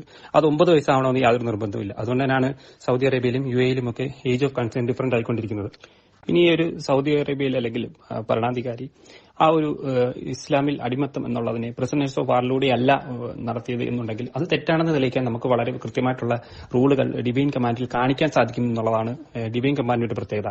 എന്നാൽ ഒരു സെക്യുലർ മൊറാലിറ്റി നിലനിൽക്കുന്ന കാര്യത്തിൽ ഒരു കൾച്ചർ സബ്ജക്റ്റിസം ഫോളോ ചെയ്യുകയാണെന്നുണ്ടെങ്കിൽ അവർക്ക് അവരുടേത് ഇഷ്ടത്തിനനുസരിച്ച് അടിമകൾ ഉണ്ടാക്കുകയോ ഇല്ലാതാക്കുകയോ പ്രിസണേഴ്സ് ഓഫ് വാറിലൂടെ അല്ലാതെയോ അതിലൂടെ തന്നെ എടുക്കാവുന്നതാണ്. അതൊന്നും യാതൊരു പ്രശ്നം ഉണ്ടാക്കുന്ന കാര്യമില്ല. പക്ഷേ ഡിവൈൻ കമാൻഡ് എന്നുള്ള റൂളിൽ അത് കൃത്യമായിട്ട് പ്രിസണേഴ്സ് ഓഫ് വാറിലൂടെ മാത്രമായിട്ട് എന്നും എല്ലാ കാലത്തും നിലനിൽക്കുന്ന ഒരു റൂളായിട്ട് നിലനിൽക്കുന്നു എന്നുള്ളതാണ് അവിടുത്തെ പ്രത്യേകത. മാത്രമല്ല ഈ ഒരു കാര്യം സ്വതന്ത്ര ചിന്തയിലൂടെയുള്ള നാസ്തികതയിൽ താങ്കളുടെ ധാർമ്മികതാ വീക്ഷണം എങ്ങനെയാണ് മെച്ചപ്പെടുത്തുന്നതെന്ന് മനസ്സിലായില്ല. പ്രവർത്തിക്കുന്നു. മറ്റുള്ളവരുടെ സ്വാതന്ത്ര്യം വയലേറ്റ് ചെയ്യാൻ എന്തെങ്കിലും ചെയ്യാനില്ല. നമ്മുടെ സ്വാതന്ത്ര്യമാണ് ലിബർട്ടി. പ്രിസണേഴ്സ് ഓഫ് വാറിനും അവരുടെ റിലേറ്റീവ്സിനും നോൺ കമ്ബാറ്റ് സിവിലിയൻസിനും അത് അർഹതപ്പെട്ടതാണ് ജനീവ കൺവെൻഷൻ നമ്മൾ നേരത്തെ ചർച്ച ചെയ്തത്. രണ്ടാമത് ആവർത്തിക്കുന്നത് ഇൻസെസ്റ്റിന്റെ കാര്യത്തിൽ consent is a key. Incest നിരുത്സാഹപ്പെടുത്താൻ വേണ്ടി ഞാൻ പറഞ്ഞത്, അല്ലാണ്ട് ഞാൻ എന്നെ പ്രോത്സാഹിപ്പിക്കില്ല. 23 കൊല്ലത്തിന്റെ ഇടയിൽ ഇസ്ലാം രൂപപ്പെട്ട് വരാൻ നേരത്തെ അതിന്റെ ഇടയിലുള്ള റൂളാണ് വലം കൈ ഉടമസ്ഥപ്പെടുത്തിയവരോട് സെക്സ് ചെയ്യാൻ നേരത്ത് കോൺട്രസെപ്റ്റിക് മെത്തേഡ്സ് എങ്ങനെ ഉപയോഗിക്കണമെന്ന് പ്രവാചകനിൽ നിന്ന് നേരിട്ട് കേട്ട റൂള്. ഇസ്ലാം ഇറങ്ങിയതിനു ശേഷം ഒരു സ്ലീവിനെ വിട്ടയക്കുമ്പോൾ അതിന് പകരം അത് വേറൊരാൾക്ക് ദാനം ചെയ്തു തരുന്നതിനേക്കാൾ മഹത്തരം എന്നാണ് മറ്റൊരു റൂള്. തെളിവ് ഞാൻ തരാം. ലിബർട്ടിയും കൺസെന്റും മനസ്സിലായ സ്ഥിതിക്ക് ഞാൻ ചോദിക്കട്ടെ, കസിൻ മാരേജും ഔട്ട് ഓഫ് വെഡ്ലോക്ക് അപ്പനും മകളും ഇസ്ലാം സ്വീകരിച്ച് വിവാഹിതരാകുന്നതും മാതാവ് പിതാവ് എന്നൊക്കെയുള്ള സാമൂഹിക കുടുംബഘടന കാരണം ഇൻസെസ്റ്റിനെ എതിർക്കണം എന്ന് താങ്കൾ പറയുന്ന ഈ വക കേസുകളിൽ എന്തുകൊണ്ട് ഇൻസെസ്റ്റിനെ അനുകൂലിക്കണം? കിതാബ് പറഞ്ഞാൽ ഓക്കെ അല്ലേ, പോട്ടെ അല്ലേ? ജനീവ കൺവെൻഷനിൽ അങ്ങനെ പേഴ്സണൽ ലിബർട്ടി ഒന്നും പ്രിസണേഴ്സ് ഓഫ് വാറിനെ കൊടുക്കുന്നുണ്ട് ഒരു പരിധി വരെ. അത് ഇസ്ലാമിലും അതേപോലെ ആപ്ലിക്കബിൾ ആണ്. ആർട്ടിക്കിൾ 49 ഓഫ് ജനീവ കൺവെൻഷൻ പറയുന്നത് അവരെ നമുക്ക് ഫോഴ്സ് ലേബർ ചെയ്യിക്കാം എന്നുള്ളതാണ്, അവരുടെ മെയിന്റനൻസ് കോസ്റ്റ് കോമ്പൻസേറ്റ് ചെയ്യുന്നതിന്. അത് ഇസ്ലാമിലും അതേപോലെ ആപ്ലിക്കബിൾ ആണ്. എന്നാൽ ഇസ്ലാമിൽ നിങ്ങൾ കഴിക്കുന്ന ഫുഡും നിങ്ങൾ ഉടുക്കുന്ന ക്ലോത്ത്സും അവർക്ക് കൊടുക്കണം എന്ന് പറയുമ്പോൾ ജനീവ കൺവെൻഷൻ പറയുന്നത് നിങ്ങൾ മിനിമം ഫുഡും മിനിമം ക്ലോത്ത്സും അവർക്ക് കൊടുത്താൽ മതിയാവും എന്നുള്ളതാണ്. അതാണ് ഇസ്ലാമും ജനീവ കൺവെൻഷനും തമ്മിലുള്ള ഇതിലുള്ള വ്യത്യാസം. ഇനി ഈ താങ്കൾക്ക് ഇൻസെസ്റ്റിനെ ഡിസ്കറേജ് ചെയ്യണമെന്നൊക്കെ ആഗ്രഹമുണ്ടെന്ന് എനിക്കറിയാം. പക്ഷെ അത് താങ്കളുടെ സ്വതന്ത്ര ചിന്തയിലൂടെയുള്ള നാസ്തികതയിൽ സാധ്യമല്ല എന്നുള്ളതായിരുന്നു എന്റെ വാദം. താങ്കൾക്ക് എന്റെ വാദം മനസ്സിലായില്ല തോന്നുന്നു. അത് സാധ്യമല്ല എന്നുള്ളതിന് തെളിവാണ് താങ്കൾ അവസാനം കോൺട്രാസെപ്ഷൻ വെച്ചിട്ട് വേണമെങ്കിൽ അവരങ്ങനെ ചെയ്തോട്ടെ എന്ന് പറയേണ്ടി വരുന്ന അവസ്ഥ. അവിടെ അത് നന്മയോ തിന്മയോ അല്ലാത്ത ഒരു പ്രവൃത്തി മാത്രമായി മാറുന്നു എന്നുള്ളതാണ് സത്യം. അത് തന്നെയായിരുന്നു എന്റെ വാദവും. ഇനി അടിമകളെ അവർ മോചിപ്പിക്കുകയോ ദാനം ചെയ്യുകയോ വിൽക്കുകയോ എന്ത് ചെയ്താലും അതുകൊണ്ട് താങ്കൾക്ക് എന്താണ് പ്രശ്നം? താങ്കൾക്ക് ആ ഒരു പ്രവൃത്തി ഇഷ്ടപ്പെടുന്നില്ല എന്നുള്ളത് അതിനെ നന്മയോ തിന്മയോ ആക്കുമോ? മൈത്രം ചെയ്യുന്ന പ്രവൃത്തി താങ്കൾക്ക് ഇഷ്ടപ്പെടുന്നില്ല എന്നുള്ളത് പോലെ തന്നെ മറ്റൊരു പ്രവൃത്തി താങ്കൾക്ക് ഇഷ്ടപ്പെടുന്നില്ല എന്ന് മാത്രമല്ലേ അതാവുന്നുള്ളൂ. താങ്കളുടെ പേഴ്സണൽ ഇൻക്രെഡിബിലിറ്റി നമ്മളതിനെ നന്മ തിന്മ വിവേചനത്തിന് എടുക്കണം എന്നുള്ള ഒരു ക്വസ്റ്റ്യൻ അവിടെ നിന്നുണ്ട്. ഇനി ഇൻസെസ്റ്റിനെ ഡിസ്കറേജ് ചെയ്യണമെന്ന് അദ്ദേഹം ആഗ്രഹിക്കുന്ന ഇൻസെസ്റ്റ്, പക്ഷെ അത് അംഗീകരിക്കേണ്ടി വരുന്ന ആ ഇൻസെസ്റ്റിനെ ന്യായീകരിക്കാൻ വേണ്ടി അദ്ദേഹം കൊണ്ടുവരുന്നതാണ്. അഡൾട്ടറിയോട് അടുത്ത് നിൽക്കുന്ന കാര്യങ്ങൾ പോലും നിങ്ങൾ അടുക്കരുത് എന്നാണ് ഇസ്ലാമിൽ പറഞ്ഞിട്ടുള്ളത്. അത്രയും മാത്രം തിന്മയായിട്ട് കാണിച്ചിരിക്കുന്ന ഒരു അഡൾട്ടറിയിലൂടെ ജനിച്ച ഒരു കുട്ടി അത് സ്വന്തം മകളാണോ അല്ലയോ എന്നുള്ളത് ഡൗട്ട്സ് കാരണം അതിന്റെ ലീഗാലിറ്റി എന്താണെന്ന് ചോദിക്കുമ്പോൾ അത് മക്രൂഹ് എന്ന ഗണത്തിൽപ്പെടുത്തുന്ന ഷാഫി മദ്ഹബ്, അതായത് മക്രൂഹ് എന്ന് വെച്ചാൽ അത് നോട്ട് ലീഗലി ഫോർഗിഡൻ ബട്ട് ഡിസ്കറേജ്ഡ് എന്നുള്ള കണ്ടീഷനിൽ നിൽക്കുന്ന ഒരു കാര്യത്തെ ചൂണ്ടിക്കാട്ടിയാണ് നോക്കൂ ഇസ്ലാമിൽ ഇൻസെസ്റ്റ് ഉണ്ട് എന്ന് പറയുന്നത്. അതും കമ്പയർ ചെയ്യുന്നത് ഏതിനോടാണ്? അത് സെക്സിലൂടെ ഇൻസെസ്റ്റ്, കൺസെന്റിലൂടെ ഇൻസെസ്റ്റ് ആവാം എന്ന് പറയുന്ന കാര്യത്തിലോട് കമ്പയർ ചെയ്യാൻ വേണ്ടിയാണ് അദ്ദേഹം ഇങ്ങനെ ഒരു മക്രൂഹ് കാര്യം കൊണ്ടുവരുന്നത്. താങ്കളുടെ സ്വതന്ത്ര ചിന്തയുടെ ലോജിക്ക്, റീസൺ, എവിഡൻസ് ഒക്കെ വളരെ പരിതാപകരമെന്ന് പറയാതെ വയ്യ. ഇംപിരിക്കൽ എവിഡൻസ് എന്നുള്ളത് ഹാം പ്രിൻസിപ്പിൾ എന്നുള്ളൊരു ലെവലിലേക്ക് താങ്കൾ കഴിഞ്ഞ ഒരു ആൻസറിൽ പറഞ്ഞായിട്ടാണ് ഞാൻ മനസ്സിലാക്കുന്നത്. അങ്ങനെ വരാണെന്നുണ്ടെങ്കിൽ നമ്മുടെ പീറ്റർ സിംഗർ പറഞ്ഞ മാതിരി ഹാം പ്രിൻസിപ്പിൾ വെച്ച് തന്നെ ഡിസേബിൾഡ് ആയിട്ടുള്ള കുട്ടികളെ കൊല്ലുന്നതുകൊണ്ട് കുഴപ്പമില്ല എന്ന് ഇതേമാതിരി ഹാം പ്രിൻസിപ്പിൾ വെച്ചിട്ടാണ് നമ്മുടെ പീറ്റർ സിംഗർ പറഞ്ഞത്. അതായത് ഡിസേബിൾഡ് ആയിട്ടുള്ള കുട്ടികളെ വളർത്തുക എന്ന് പറയുന്നത് പാരന്റ്സിന്റെ ഒരു ലൈഫ് ടൈം ഹാം, അവരുടെ മെന്റൽ സ്ട്രെസ് ഒക്കെ വളരെ വലുതാണ്. അപ്പോൾ അങ്ങനെ നിൽക്കുമ്പോൾ ഒരു ലോങ് ടൈം ഹാമിനെ കാട്ടിയും ഒരു ഷോർട്ട് ടൈം ഹാം നടത്തിയിട്ട് ബാക്കി ഹാപ്പിനെസിന് പ്രാധാന്യം കൊടുക്കണം എന്നുള്ള ഒരു എംപിരിക്കൽ തെളിവ്, അതായത് ഹാം പ്രിൻസിപ്പിൾ വെച്ചിട്ടുള്ള എംപിരിക്കൽ തെളിവാണ് അദ്ദേഹം പ്രപ്പോസ് ചെയ്യുന്നത്. അപ്പോൾ ഈ ഒരു വിശേഷാൽ എംപിരിക്കൽ തെളിവ് നോക്കിക്കാണുന്ന ജിലേഷ് ഈ ഒരു കാര്യത്തെ എടുക്കുന്നുണ്ടോ, അതോ ഇവിടുത്തെ എംപിരിക്കൽ തെളിവിനെ താങ്കൾ തെളിയിക്കുന്നുണ്ടോ? ആവർത്തിക്കുന്നു. Purity of consent 1, purity of consent 2, purity of consent 3. ഇൻസെസ്റ്റിനെ എതിർക്കുന്ന കാര്യത്തിൽ അതേസമയം കോൺട്രസെപ്റ്റീവ് ആ കൂടെ ബയോളജിക്കൽ റീസൺ മാത്രം തടയാണ്. ബയോളജിക്കൽ റീസൺ മാത്രമല്ല ഉള്ളത്. ബയോളജിക്കൽ ചൈൽഡ് ആണെങ്കിലും വളർത്തു ചൈൽഡ് ആണെങ്കിലും കൺസെന്റ് പ്യൂർ അല്ല. അവിടെയാണ് ഇസ്ലാമുമായിട്ട് ഞാൻ കമ്പയർ ചെയ്തത്. ഔട്ട് ഓഫ് വെഡ്ലോക്ക് ബയോളജിക്കൽ ചൈൽഡുമായിട്ട് മാരേജ് ആക്കാം, not forbidden, thank you for considering. ഇനി ഡിസേബിൾഡ് ആയിട്ടുള്ള ഒരാളെ കൊന്നു കഴിഞ്ഞിട്ടുണ്ടെങ്കിൽ ഉണ്ടാകുന്ന പേരൻസിനുള്ള മെന്റൽ ട്രോമ വേറെയാണ്. ഡിസേബിൾഡ് ആയിട്ടുള്ള കുട്ടിക്ക് വേറെ എന്തെങ്കിലും ബുദ്ധിമുട്ടുകൾ ഉണ്ടായേക്കാം. ആ കുട്ടി സെന്റിയൻ ആണോ എങ്കിൽ അതിന്റെ വേദന ഉണ്ടാവും, ബുദ്ധിമുട്ടുണ്ടാവും. അങ്ങനത്തെ ഉള്ള ലൈഫും നമുക്ക് വാല്യുബിൾ തന്നെയാണ്. ബട്ട് മക്രൂബ് എന്നൊക്കെ പറയുന്ന പോലെ ഇത് ഒരു ഗ്രേ ഷെയ്ഡിൽ നിൽക്കുന്ന ഒരു കാര്യമാണ്. ഡിഫറൻസ് ഓഫ് ഒപ്പീനിയൻസ് ഉണ്ടാകാം. അവിടെ നമുക്ക് ജനാധിപത്യപരമായിട്ട് നമുക്ക് അതിനുള്ള തീരുമാനങ്ങൾ എടുത്ത് അനുവദനീയ അല്ലാത്തതാക്കാൻ പറ്റും. But on the other side കുട്ടിയുടെ വേദന, അത് മരിച്ചു കഴിഞ്ഞിട്ടുണ്ടെങ്കിൽ പിന്നെയും ഉണ്ടാകുന്ന പേരൻസിന്റെ വേദന, ഇതൊക്കെ പരിഹരിക്കാവുന്ന, ആ കുട്ടിയെ വേണ്ടെന്ന് വെക്കുന്നുണ്ടെങ്കിൽ ആരെങ്കിലും എടുത്തു വളർത്താൻ സാധ്യതയുണ്ടോ, സഹകരിക്കാൻ സാധ്യതയുണ്ടോ എന്നൊക്കെ ഉള്ളത് വേറൊരു പോയിന്റും. അങ്ങനെയൊക്കെ ഉള്ള പല ഓൾട്ടർനേറ്റീവ്സും ചർച്ച ചെയ്ത് കഴിഞ്ഞിട്ട് വേഴ്സ് കേസ് ഇങ്ങനത്തെ ഒരു ഓൾട്ടർനേറ്റീവിലും ഒരു ഹാം റിഡക്ഷന്റെ ഒരു ചെറിയൊരു ലോജിക്കിന്റെ ലാഞ്ചനയുണ്ട്, ഞാൻ അംഗീകരിക്കാം. പക്ഷെ അവിടെ ഹാം റിഡക്ഷന്റെ കാര്യം ഇവിടെ പറഞ്ഞു കഴിഞ്ഞിട്ടുണ്ടെങ്കിൽ ഓൾ കൺക്ലൂസീവ് ആയിട്ടുള്ള സാധനമല്ല. ഡോക്ടറിന്റെ കേസ് നേരത്തെ പറഞ്ഞതുപോലെ അവിടെ കൺക്ലൂസീവാണ്. ഇവിടെ അതല്ല. അവിടെ ഇച്ചിരി ഒരു ലാഞ്ചന ഉണ്ടെന്ന് ഞാൻ വേണേൽ സമ്മതിക്കാം. മുസ്ലിം പറഞ്ഞത് ബുഖാരി അംഗീകരിക്കുന്നില്ല എന്നാണ് നേരത്തെ പറഞ്ഞ ഒരു എക്സ്ക്യൂസ്. അതിനുശേഷം ഓരോ ഇമാമികൾ ഓരോ മതസഭകളുണ്ടാക്കി. എന്നിട്ട് പോലും നിങ്ങൾക്ക് ഒരു പ്യൂരിറ്റിയിലേക്ക് എത്താൻ പറ്റുന്നില്ല, ഒറ്റ ഒരു സാധനത്തിലേക്ക്, ഒബ്ജക്ടിവിറ്റിയിലേക്ക്. മുഹമ്മദിന് മുമ്പുണ്ടായിരുന്ന നിയമം, മുഹമ്മദ് ജീവിച്ചുകൊണ്ടിരിക്കുമ്പോഴുള്ള നിയമം, മുഹമ്മദ് വന്നതിന് ശേഷമുള്ള നിയമം, ഇനി എല്ലാം പ്രഖ്യാപിച്ചിട്ട് മറ്റൊരു പ്രവാചനം കൂടെ വന്നു കഴിഞ്ഞിട്ടുണ്ട്, പുതിയൊരു നിയമം. ഓരോ കാലഘട്ടത്തിലും ഓരോ സ്ഥലത്തും ഓരോരോ നിയമം. അതിനു പകരം ഒരു പ്രോസസ് ഉണ്ടാക്കി വെച്ചേക്കാണ്.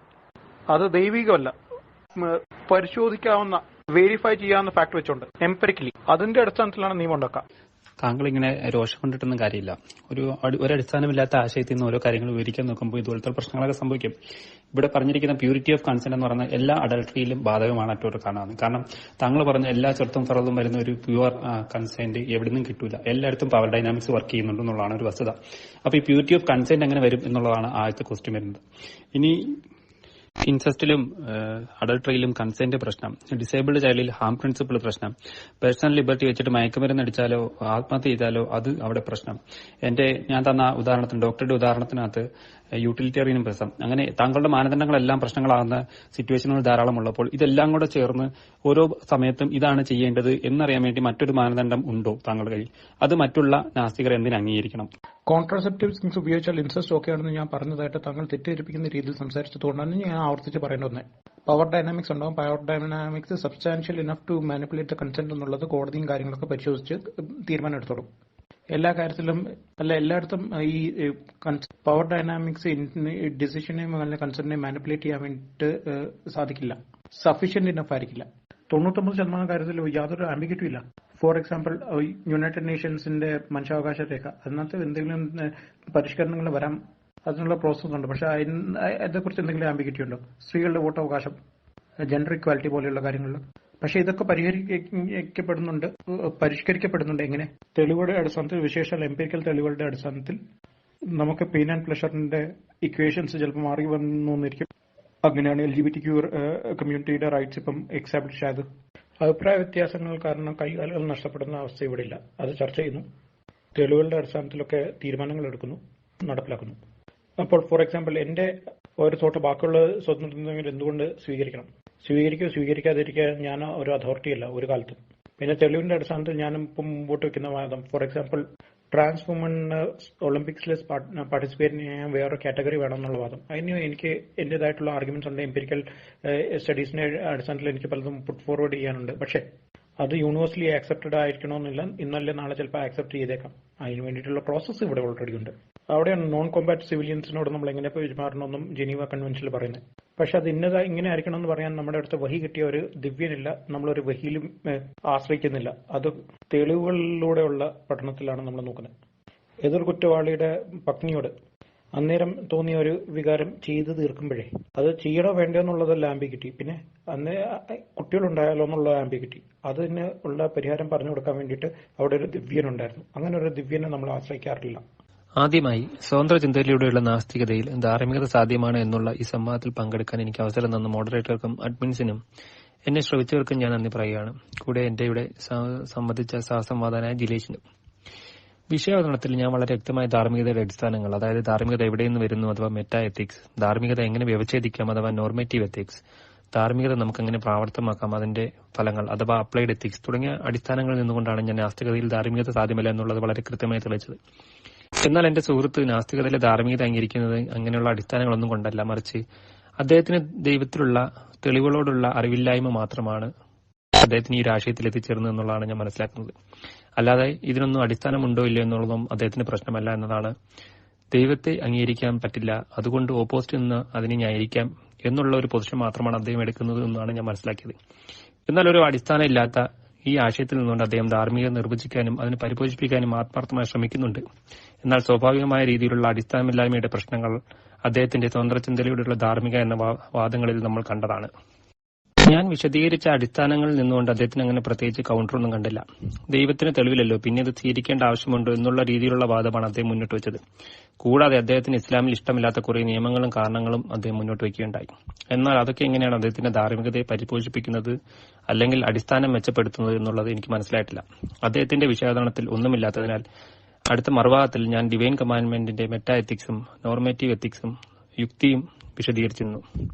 എനിക്ക് തോന്നുന്നു അദ്ദേഹത്തിന് അതൊരു പിടിവള്ളിയായി മാറി എന്നുള്ളതാണ്. കാരണം പിന്നീട് അദ്ദേഹത്തിന്റെ ധാർമ്മികതയുടെ അടിസ്ഥാനങ്ങൾ സ്ഥാപിക്കുന്നതിന് പകരം അദ്ദേഹം ഇസ്ലാമിലെ അദ്ദേഹത്തിന് ഇഷ്ടമില്ലാത്ത നിയമങ്ങളെക്കുറിച്ചുള്ള ചർച്ചയിലേക്ക് തന്നെ റൂട്ട് മാറ്റിക്കൊണ്ടുവരാനുള്ള ശ്രമമാണ് നടത്തിക്കൊണ്ടിരുന്നത്.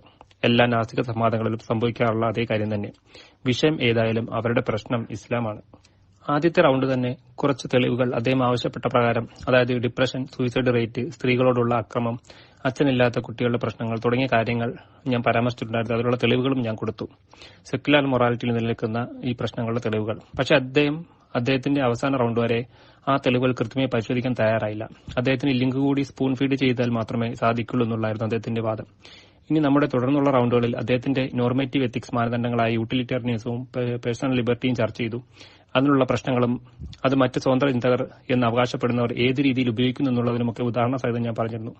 അതുകൊണ്ട് തന്നെ പീറ്റർ സിംഗറുടെ ധാർമ്മികത, മൈത്രേയന്റെ ധാർമ്മികത, മണിപ്രസാദിന്റെ ധാർമ്മികത, അങ്ങനെ ധാർമ്മികത ഓരോരുത്തർക്കും അവരുടേതായ രീതിയിൽ നിർവചിക്കാനും അവരുടേതായ രീതിയിൽ ഇതേ മാനദണ്ഡങ്ങൾ കൊണ്ട് തന്നെ ന്യായീകരിക്കാനും സാധിക്കും എന്നുള്ളതായിരുന്നു എന്റെ പ്രധാനമായ വാദം. അത് ഞാൻ തെളിയിച്ചു എന്ന് തന്നെയാണ് കരുതുന്നത്. ഇത് അദ്ദേഹവും അംഗീകരിക്കുന്ന ഒരു ഘട്ടത്തിലേക്കാണ് പോകുന്നതായിട്ട് ഞാൻ കണ്ടത്. അതായത് ഫ്രീ തോട്ടിൽ ഓപ്പൺ ഡിസ്കോഴ്സിന് സാധ്യതയുണ്ട് എന്ന് അദ്ദേഹം അംഗീകരിക്കുകയുണ്ടായി.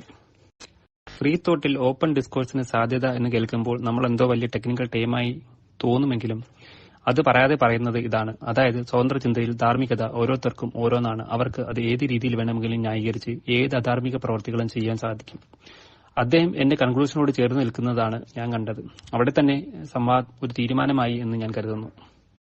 പിന്നീട് അദ്ദേഹം ഇസ്ലാമിലെ കുറെ കുറ്റങ്ങളും ആക്ഷേപങ്ങളും ഒക്കെ പറഞ്ഞ് സമയം കളഞ്ഞുവെങ്കിലും ഇതൊക്കെ എങ്ങനെയാണ് അദ്ദേഹത്തിന്റെ ധാർമ്മിക അടിസ്ഥാനങ്ങൾക്ക് വ്യക്തമായ പരിപോഷണം നൽകുന്നത് എന്നുള്ളത് അദ്ദേഹം തന്നെ വിശദീകരിക്കേണ്ട കാര്യമാണ്.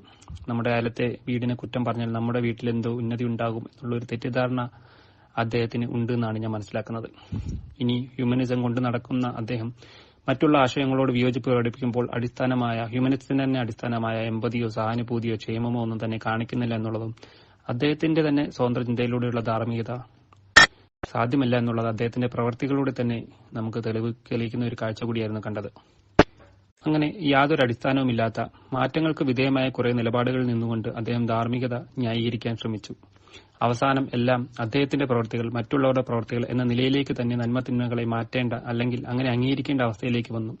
അവിടെ നന്മ തിന്മ എന്ന് വ്യവച്ഛേദിക്കുന്നതിന് പകരം കൂടുതൽ യോജിക്കുന്ന വാക്കുകൾ അദ്ദേഹം ചെയ്യാൻ ഇഷ്ടപ്പെടുന്നില്ല, മറ്റുള്ളവർ ചെയ്യാൻ ഇഷ്ടപ്പെടുന്നു, മറ്റ് സ്വതന്ത്ര ചിന്തകർ ചെയ്യാൻ ഇഷ്ടപ്പെടുന്നു എന്നുള്ള രീതിയിലേക്ക് മാത്രമായി മാറുന്ന കാഴ്ചയാണ് നമ്മൾ കണ്ടത്. ഇവിടെ വെറും പ്രവർത്തികൾ മാത്രമായി മാറുന്നു, നന്മ തിന്മ എന്ന് വ്യവച്ഛേദനമില്ല. അതിന്റെ ഉദാഹരണവും വളരെ കൃത്യമാണെന്നാണ് ഞാൻ മനസ്സിലാക്കുന്നത്. അതായത് മൈത്രേയം ഫോളോ ചെയ്യുന്ന ബലാത്സംഗം ചെയ്യാൻ കുഴപ്പമില്ല എന്നുള്ളത് വാദിക്കുമ്പോൾ ജിലേഷ് അത് മറ്റൊരാളെ ഹാം ചെയ്യുന്നുണ്ട് എന്ന് കുഴപ്പമുള്ളതുകൊണ്ട് അംഗീകരിക്കാൻ സാധിക്കുന്നില്ല. ഇവിടെ ബലാത്സംഗം നന്മയാണോ തിന്മയാണോ എന്ന് ചോദിക്കുമ്പോൾ അത് കൾച്ചറൽ സബ്ജക്റ്റിസം വഴി മൈത്രേയന് ഇഷ്ടപ്പെട്ട പ്രവൃത്തി ഹാം പ്രിൻസിപ്പിൾ വഴി ജിലേഷിന് ഇഷ്ടപ്പെടാത്ത പ്രവൃത്തി എന്നതിലേക്ക് മാത്രമായി ചുരുങ്ങുന്നു. അത് പ്രത്യേകിച്ച് നന്മയോ തിന്മയോ അല്ല. അവർ രണ്ടുപേർക്കും അവരുടെ ഈ ഒരു പ്രവൃത്തികൾ ചെയ്യാൻ അവരുടേതായ രീതിയിൽ ന്യായീകരണവും ഈ സ്വതന്ത്ര ചിന്തയിലൂടെ തന്നെ ഉണ്ടാക്കാൻ സാധിക്കും എന്നുള്ളത് തന്നെയാണ് സ്വതന്ത്ര ചിന്തയിൽ നന്മ തിന്മ വിവേചിച്ചുകൊണ്ടുള്ള ധാർമ്മികതയ്ക്ക് സാധ്യമല്ല എന്നുള്ളതിന്റെ ഏറ്റവും വലിയ തെളിവ്. പിന്നീട് ചോദ്യോത്തര സെഷനായിരുന്നു. അതിൽ കുറച്ച് ധാർമ്മിക സിറ്റുവേഷനുകളാണ് ഞാൻ അദ്ദേഹത്തോട് ചോദിച്ചത്. അത് എങ്ങനെ സ്വതന്ത്ര ചിന്തയുടെ അടിസ്ഥാനത്തിൽ നിന്നുകൊണ്ട് നമുക്ക് സൊല്യൂഷൻ കണ്ടെത്താം എന്നുള്ളതായിരുന്നു എന്റെ മെയിൻ ക്വസ്റ്റ്യൻ. അതിൽ കൃത്യമായി മറുപടികൾ പറയുന്നതിന് പകരം നേരെ ഇസ്ലാമിലേക്ക് കണക്ട് ചെയ്യുന്ന ഒരു രീതിയാണ് അദ്ദേഹം ചെയ്തിട്ടുള്ളത്. അത് പക്ഷേ ഞാൻ കണക്കിലെടുക്കുന്നില്ല. ആദ്യമായി ഞാൻ ചോദിച്ചത് നെക്രോഫീലിയയുമായിട്ട് ബന്ധപ്പെട്ടാണ്. അതായത് സ്വതന്ത്ര ചിന്തയിൽ എങ്ങനെ നമുക്ക് നെക്രോഫീലിയ തിന്മയായിട്ട് പറയാൻ പറ്റും, അല്ലെങ്കിൽ അത് നന്മയാണെങ്കിൽ അത് എന്തുകൊണ്ട് എങ്ങനെ പറയാൻ പറ്റുമെന്ന്. അദ്ദേഹം അവിടെ മൊറാലിറ്റി മാറ്റിവെച്ചിട്ട് അത്രയും നേരം വെറും ബുദ്ധിയുള്ള ആൾക്കുരങ്ങായിരുന്ന മനുഷ്യനെ ഒരു ഡിഗ്നിറ്റിയുള്ള മനുഷ്യനായി അംഗീകരിക്കുന്നതാണ് ഞാൻ കാണാൻ സാധിച്ചത്. അതും മരിച്ചു കഴിഞ്ഞിട്ട്. ഞാൻ ഹ്യൂമനിസത്തിന്റെ കേസ് പറഞ്ഞപ്പോൾ മനുഷ്യൻ വിശേഷ ജീവിയാണെന്ന് പറഞ്ഞപ്പോൾ അദ്ദേഹം പറഞ്ഞിരുന്നത് മനുഷ്യൻ വിശേഷ ജീവിയൊന്നുമല്ല, വെറും ബുദ്ധിയുള്ള ഒരു ആൾക്കുരങ്ങ് മാത്രമാണെന്നായിരുന്നു. അത് നേരെ തിരിച്ച് മനുഷ്യൻ ഡിഗ്നിറ്റിയുള്ള ഒരു മനുഷ്യനായിട്ട് അംഗീകരിച്ചു എന്നുള്ളത് തന്നെ അഭിനന്ദനാർഹമാണ്. അങ്ങനെ ഒരു മതമൊറാലിറ്റി അദ്ദേഹം കടമെടുക്കേണ്ട സിറ്റുവേഷനും നമ്മൾ കണ്ടു. രണ്ടാമത്തെ ചോദ്യം മോട്ടിവേഷനെ പറ്റിയുള്ളതായിരുന്നു. അവിടെ ആരെയും മോറൽ മോട്ടിവേഷനെ പറ്റി, ഒരു സഹായം എങ്ങനെ ചെയ്യാൻ പറ്റും സ്വന്തം ജീവനെ ബലിപ്പെടുത്തി എന്നുള്ളത്, അവിടെ ആരെയും ഫോഴ്സ് ചെയ്യാൻ പറ്റില്ല എന്നുള്ള അദ്ദേഹം അംഗീകരിക്കുകയും അതുകൊണ്ട് തന്നെ മോറൽ മോട്ടിവേഷൻ എന്ന സാധ്യതയും അദ്ദേഹത്തിന്റെ ധാർമ്മികതയിൽ ഇല്ല എന്ന് തന്നെയാണ് അവിടെ തെളിഞ്ഞത്. മൂന്നാമത്തെ എന്റെ ചോദ്യം എന്റെ വിഷയാവതരണത്തിലെ ഡോക്ടറുടെ എക്സാമ്പിൾ യൂട്ടിലിറ്റേറിയനിസം വെച്ച് ശരിയാണോ തെറ്റാണോ എന്ന് പറയാൻ പറ്റുമെന്നുള്ളതാണ്. അവിടെ അത് യൂട്ടിലിറ്റേറിയനിസം അല്ല, അതായത് പരിണിത ഫലമല്ല അവിടെ ഉപയോഗിക്കേണ്ടത്, ഹാം പ്രിൻസിപ്പിളാണ് നമ്മൾ ഉപയോഗിക്കേണ്ടത് എന്നുള്ളൊരു നിലപാടാണ് അദ്ദേഹം എത്തിച്ചത്.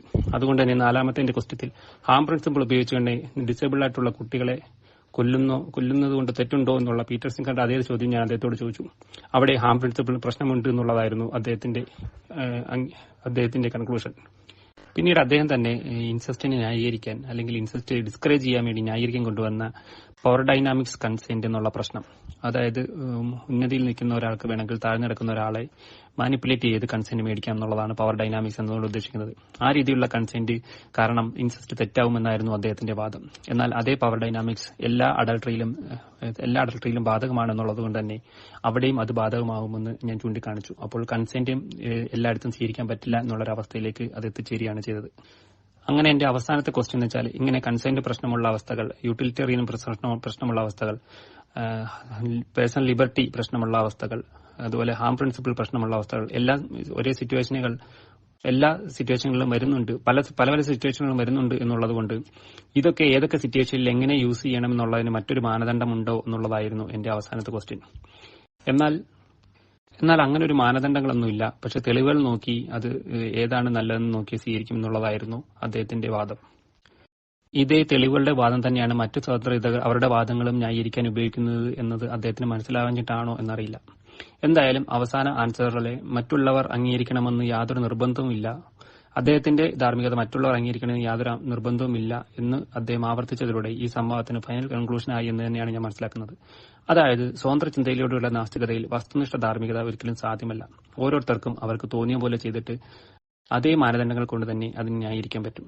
നന്മ തിന്മകൾ എന്നതിലുപരി എല്ലാം വെറും പ്രവർത്തികൾ മാത്രമായിരുന്നു. ഈ ഒരു സംവാദത്തിൽ എന്നെ ശ്രവിച്ച എല്ലാവർക്കും ഒരിക്കൽ കൂടി നന്ദി പറഞ്ഞുകൊണ്ട് ഞാനിവിടെ എന്റെ കൺക്ലൂഷനും അവസാനിപ്പിക്കുന്നു. നന്ദി. നമസ്കാരം. തെളിവിന്റെ അടിസ്ഥാനത്തിൽ ജ്ഞാനം വർദ്ധിപ്പിക്കുക, പ്രത്യേകിച്ച് എംപിരിക്കൽ തെളിവുകളായിരിക്കണം, ലോജിക് ആൻഡ് റീസണിംഗ് ഒക്കെ ഉപയോഗിച്ചുകൊണ്ട്. അങ്ങനെ വർദ്ധിച്ച ജ്ഞാനത്തിന്റെ അടിസ്ഥാനത്തിൽ വെൽബീങ്ങിനെ വർദ്ധിപ്പിക്കാനുള്ള മാർഗങ്ങൾ കണ്ടെത്തുക. അവിടെ അഭിപ്രായ വ്യത്യാസങ്ങളൊക്കെ ഉണ്ടെന്നുണ്ടെങ്കിൽ ജനാധിപത്യ മാർഗത്തിലൂടെ അഭിപ്രായങ്ങൾ പറയാനും അതിനെ പ്രകടിപ്പിക്കാനും അതിനെ അഭിപ്രായം ഏകോപിപ്പിക്കാനും അങ്ങനെ ആ അഭിപ്രായങ്ങൾ നടപ്പിലാക്കാനും ഉള്ള മാർഗം സ്വീകരിക്കുക. അങ്ങനെ ദൈവം എന്ന് പറയുന്ന ഒരു കാര്യത്തെ ഘടകമാക്കാതെ തന്നെ നമുക്ക് ധാർമ്മിക മൂല്യങ്ങളെ കണ്ടെത്താനും നടപ്പിലാക്കാനും സാധിക്കും. അതാണ് സെക്യുലർ മൊറാലിറ്റി, സെക്യുലർ എത്തിക്സ് എന്ന് പറയുന്നത്. അതിന് ഫ്രീ തിങ്കിങ്ങിന്റെ സപ്പോർട്ടുണ്ട്. ഫ്രീ തിങ്കിലൂടെയാണ് അത് എസ്റ്റാബ്ലിഷ് ആണ്.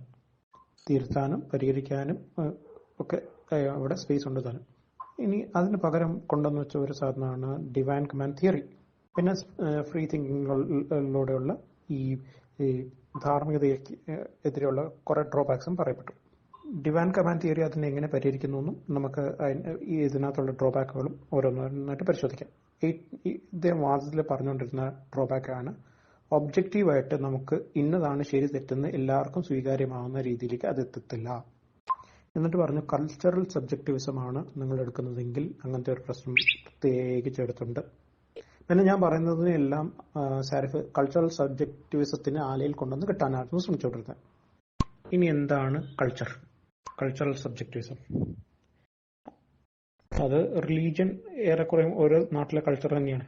അത് കൾച്ചറൽ സബ്ജക്റ്റിവിസം തന്നെയാണ്. ഒരു കാലത്ത് നമ്മുടെ കൾച്ചറൽ സതിയായിരുന്നു, ഇപ്പം അല്ല. ഫ്രീ തോട്ട് കൾച്ചറലായിട്ട് വരുന്ന അറിവിനെ വേണ്ടാന്ന് നോക്കും. വിരുദ്ധാഹാരം എന്ന് പറയുന്നത് നമ്മുടെ കൾച്ചറലായിട്ടുള്ള അറിവ്, അത് വേണ്ടാന്ന് നോക്കുന്ന സംഭവമാണ്. തെളിവിന്റെ അടിസ്ഥാനത്തിലാണ് നമ്മൾ നോക്കുന്നത്. ഇവിടെ സബ്ജക്റ്റിവിസം ഉണ്ട്. ഇതില് to our current understanding of wellbeing, നമ്മുടെ വെൽബീങ്ങിനെ കുറിച്ചുള്ള ഇപ്പോഴത്തെ നമ്മുടെ മനസ്സിലാക്കലിന് മേളിൽ സബ്ജക്റ്റിവിസം ഉണ്ട്. അപ്പം കറന്റ് അണ്ടർസ്റ്റാൻഡിങ്ങിനെ നമ്മൾ പിന്നെ തെളിവിന്റെ അടിസ്ഥാനത്തിൽ വിശേഷാൽ എംപിരിക്കൽ തെളിവിന്റെ അടിസ്ഥാനത്തിൽ തിരുത്തുക. ഇനി നമുക്ക് ഇതേ കാര്യം നേരെ ഡിവൈൻ കമാൻഡ് തിയറിയിൽ എങ്ങനെ ആപ്ലിക്കബിൾ ആകുന്നതെന്ന് നോക്കാം. ഇപ്പം ഡിവൈൻ കമാൻഡ് തിയറി എടുത്തിട്ടുണ്ടെങ്കിൽ ഏത് ഡിവൈൻ കമാൻഡ് തിയറി എടുക്കണം? ഹിന്ദുയിസം എടുക്കണോ, ബൈബിൾ എടുക്കണോ, പുതിയ നിയമം എടുക്കണോ, പഴയ നിയമം എടുക്കണോ, യഹൂദന്റെ പുസ്തകം എടുക്കണോ, ഇസ്ലാം എടുക്കണോ? ഇനി അതിൽ ഇപ്പോഴും ഡിബേറ്റ് നടന്നിട്ട് അത് തീരുമാനമായിട്ടില്ല. ഇനി അതിൽ ഏതെടുത്താലും, ഇപ്പം ഫോർ എക്സാമ്പിൾ ഇസ്ലാം എടുത്തൊന്നിരിക്കട്ടെ, അതിൻ്റെ ഉള്ളിൽ ആദ്യം ഖുർആൻ എടുക്കണം. പിന്നെ അതിനകത്ത് ആംബിഗ്യൂറ്റി പരിഹരിക്കാൻ വേണ്ടിയിട്ട് ഹദീസ് നോക്കണം, ഹദീസിന്റെ ഗ്രേഡ് നോക്കണം. പിന്നെ ബുഖാരി മുസ്ലിമിനോട് വിയോജിക്കാത്ത ഹദീസ് ഉണ്ടെന്നൊക്കെ ഞാൻ എപ്പോഴാണ് കാണുന്നത്, എല്ലാം സഹീഹാണ്. അപ്പൊ ഇത്രയും കോംപ്ലക്സ് ആയിട്ടുള്ള കാര്യം അവിടെ കിടക്കുന്നത്. പിന്നെ അത് കഴിഞ്ഞിട്ട് തഫ്സീർ എടുത്ത് നോക്കണം. പിന്നെ അതിനെ ചുറ്റിപ്പറ്റിയിട്ടുള്ള ഷാഫി, ഹംബലി ഇമാമികളുടെ പഠിപ്പിക്കൽ എടുത്ത് നോക്കണം. പിന്നെ ഫത്തുവകൾ എടുത്ത് നോക്കണം. പിന്നെ ഈ പറയുന്ന സാധനങ്ങളെല്ലാം ഇജ്മാവിൽ മുക്കിക്കുറച്ച് അഴിച്ചെടുക്കണം. എന്നിട്ട് അത് ഇംപ്ലിമെന്റ് ചെയ്യാൻ നേരത്ത് ഒരിടയ്ക്ക് ഈ ഫോട്ടോ, കല്യാണത്തിനൊന്നും ഫോട്ടോ പോലും എടുക്കില്ലായിരുന്നു. ഇപ്പൊ അതൊക്കെ എടുക്കുന്നുണ്ട്. എന്ത് നിയമം മാറിയതാണോ? വിവാഹ പരസ്യം ചെയ്യാൻ നേരത്ത്, അല്ലെങ്കിൽ വിവാഹം പരസ്യപ്പെടുത്താൻ നേരത്ത് അവിടെയുള്ള വധുവിന്റെ ഫോട്ടോ പ്രദർശിപ്പിക്കാത്ത ആൾക്കാരുണ്ട്.